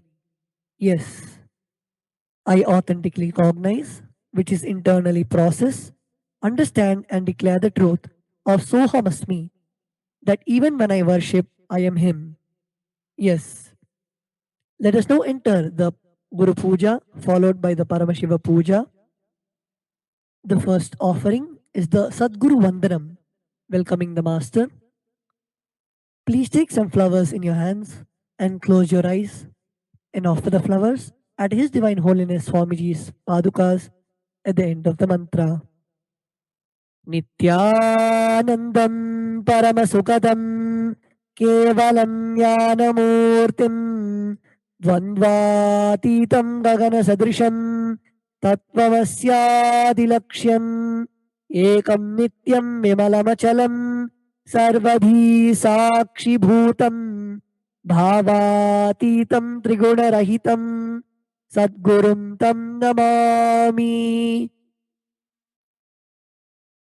Please offer the flowers at Swamiji's Padukas. The next is the offering of the Guru Parampara Vandanam. Now please take some flowers in your hands and place your hands in the Atmanjali Mudra. Close your eyes and offer the flowers at His Divine Holiness Swamiji's Padukas at the end of the mantra. Nithyanandeshwara Paramashiva Samarambham Nithyanandeshwari Parashakti Madhyamam Asmadacharya Pariyantam Vande Guru Paramparam. The next is the offering of the Arunagiri Yogishwara Vandanam. Now please take some flowers in your hands and place your hands in the Atmanjali Mudra. Close your eyes and offer the flowers at His Divine Holiness Swamiji's Padukas at the end of the mantra. Lalate Tripundri Nitila Krita Kasturi Tilakaha Spuranmala Spurita Katikopi Navasanaha Dadhano Dustaram Shirasi Panirajam Shashikalam Pradipas Sarvesham Arunagiri Yogi Vijayate. The next offering is the Tattvachamanam, the ritualistic cleansing of the mouth. Keeping your right hand in the Gokarna Mudra, pour one Udharani of water from the Panchapatram and chanting each one of the following mantras internally, drink the water that flows through the base of the palm. Om Atmatattvam Shodhayami Swadha. Om Vidyatattvam Shodhayami Swadha. Om Shivatattvam Shodhayami Swadha. Chanting the following mantra internally, wipe the upper lip and lower lip twice. Om Ham Hridayaya Namaha. Wash your right hand with the water in the Panchapatram. With the tips of the right hand index, middle and ring fingers, touch above the upper lips and below the lower lips. With the tips of the right hand index, finger and thumb joined together, touch the right nostril, the left nostril. With the tips of the right hand ring finger and thumb joined together, touch the right eye, right ear, left ear. Wash your right hand with the water in the Panchapatram.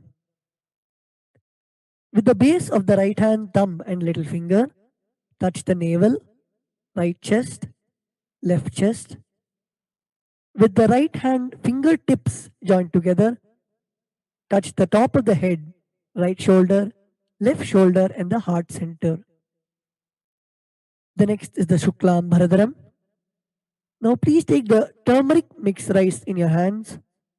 Clench your hands in the Mushti Mudra and tap the sides of the forehead along with the mantra. Shuklam Baradharam Vishnum Shashivarnam Chaturbhujam Prasannavadanam Dhyayet Sarva Vignopashantaye. The next is the pranayama. Continue to keep the turmeric mixed rice in your right hand. Now only open the little finger and ring finger and the thumb. During the pranayama, use the thumb to close the right nostril and the ring finger and little fingers to close the left nostril. During the inhalation, retention and exhalation, we will be chanting the Samhita mantras. First, we'll be inhaling and then hold your breath as long as you can and exhale. Om Om Ishanamurdhaय नमः ओम him तत्पुरुषवक्त्राय नमः ओम him अघोर हृदयाय नमः ओम him Vamdev गुह्याय नमः ओम हम सत्योजातमूर्तये नमः ओम महामृदयाय नमः ओम him शिरसे नमः ओम ओम शिखायै नमः ओम कवचाय नमः ओम हम नेत्रेभ्यो नमः ओम हस्त्राय नमः ओम ओम ईशानमूर्धाय नमः ओम हिम तत्पुरुषवक्त्राय नमः ओम हम अघोर हृदयाय नमः ओम हिम वामदेव गुह्याय नमः ओम हम सत्योजातमूर्तये नमः ओम महामृदयाय नमः ओम हिम शिरसे नमः ओम ओम शिखायै नमः ओम कवचाय नमः ओम हम नेत्रेभ्यो नमः ओम हस्त्राय नमः ओम ओम ईशानमूर्धाय नमो ओम हिम तत्पुरुषवक्त्राय नमो ओम अघोर हृदयाय नमो ओम हिम वामदेव गुह्याय नमः ओम हम सत्योजातमूर्तये नमो ओम महामृदयाय नमो ओम हिम शिरसे नमो ओम शिखाय नमः ओम हिम कवचाय नमो ओम नेत्रेभ्यो नमो ओम हस्त्राय नमः. We will now begin the Manasa Puja. Now please take some flowers in your hands and place your hands in the Kurma Mudra.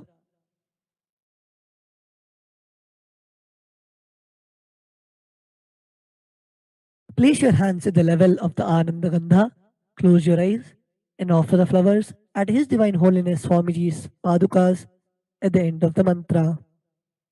Om Hritpadmamasanam Dadyate Sahasrarachyutamritaihi Padyam Sharanayor Dadyate Manastu Argyam Nivedayet Tena Amritena Achamaniyam स्नानीयं तेन च स्मृतम् आकाशतत्त्वं वस्त्रं स्यात् गन्धः स्यात् गन्धतत्त्वकम् चित्तं प्रकल्पयेत् पुष्पं धूपं प्राणान् प्रकल्पयेत् तेजस्तत्त्वं च दीपार्थं नैवेद्यं स्यात् सुदाम्बुधिः अनाहतध्वनिर्घण्टा वायुतत्त्वं च चामरं सहस्रारं भवेत् छत्रम् शब्दतत्त्वं च गीतकम् नृत्यमिन्द्रियकर्माणि चाञ्चल्यं मनसस्तथा सुमेकलां पद्ममालां पुष्पं नानाविधं तथा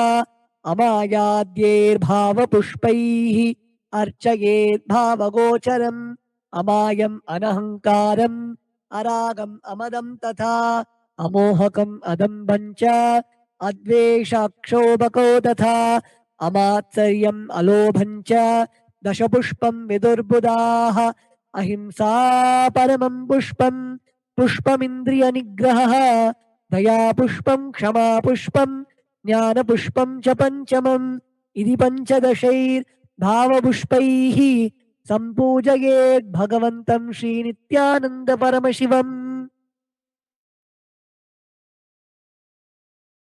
The first offering is Padyam, the offering of water for Swamiji. Now please take the Uddharani of water in your hands and offer it at His Divine Holiness Swamiji's Padukas along with the mantra.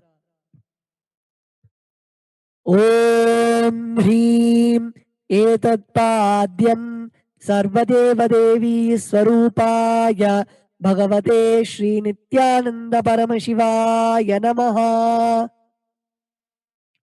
The next offering is Arghya. Now please take the conch in your hands and offer the Arghya at His Divine Holiness Swamiji's Padukas along with the mantra. Om Hreem Esho Arghyaha Sarvadeva Devi Swarupaya Bhagavate Shri Nithyananda Paramashivaya Swaha. The next offering is Achamaniyam. Now please take an Uddharani of water in your hands and offer it at His Divine Holiness Swamiji's Padukas at the end of the mantra. Om ह्रीं idam आचमनीयोदकं सर्वदेवदेवी स्वरूपाय भगवते श्री नित्यानंद परमशिवाय स्वधा. The next offering is Snaniyam. Now please take an uddharani of water in your hands and offer it at His Divine Holiness Swamiji's Padukas along with the mantra, and please ring the bell as you do so. The bell should be kept above your heart center. Om Hreem Idam Snaniyodakam Sarvadevadevi Swarupaya Bhagavate Shri Nityananda Paramashivaya Nivedayami. The next offering is Vastram. Now please take the offering of clothes in your hands and offer it at His Divine Holiness Swamiji's Padukas along with the mantra. Om Hreem Idam Vastrottariyam Sarvadevadevi Swarupaya Bhagavate Shri Nityananda Paramashivaya Nivedayami. The next offering is Gandha.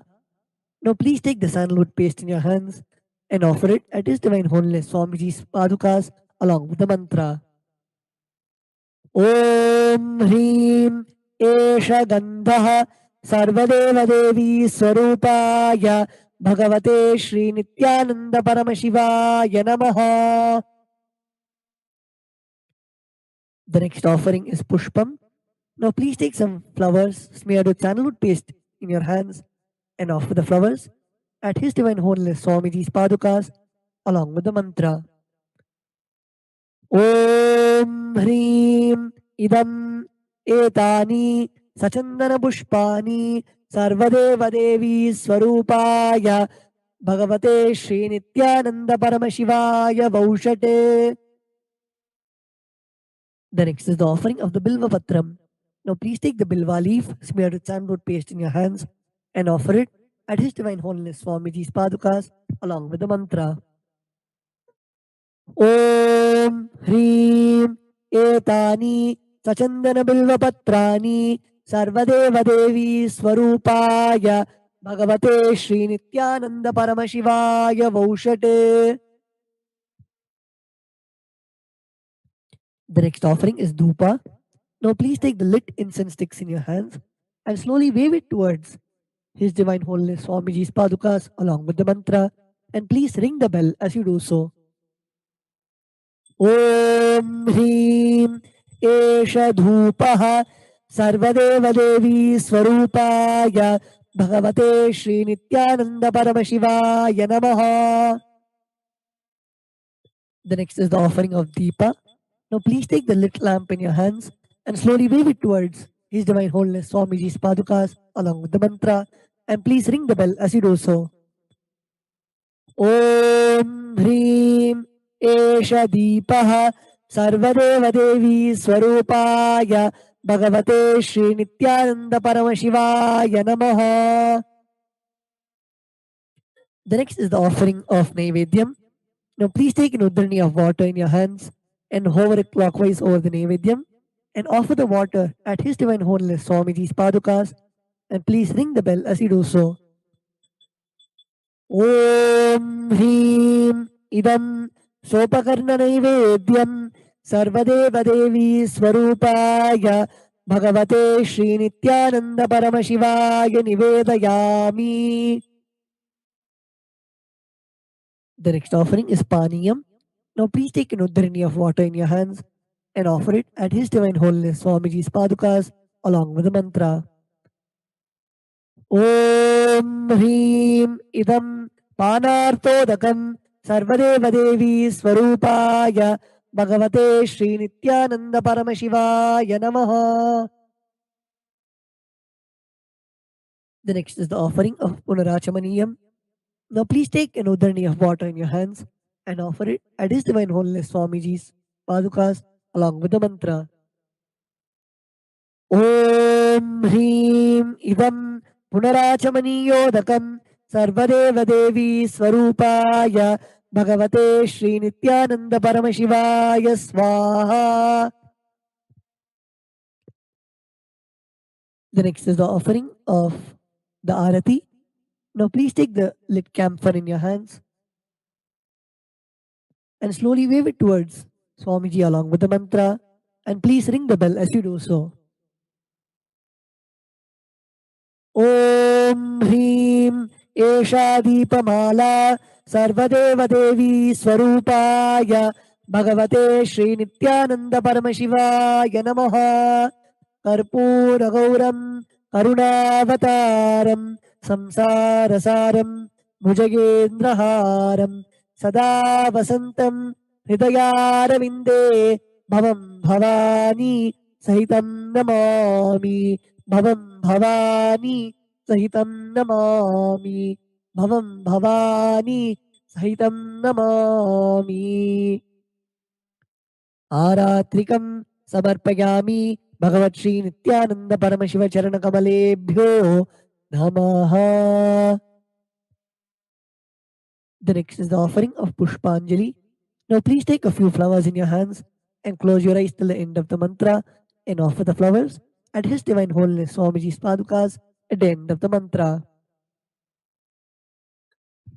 Pushpanjalihi Gururbrahma Gururvishnuh Gururdevo Maheshwarah Guru Sakshat Parabrahma Tasmai Shri Gurave Namaha Akhandamandalakaram Vyaptam Yena Characharam Tatpadam Darshitam Yena Tasmai Shri Gurave Namaha अज्ञानतिमिरान्धस्य ज्ञानाञ्जनशलाकया चक्षुरुन्मीलितं येन तस्मै श्रीगुरवे नमः अनेकजन्मसम्प्राप्तकर्मबन्धविदाहिने आत्मज्ञानप्रदानेन तस्मै श्रीगुरवे नमः मन्नाथ श्रीजगन्नाथो मद्गुरु श्रीजगद्गुरुः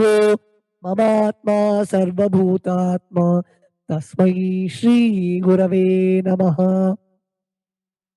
ईश्वरो गुरुरात्मेति मूर्तिभेदविभागिने व्योमवद्व्याप्तदेहाय दक्षिणामूर्तये नमः नित्यानन्दं परमसुखदं केवलं ज्ञानमूर्तिं द्वन्द्वातीतं गगनसदृशं तत्त्वमस्यादिलक्ष्यम् एकं नित्यं विमलमचलं सर्वधी साक्षिभूतं भावातीतं त्रिगुणरहितं सद्गुरुं तं नमामि पुष्पाञ्जलिं समर्पयामि भगवत् श्री नित्यानंद परमशिव चरण कमलेभ्यो नमः. With this we come to the end of the Guru Puja. We will now be beginning the Paramashiva Puja. The first is the Tattva Chamanam.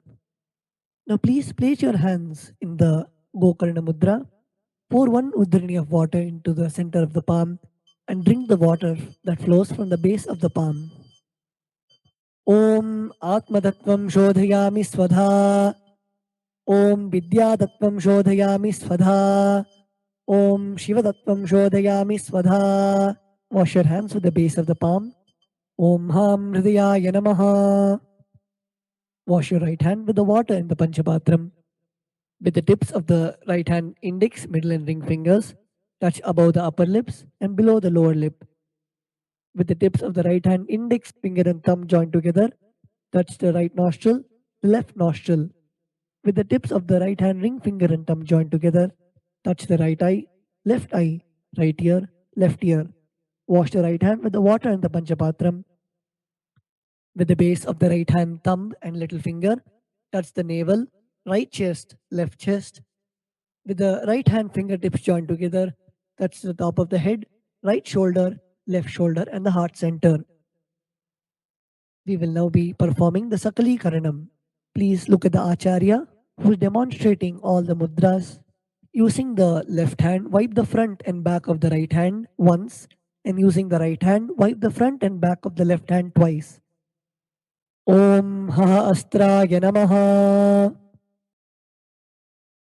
Shaktaye Voshate. ॐ हां शिवासनाय नमः। ॐ हां शिवमूर्तये नमः। ॐ हं सत्योजातमूर्तये नमः। ॐ हिं वामदेवगुह्याय नमः।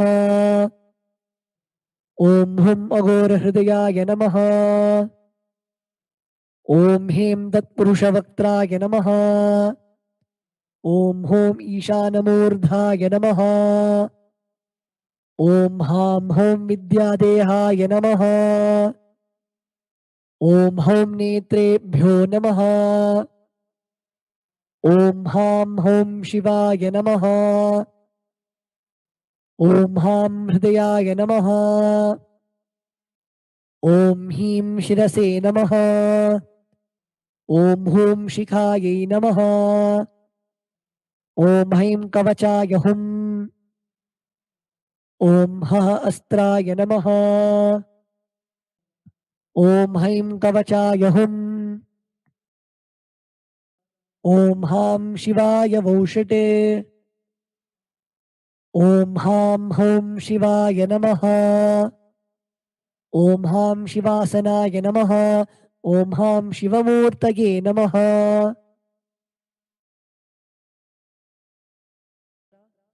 ॐ हं सत्योजातमूर्तये नमः। ॐ हिं वामदेवगुह्याय नमः। ॐ हुं अघोरहृदयाय नमः। ॐ ह्रीं तत्पुरुषवक्त्राय नमः। ॐ हौं ईशानमूर्धाय नमः। ॐ हां हौं विद्यादेहाय नमः। ॐ हौं नेत्रेभ्यो नमः। ॐ हां हौं शिवाय नमः। ॐ हां हृदयाय नमः। ॐ ह्रीं शिरसे स्वाहा। ॐ हूं शिखायै वौषटे। ॐ हैं कवचाय हुम्। ॐ ह अस्त्राय फटे। ॐ ह अस्त्राय हुं पटे। ॐ ह अस्त्राय फटे।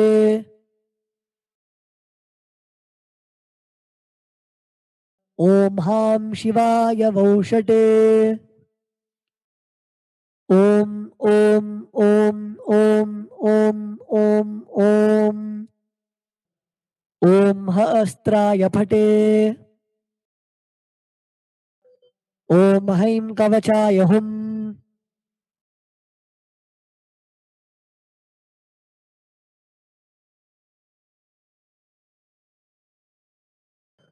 ॐ हां शिवाय वौषटे। ॐ हां शिवासनाय नमः। ललाटे त्रिपुण्ड्रीनिटिलकृतकस्तूरीतिलकः स्फुरन्मालाधारस्फुरितकटिकोऽपि दधानो दुस्तारं शिरसि फणिराजं शशिकलां प्रदीपः सर्वेषाम् अरुणगिरियोगी विजयते इन्दुनिभपञ्चमुखहस्तदशयुक्तं शूलमृगटङ्कमसि वज्रमभयं स्यात् पाशवरदाङ्कुशमणिज्वलनवामे श्वेतकमलासन सदाशिवस्वरूपम्। ॐ हां शिवमूर्तये नमः।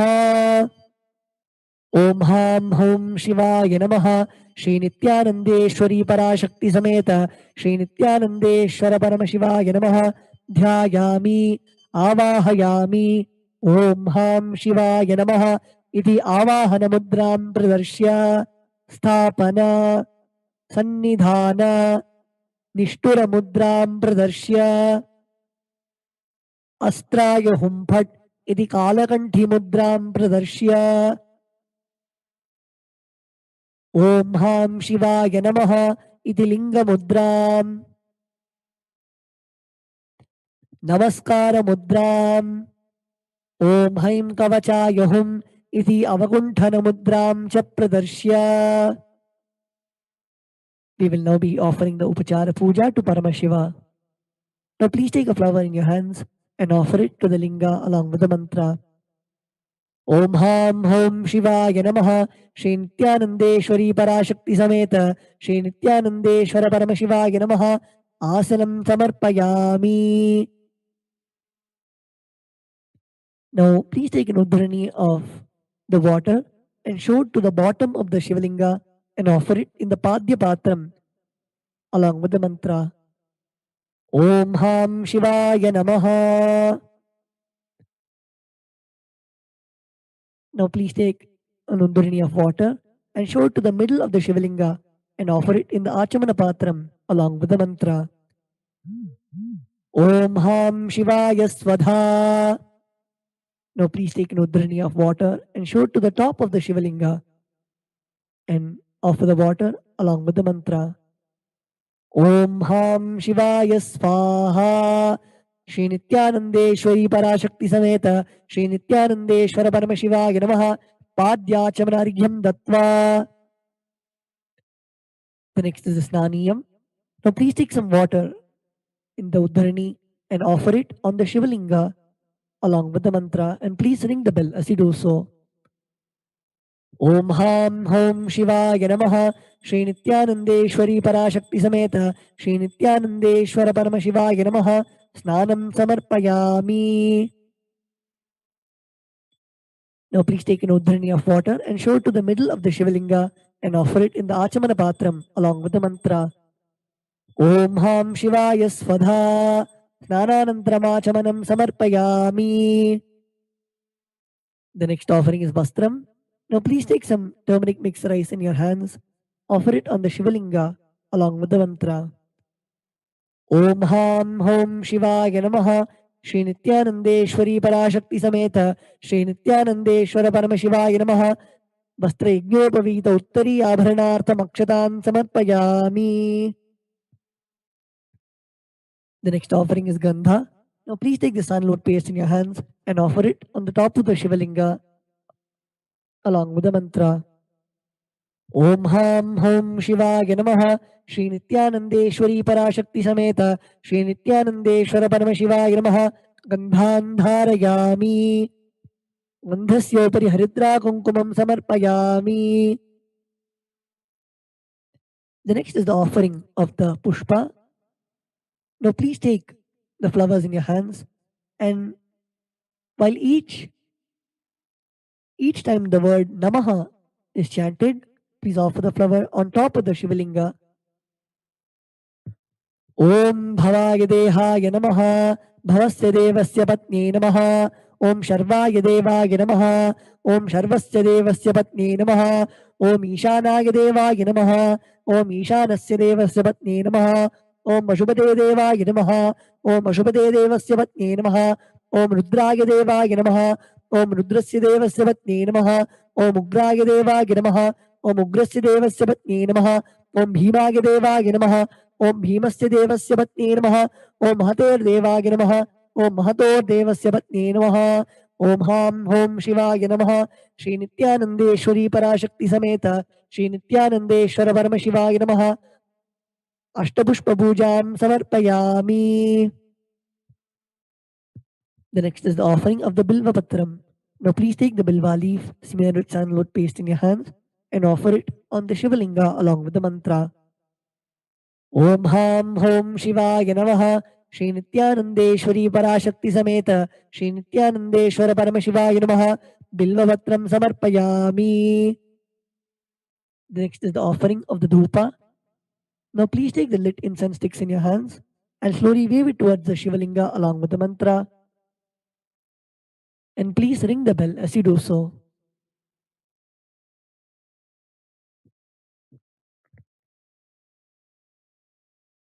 Sprinkle the Samanyargya, the water from the Panchapatram, onto the bell. Om Hastraya Namaha. Now sprinkle the water onto the Dhupa stand, chanting the mantra Om Hastraya Phate. Now offer the flower on the incense sticks, chanting the mantra Om Ham Hridayaya Namaha. Om Ham Hom Shivaya Namaha. Shri Nithyanandeshwari Parashakti Sameta Shri Nithyanandeshwara Paramashivaya Namaha. Dhupam Agrapayami. Offer the Achamanam to the linga. Om Ham Shivaya Swadha. Now please sprinkle the water on the lamp, chanting the mantra Om Hastraya Pate. Now offer the flower on the lamp, chanting the mantra Om Ham Hridayaya Namaha. Now please take the lamp in your hands and slowly wave it towards the Shivalinga along with the mantra, and please ring the bell as you do so. Om Ham Hom Shivaya Namaha. Shri Nithyanandeshwari Parashakti Sameta Shri Nithyanandeshwara Paramashivaya Namaha. Deepam Darshayami.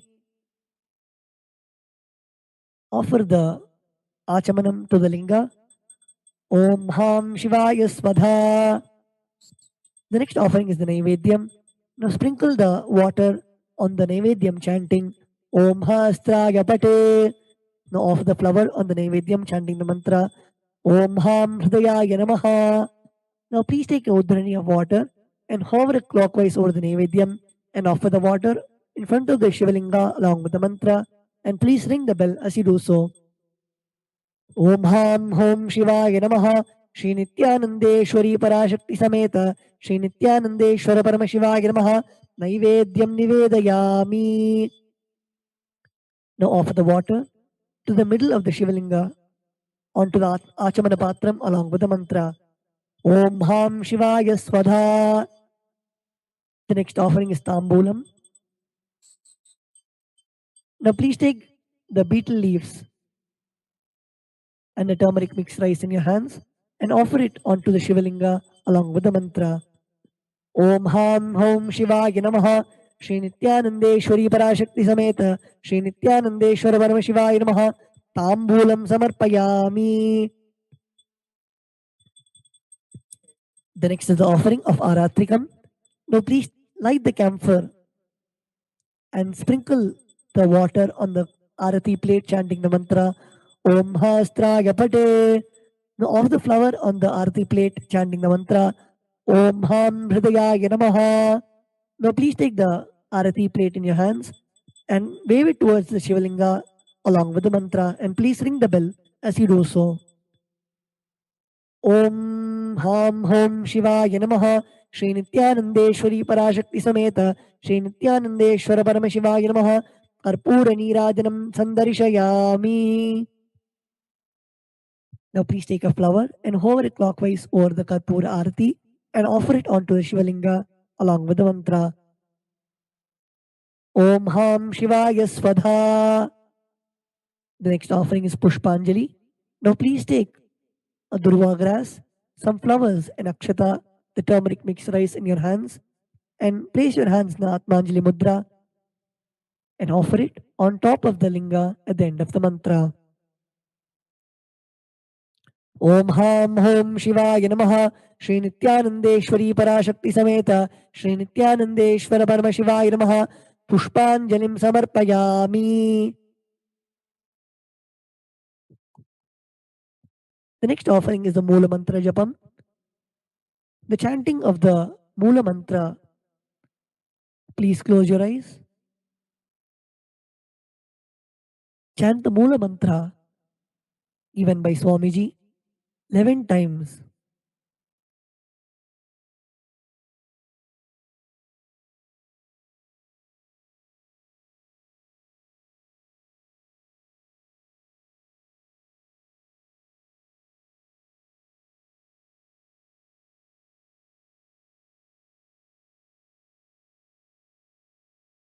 Now we'll be offering the japa that we have chanted. Please take a flower, the durva grass and the akshata in your right hand. Om Ham Hridayaya Namaha. Om Hem Kavachaya Hum. Om Hastraya Pate. Now please pour some water in your right hand and keep your hands in the Udbhava Mudra as demonstrated by the Acharya.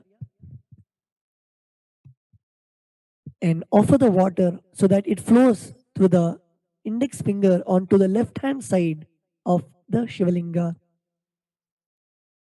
यत्किञ्चित् कर्म देवेश सदा सुकृतदुष्कृतं तन्मे शिवपदस्थस्य भुङ्क्षक्षपे शङ्कर शिवो दाता शिवो भोक्ता शिवः सर्वमिदं जगत् शिवो यजति सर्वत्र यः शिवः सोऽहमेव तु ॐ हां हों शिवाय नमः. Now please perform the Tattvachamanam. Now please perform the mudras as demonstrated by the Acharya. Om Atmatattvam Shodhayami Svadha. Om Vidyatattvam Shodhayami Svadha. Om Shivatattvam Shodhayami Svadha. Om Ham Hridayaya Namaha.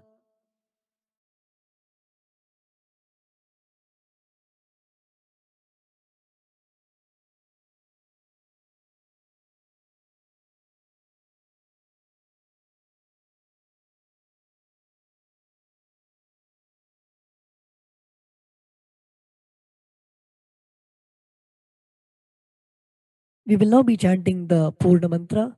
Please place your hands in the Atmanjali Mudra and close your eyes. Om Purnamadah Purnamidam Purnat Purnamudachyate Purnasya Purnamataya Purnamevavashishyate Om Shanti Shanti Shanti Hari Om Tatsat Sarvam Bhagavat Shri Nithyananda Paramashiva Padukarpanamastu Om Nithyanandam.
I bless you all. Let you all open all your three eyes and manifest the powers of Mahasadashiva. Yes, now we have completed the Nitya Puja, the daily connection time that we get to enjoy with Paramashiva. And now let us take a moment to also, as we have just completed this Nitya Puja, let us take this time to once just close our eyes and connect with Paramashiva and request him to manifest the Paramashivoham experience in us. And the experience of Paramashivoham is not just a program, but it is the life transforming experience that you will get from the initiations of Swamiji. So now, all viewers who are watching us right now, I request you to visit paramashivoham.org or events.kailashamailer.com and register yourself for Paramashivoham. So that is the way you will actually experience the direct connection. You will be able to know, we have been doing the puja. and we just see the deity of Swamiji or the deity of Paramashiva.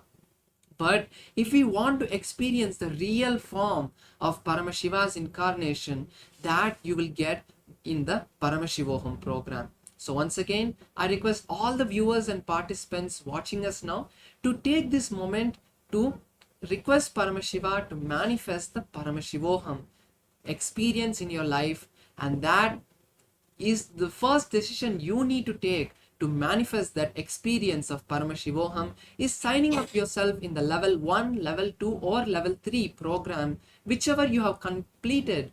Going to the next level, register yourself in that particular program which you want and join and experience Paramashiva there. So with this, let's now enter the next step, where Swamiji in so many satsangs has given us various different powerful cognitions, and today we have taken this time to give you a satsang that can enrich your life today and change the very thought currents you are experiencing right now. So now let's get in the space of a meditative listening, keeping your puja kits aside. Be in a seated position and listening to this satsang now. Start writing down all the powerful cognitions. Make sure you write them down, as when you write these satsang points down, it becomes your book of hearts to keep you powerful at any low situation. Being in the space of listening now, let us enter the satsang with Swamiji.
Paramashiva's message directly from Kailasa, Maha Kailasa. Listen. Ability to face yourself in the parallel universe.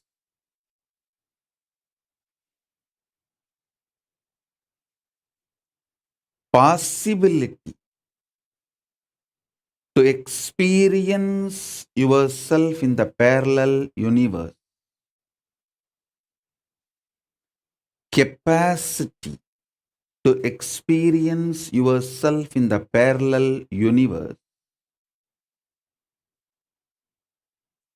The power to face yourself in the parallel universe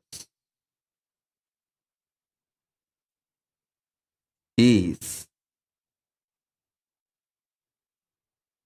the same power which you are using to keep yourself deluded or awakened.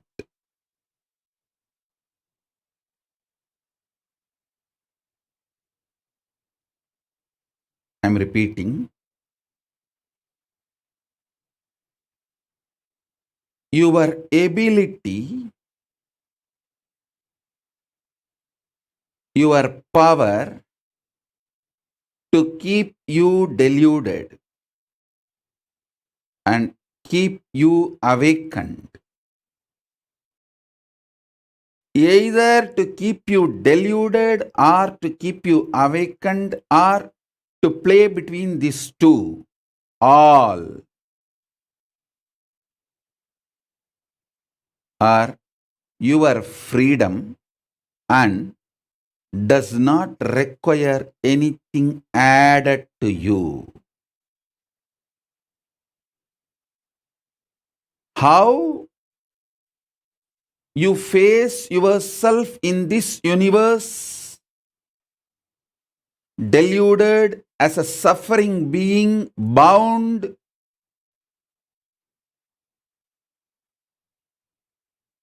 with body, mind, multiple pains, sufferings.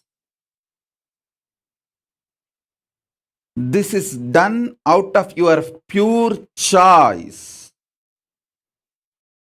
You may think the law of the physics is reason for your suffering. Be very clear. You decided to frame the law of the physics and play within that law. I am not disrespecting your suffering. Let me repeat. I am just denying its existence. Listen.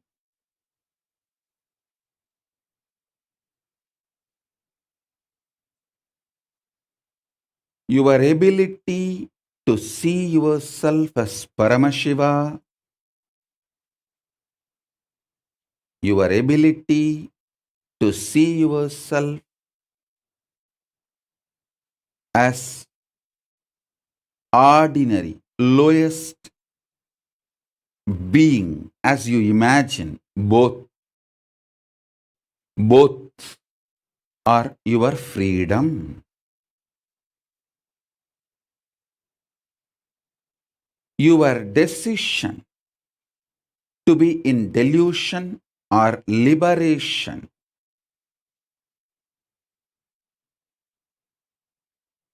both are your decision. Your decision to see yourself as Paramashiva invokes Maha Tripura Sundari in you. Your decision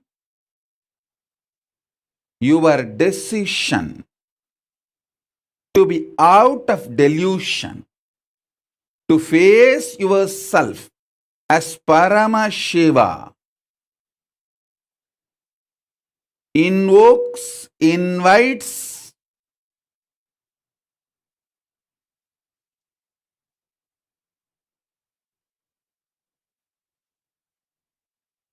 Maha Tripura Sundari, Paramashiva Shakti in you. I am going to repeat now because just this one powerful cognition can liberate you, can completely liberate you, free you. Understand? Because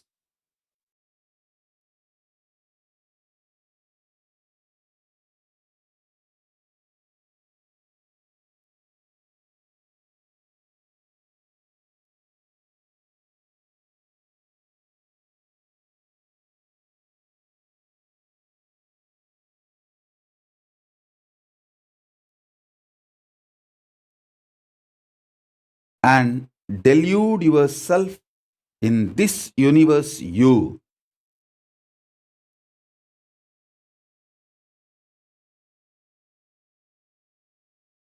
You can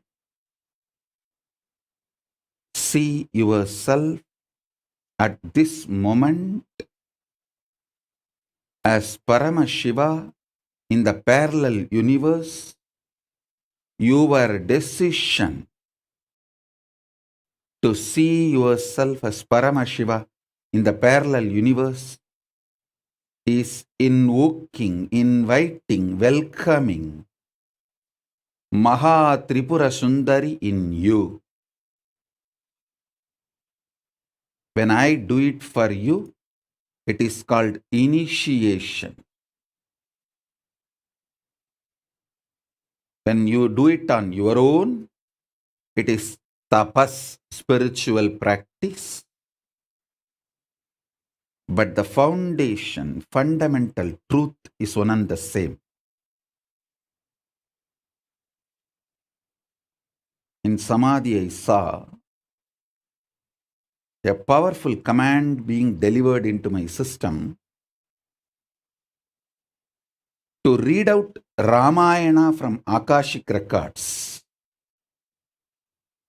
with all the 108 Upanishads, because the Rama beautifully explains how he manifests in parallel universe, how he exists in parallel universe. So from today,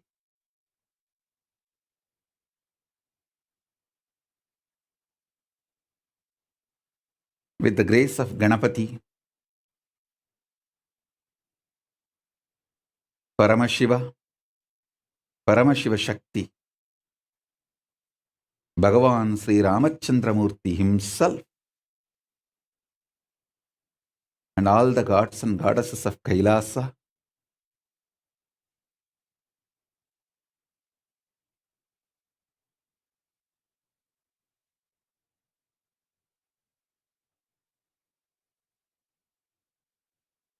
I begin reading out Ramayana from Akashic records. Rama Rama Rama Rama Rama Rama Rama Rama Rama Rama Rama Rama Rama.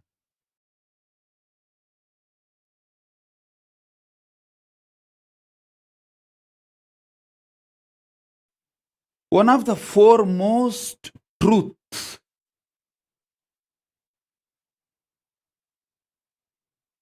I need to reveal to all of you, because Rama knows clearly he is Parandama. His existence in parallel universe, and he assumed Dasaratha Rama, the son of Dasaratha, role. He played it so perfectly, so beautifully, with such amazing, unimaginable, uncomparable perfection.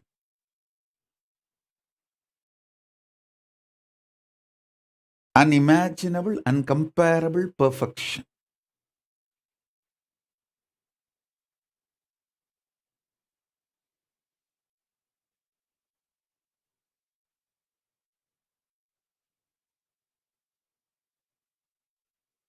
I'll repeat the truths directly from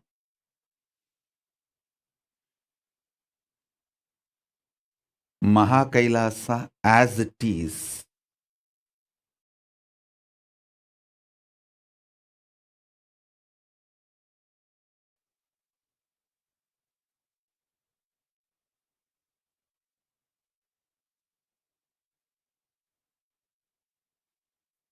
Because you exist as Paramashiva And as you feel yourself now, your identity, you started seeing your identity now. This itself proves you exist as that too. Sometimes you see, for some kalpas, a few million years, you enjoy yourself as Paramashiva, and suddenly you decide, okay, let me just go for a vacation. And you decide to enjoy yourself for a few million years as human being.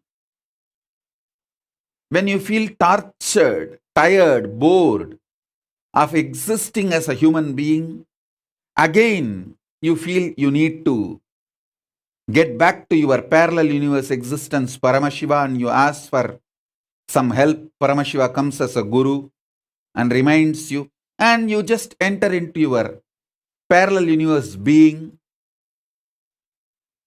You may ask, why do I do this game of being Paramashiva and being human being? That has no answer. You have to ask that yourself. Why I play these two games, I know the answer. Why you play both the games, you should know the answer. I cannot give the answer for you. Why I did not get married, I know. Why you got married, you should know. How do I know?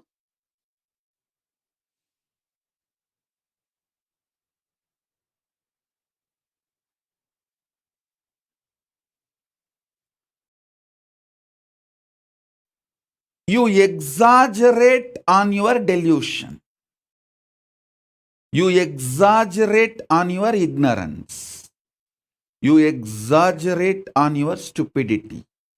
You exaggerate on your impossibility. You exaggerate on your victimhood. You exaggerate on the life negative aspect of you.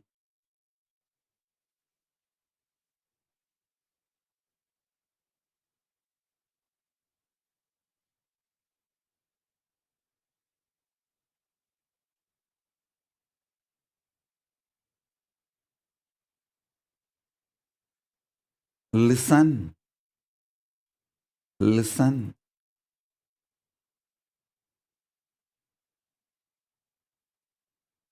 The space of Akshara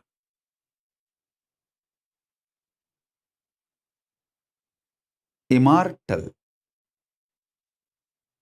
the parallel universe,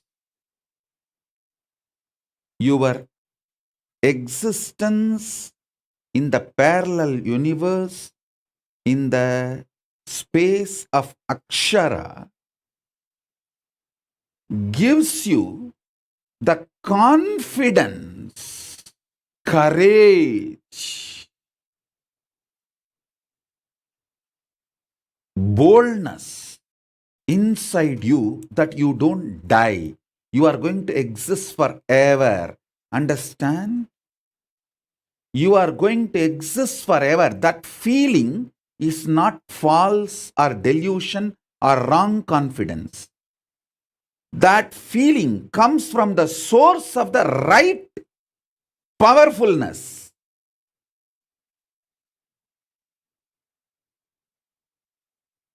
If you have deep down the feeling, even when you see so many deaths, deep down inside you, you feel you are not going to die. It is not false confidence. Please understand, you are not wrong when you feel that. Even if you feel it's a false confidence, it will not leave you because it is not false confidence. It is the Ananda Gandha, the smell of the pure Satya, bliss. Smell of pure Satya. Nitya bliss. Maha Tripura Sundaris, joy. Listen, you feeling you won't die, you are going to be here for eternity is the body odor of Paramashiva.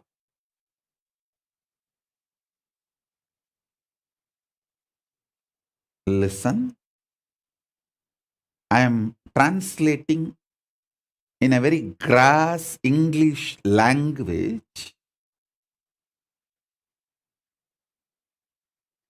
but I want all of you to know how many of you, even after seeing so many people, friends, family, so many people dying, deep down, you feel, no, I am not going to die. I am going to be here.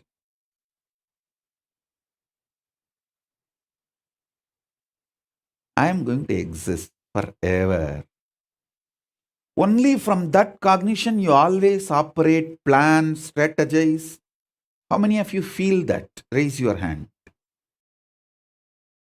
I tell you all, you are actually enjoying the Ananda Gandha, body odor of Paramashiva. It is delicious. Enjoy it. Don't hate it.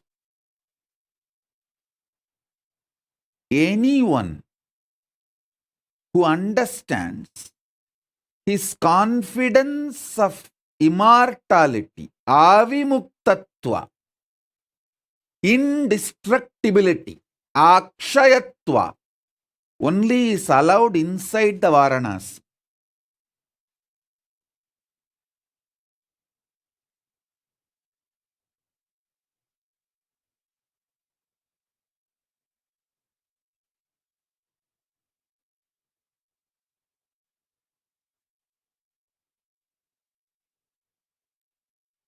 Listen, that is why it is called Avimukta Kshetra.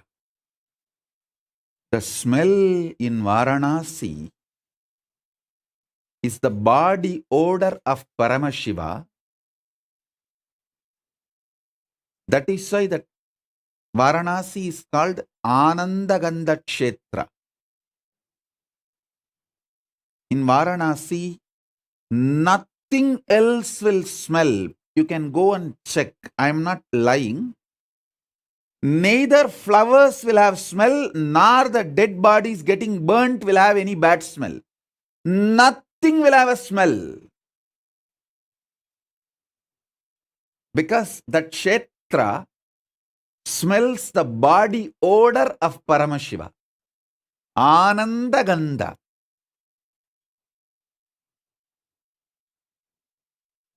No flower will have a smell in Varanasi. You can go and check, verify.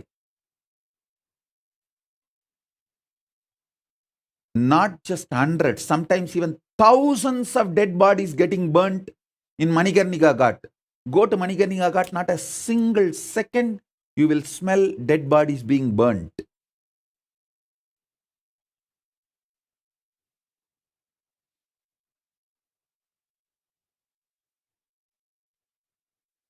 If you are having a deep down, you are not going to die. Be very clear. That is the root of Paramashiva. That's a body odor, Ananda Gandha of Paramashiva.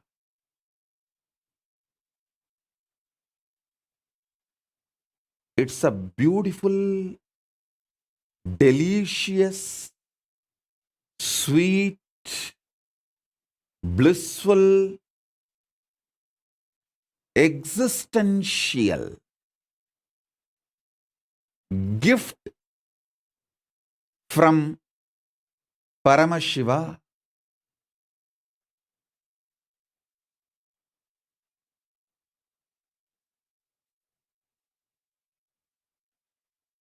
Yogini Nityapriya is messaging, wow, I really experienced this, Swamiji. Bodies did not smell and flowers did not have any smell when I went to Varanasi recently. It's a truth, I am telling you. Nothing else will have smell in Varanasi other than the body odor, Ananda Gandha of Paramashiva. That is a kshetra established in Ananda Gandha of Paramashiva. It's called Avimukta Kshetra. Listen. Knowing you are avimukta, even when you have doubts, hatred, denial, which comes and goes, deep down again, your fundamental foundational strategies and cognitions to work exist, gushes out of the confidence you are going to exist eternally. That confidence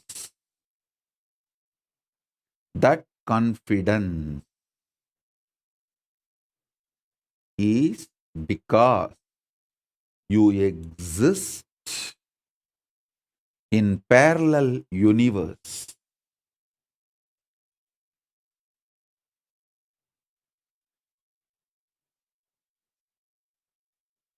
Understand? You exist as Paramashiva in parallel universe and you as here.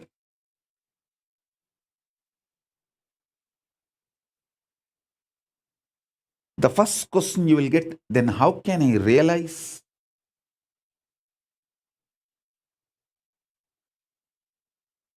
Logically, rationally, cognizing you exist as Paramashiva in parallel universe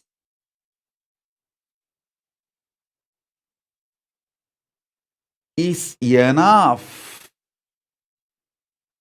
You don't need a separate methodology or technique to face yourself in the parallel universe. Manana, logically, rationally,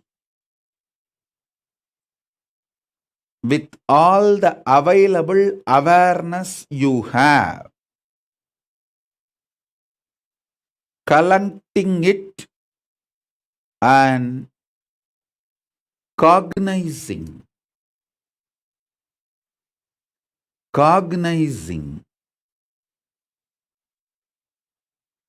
about your existence in the parallel universe.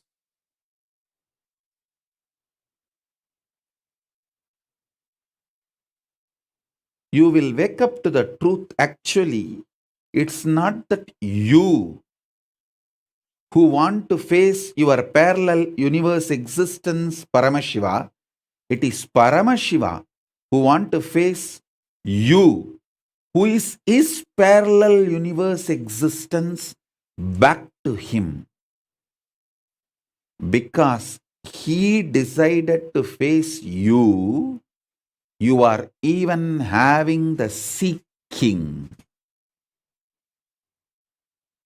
to face him.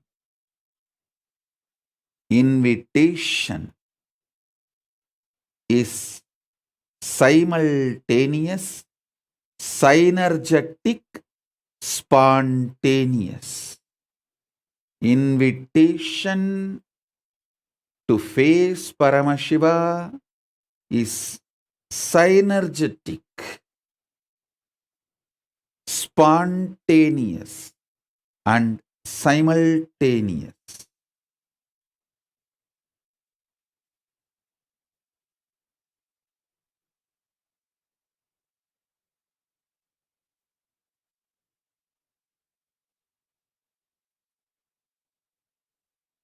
all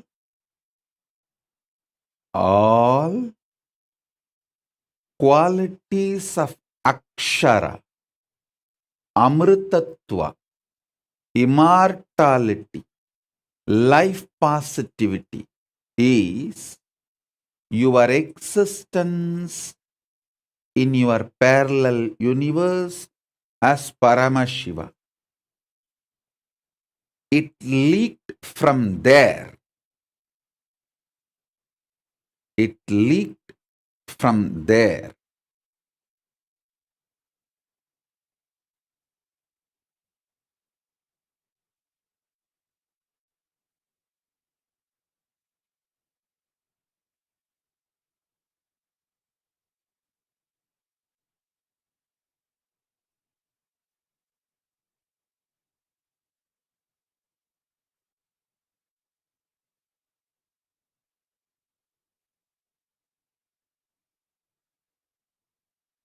Allowing the Ananda Gandha, body odor of Paramashiva filling your body, mind, muscle memory, biomemory, bioenergy makes this body you are carrying healthy. This muscle memory you are carrying joyful. Biomemory you are carrying is fully excited and energetic. Bioenergy you are carrying as wow. I tell you,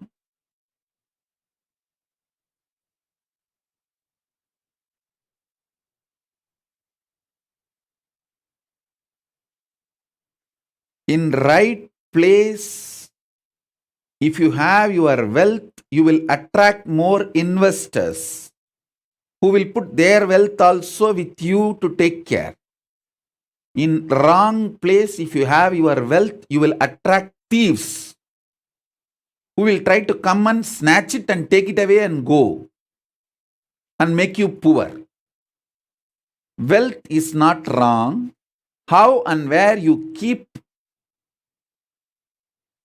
is going to decide whether you are going to attract more wealth or lose what you already have. Same way, understand this example. Same way, this Ananda Gandha you have from Paramashiva, your parallel universe existence,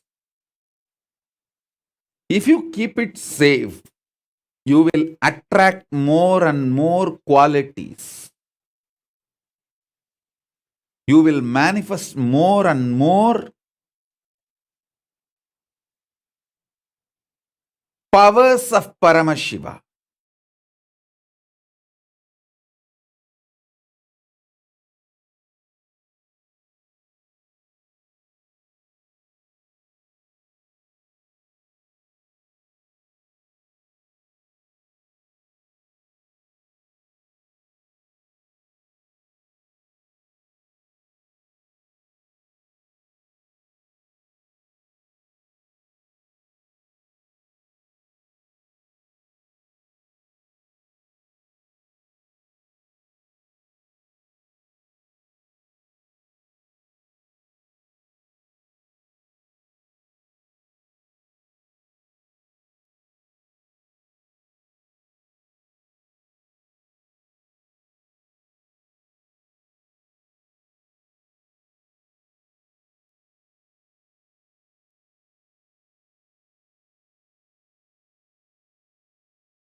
It's your decision.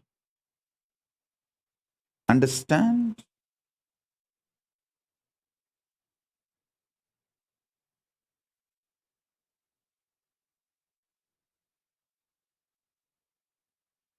Ability has no role because all of you are capable.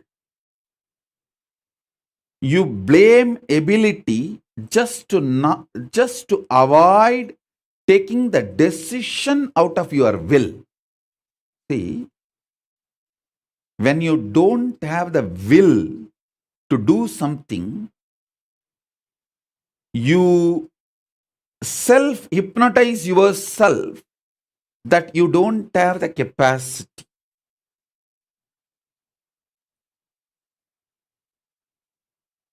No such thing as no capacity exists in the universe.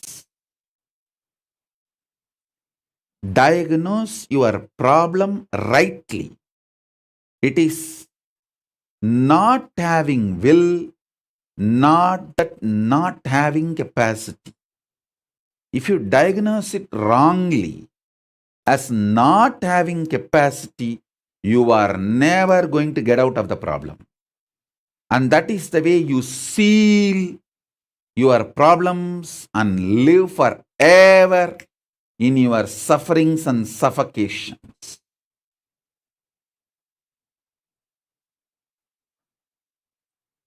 All those who trust me, who connect with me, who claim themselves as my disciples, be very clear. I am under the oath of the cosmic court. I have to tell you the truth as it is. I can't lie outright. I can't reduce the depth of the truth. I have to tell you the truth as it is, even if it hurts you. The truth is, you only need will, decision. You are already capable of facing yourself in the parallel universe. Nothing other than the decision is required. Nothing other than decision is required. I am repeating this for years now, in various ways, in various methodology, in various powerful cognitions.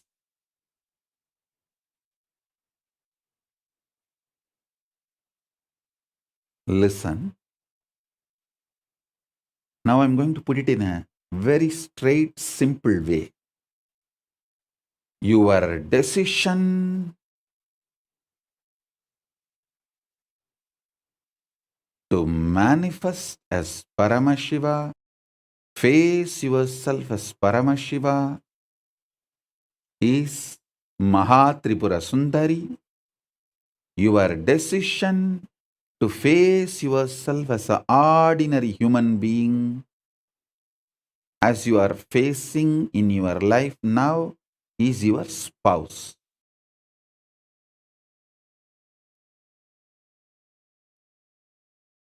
Listen.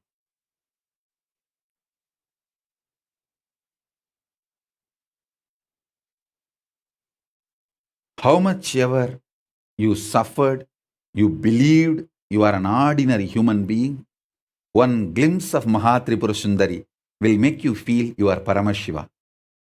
How many hours you may be in great Nirvikalpa Samadhi and being in the state of Paramashiva, one glimpse of your spouse is enough to make you feel you are an ordinary human being who need to now do all all the things he or she wants it immediately now.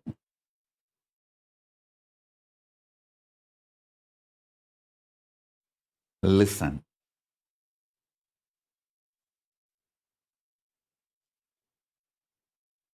End of the day,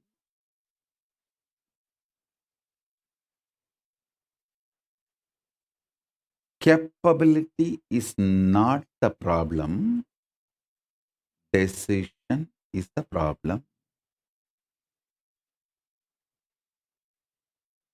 Decision is the problem.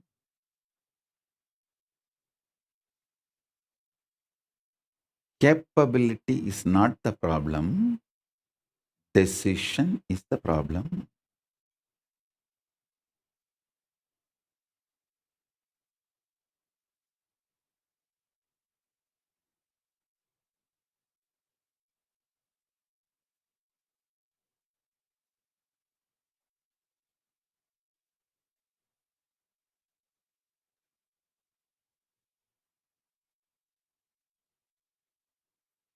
One of the most beautiful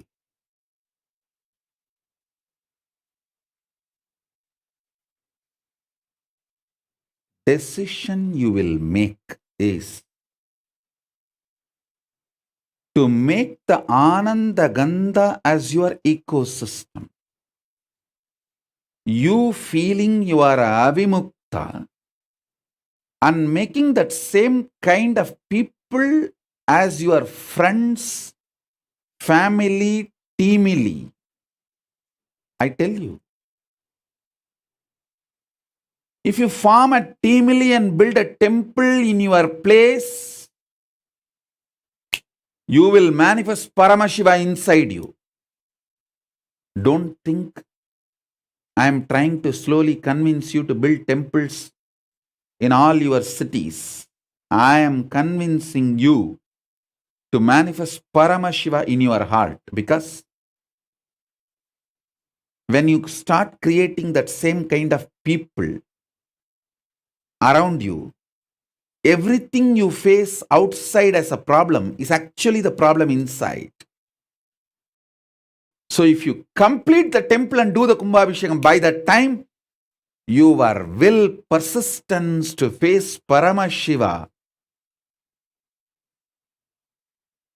facing yourself in the parallel universe, will be complete, and you will just have floodgates open. You will manifest Paramashiva. That's the reason I always insist. Wherever we have devotees, families, I tell them, hey, gather together, decide you are avimukta, immortal, never given upon. Avimukta means never given upon. Immortal. And collect the same kind of people who smell the body odor, Ananda Gandha of Paramashiva, who also feels they are immortal. Avimukta.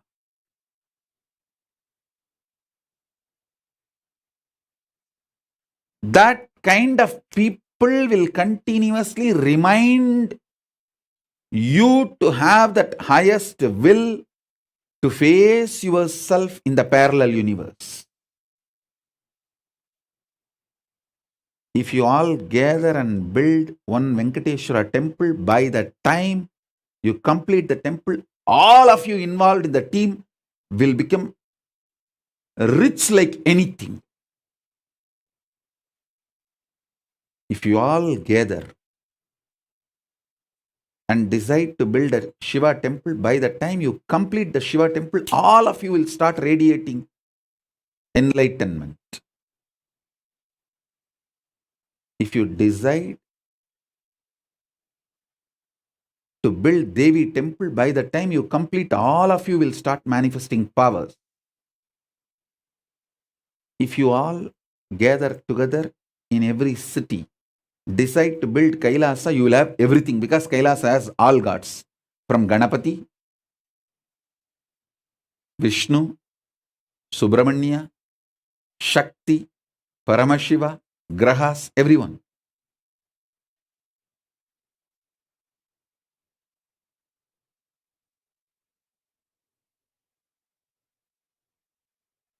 Understand?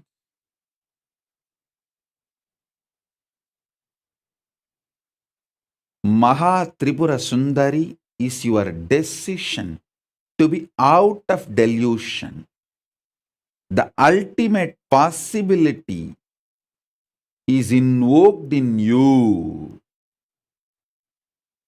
Maha Tripura Sundari is the ultimate possibility. She is invoked in you the moment you decide.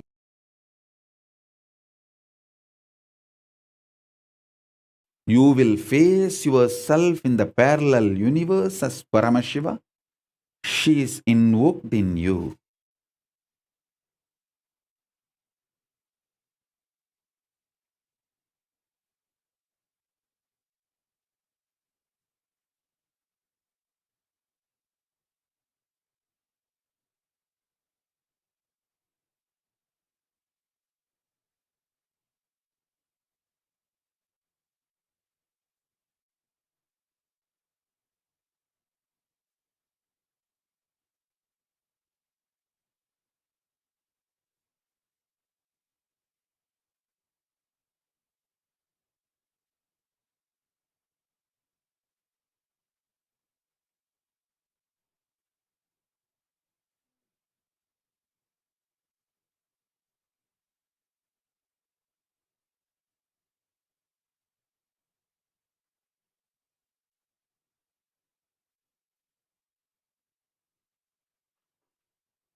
Maha Tripura Sundari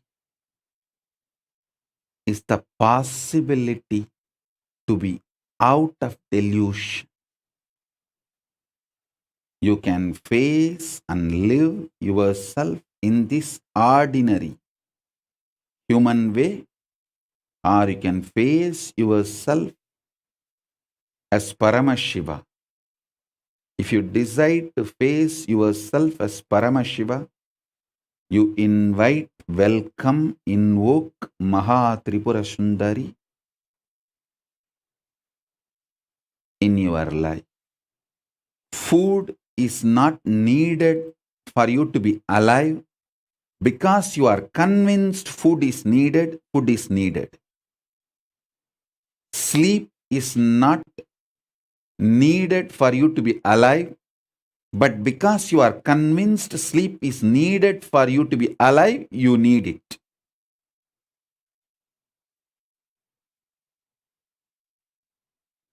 Whatever you are already convinced is needed for you to be alive, you need all of that for you to be alive.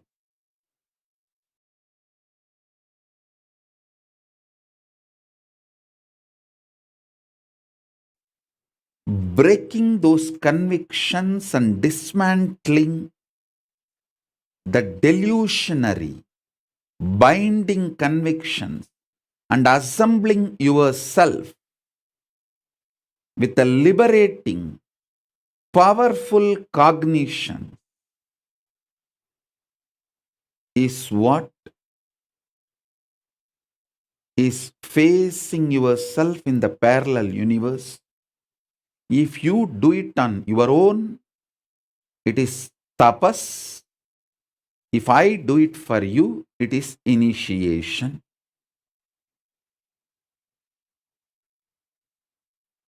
I can do it for you. I don't need anything from you. Just sit with me. That's enough. I'm a very powerful bioengineer. I can engineer your whole bioenergy. I'm a very powerful bioenergy engineer. Last few days, you would have seen in how many places that power of Paramashiva's Atmalinga. See, every time an Atmalinga stands in your palm erect, fully, the bioenergy of Paramashiva is working inside you.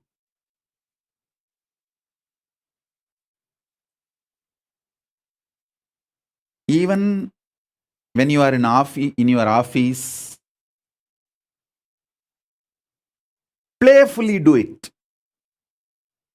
If you are bored of your work, tired of looking at the screen, just take few minutes off and put the Atmalinga. Remember to sit with me in the initiation space. It will just stand up. When it stands up, you will see your whole tiredness, boredom, everything disappears. Frustration, everything disappears. The bioenergy of Paramashiva from Maha KAILASA is directly showering on you. The Maha Tripura Sundari is manifesting in you. When the Atmalinga is standing erect in your hand, anything you ask, directly Paramashiva responds, represents.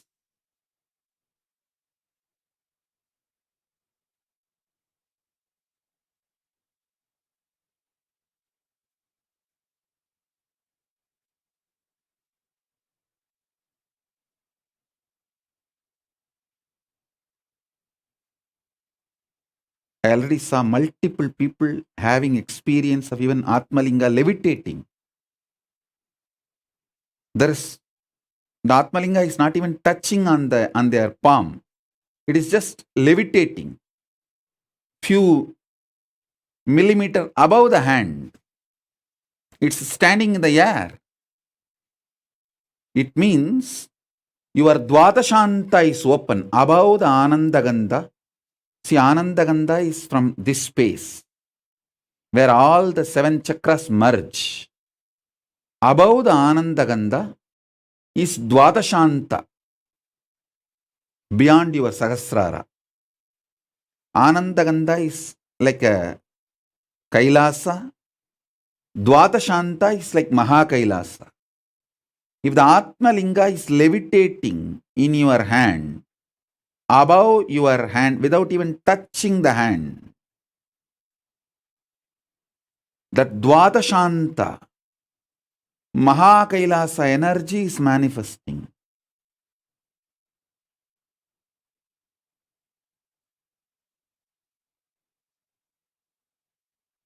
It's too simple.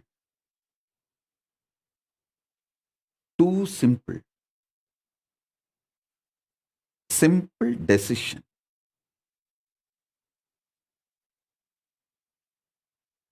Absolutely simple decision. Decision to face yourself in the parallel universe.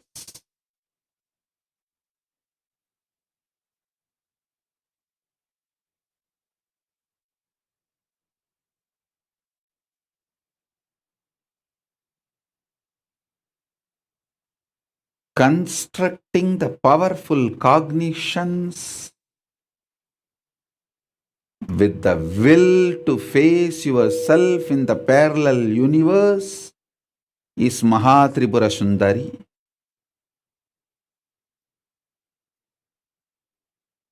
That is invoking, inviting Mahatripura Sundari.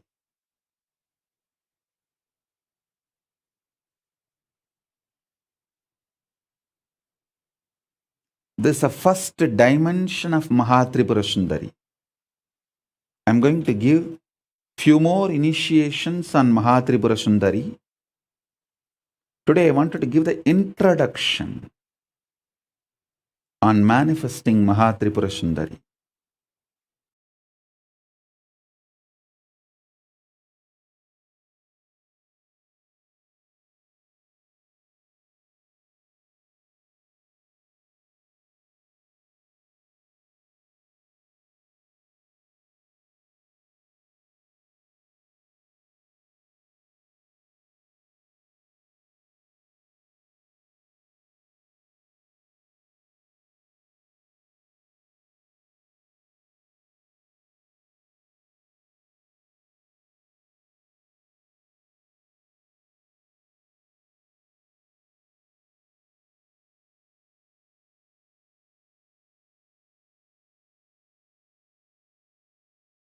With this introduction,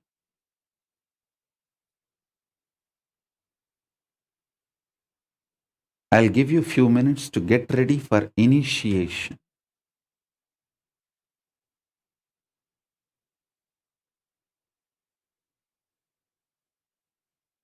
Once you are ready, I'll enter into initiation.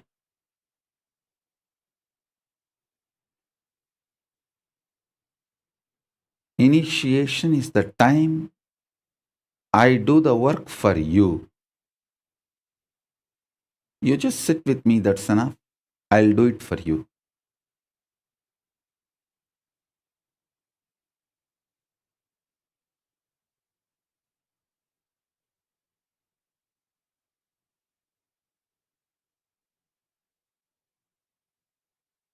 To get initiated into Maha Tripura Sundari,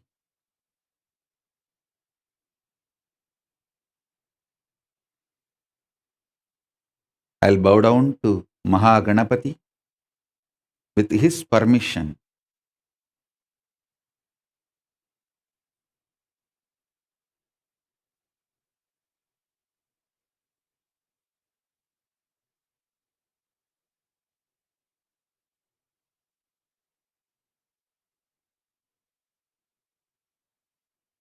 I'll invite Maha Tripura Sundari, Paramashiva Shakti, to manifest in all of us.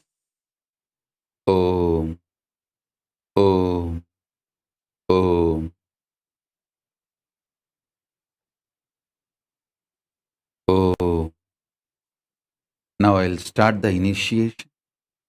Just keep the Atmalinga in your hand, palms, and sit. You don't need to close your eyes. Just have the darshan of this Meru. Sit comfortably. Have darshan of this Meru.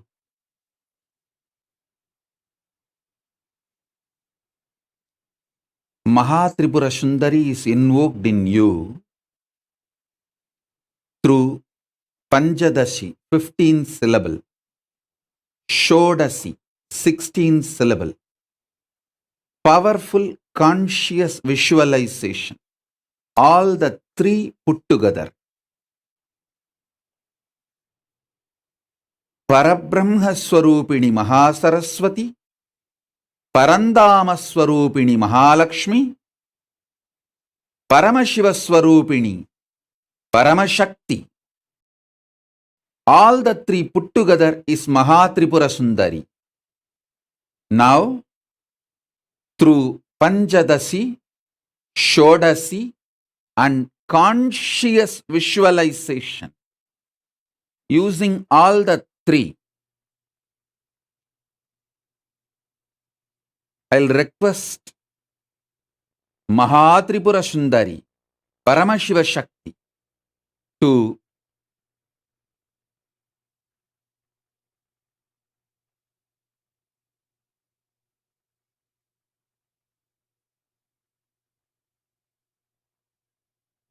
manifest in all of us. Paramashiva Shakti, Mahatripura Sundari, manifest in all of us and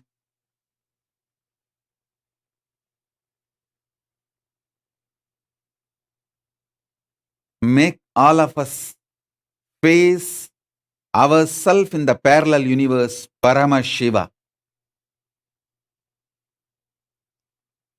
Paramashiva Shakti, Paramashiva Shakti, Paramashiva Shakti. As a living manifestation, Paramavatara of Paramashiva, I bless you all. Let Paramashiva Shakti, Mahatripura Sundari, Rajarajeshwari, Parapattariga, Paramashiva Shakti, manifest in all of us.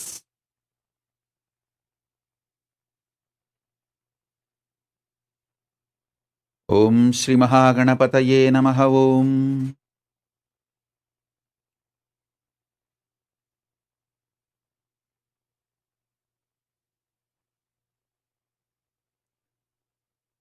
Parabrahma, Parandama, Rudra Paramarudra, Ishana Parameshana, Sadashiva, Paramashiva, Mahakameshwari Sameda Mahakameshwara, Paramashiva Shakti Sameda Paramashiva, Maha Tripura Sundari, Parapattariga Rajarajeshwari, Om, Om, Om.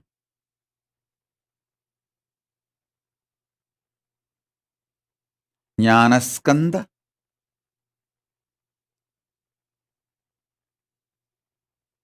Om, Om, Om, Om.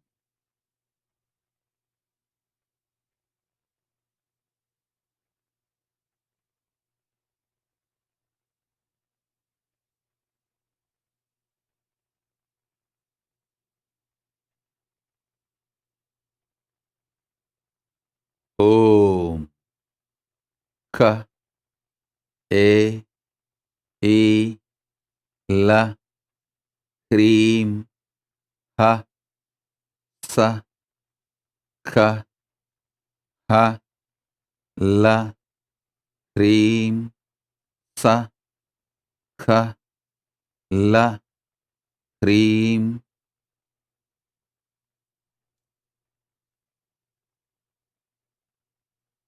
These vibrations are the vibration of the cosmic DNA. You will experience this now through your Atmalinga inside your very DNA, bioenergy, biomemory, and muscle memory. Om, Om, Om.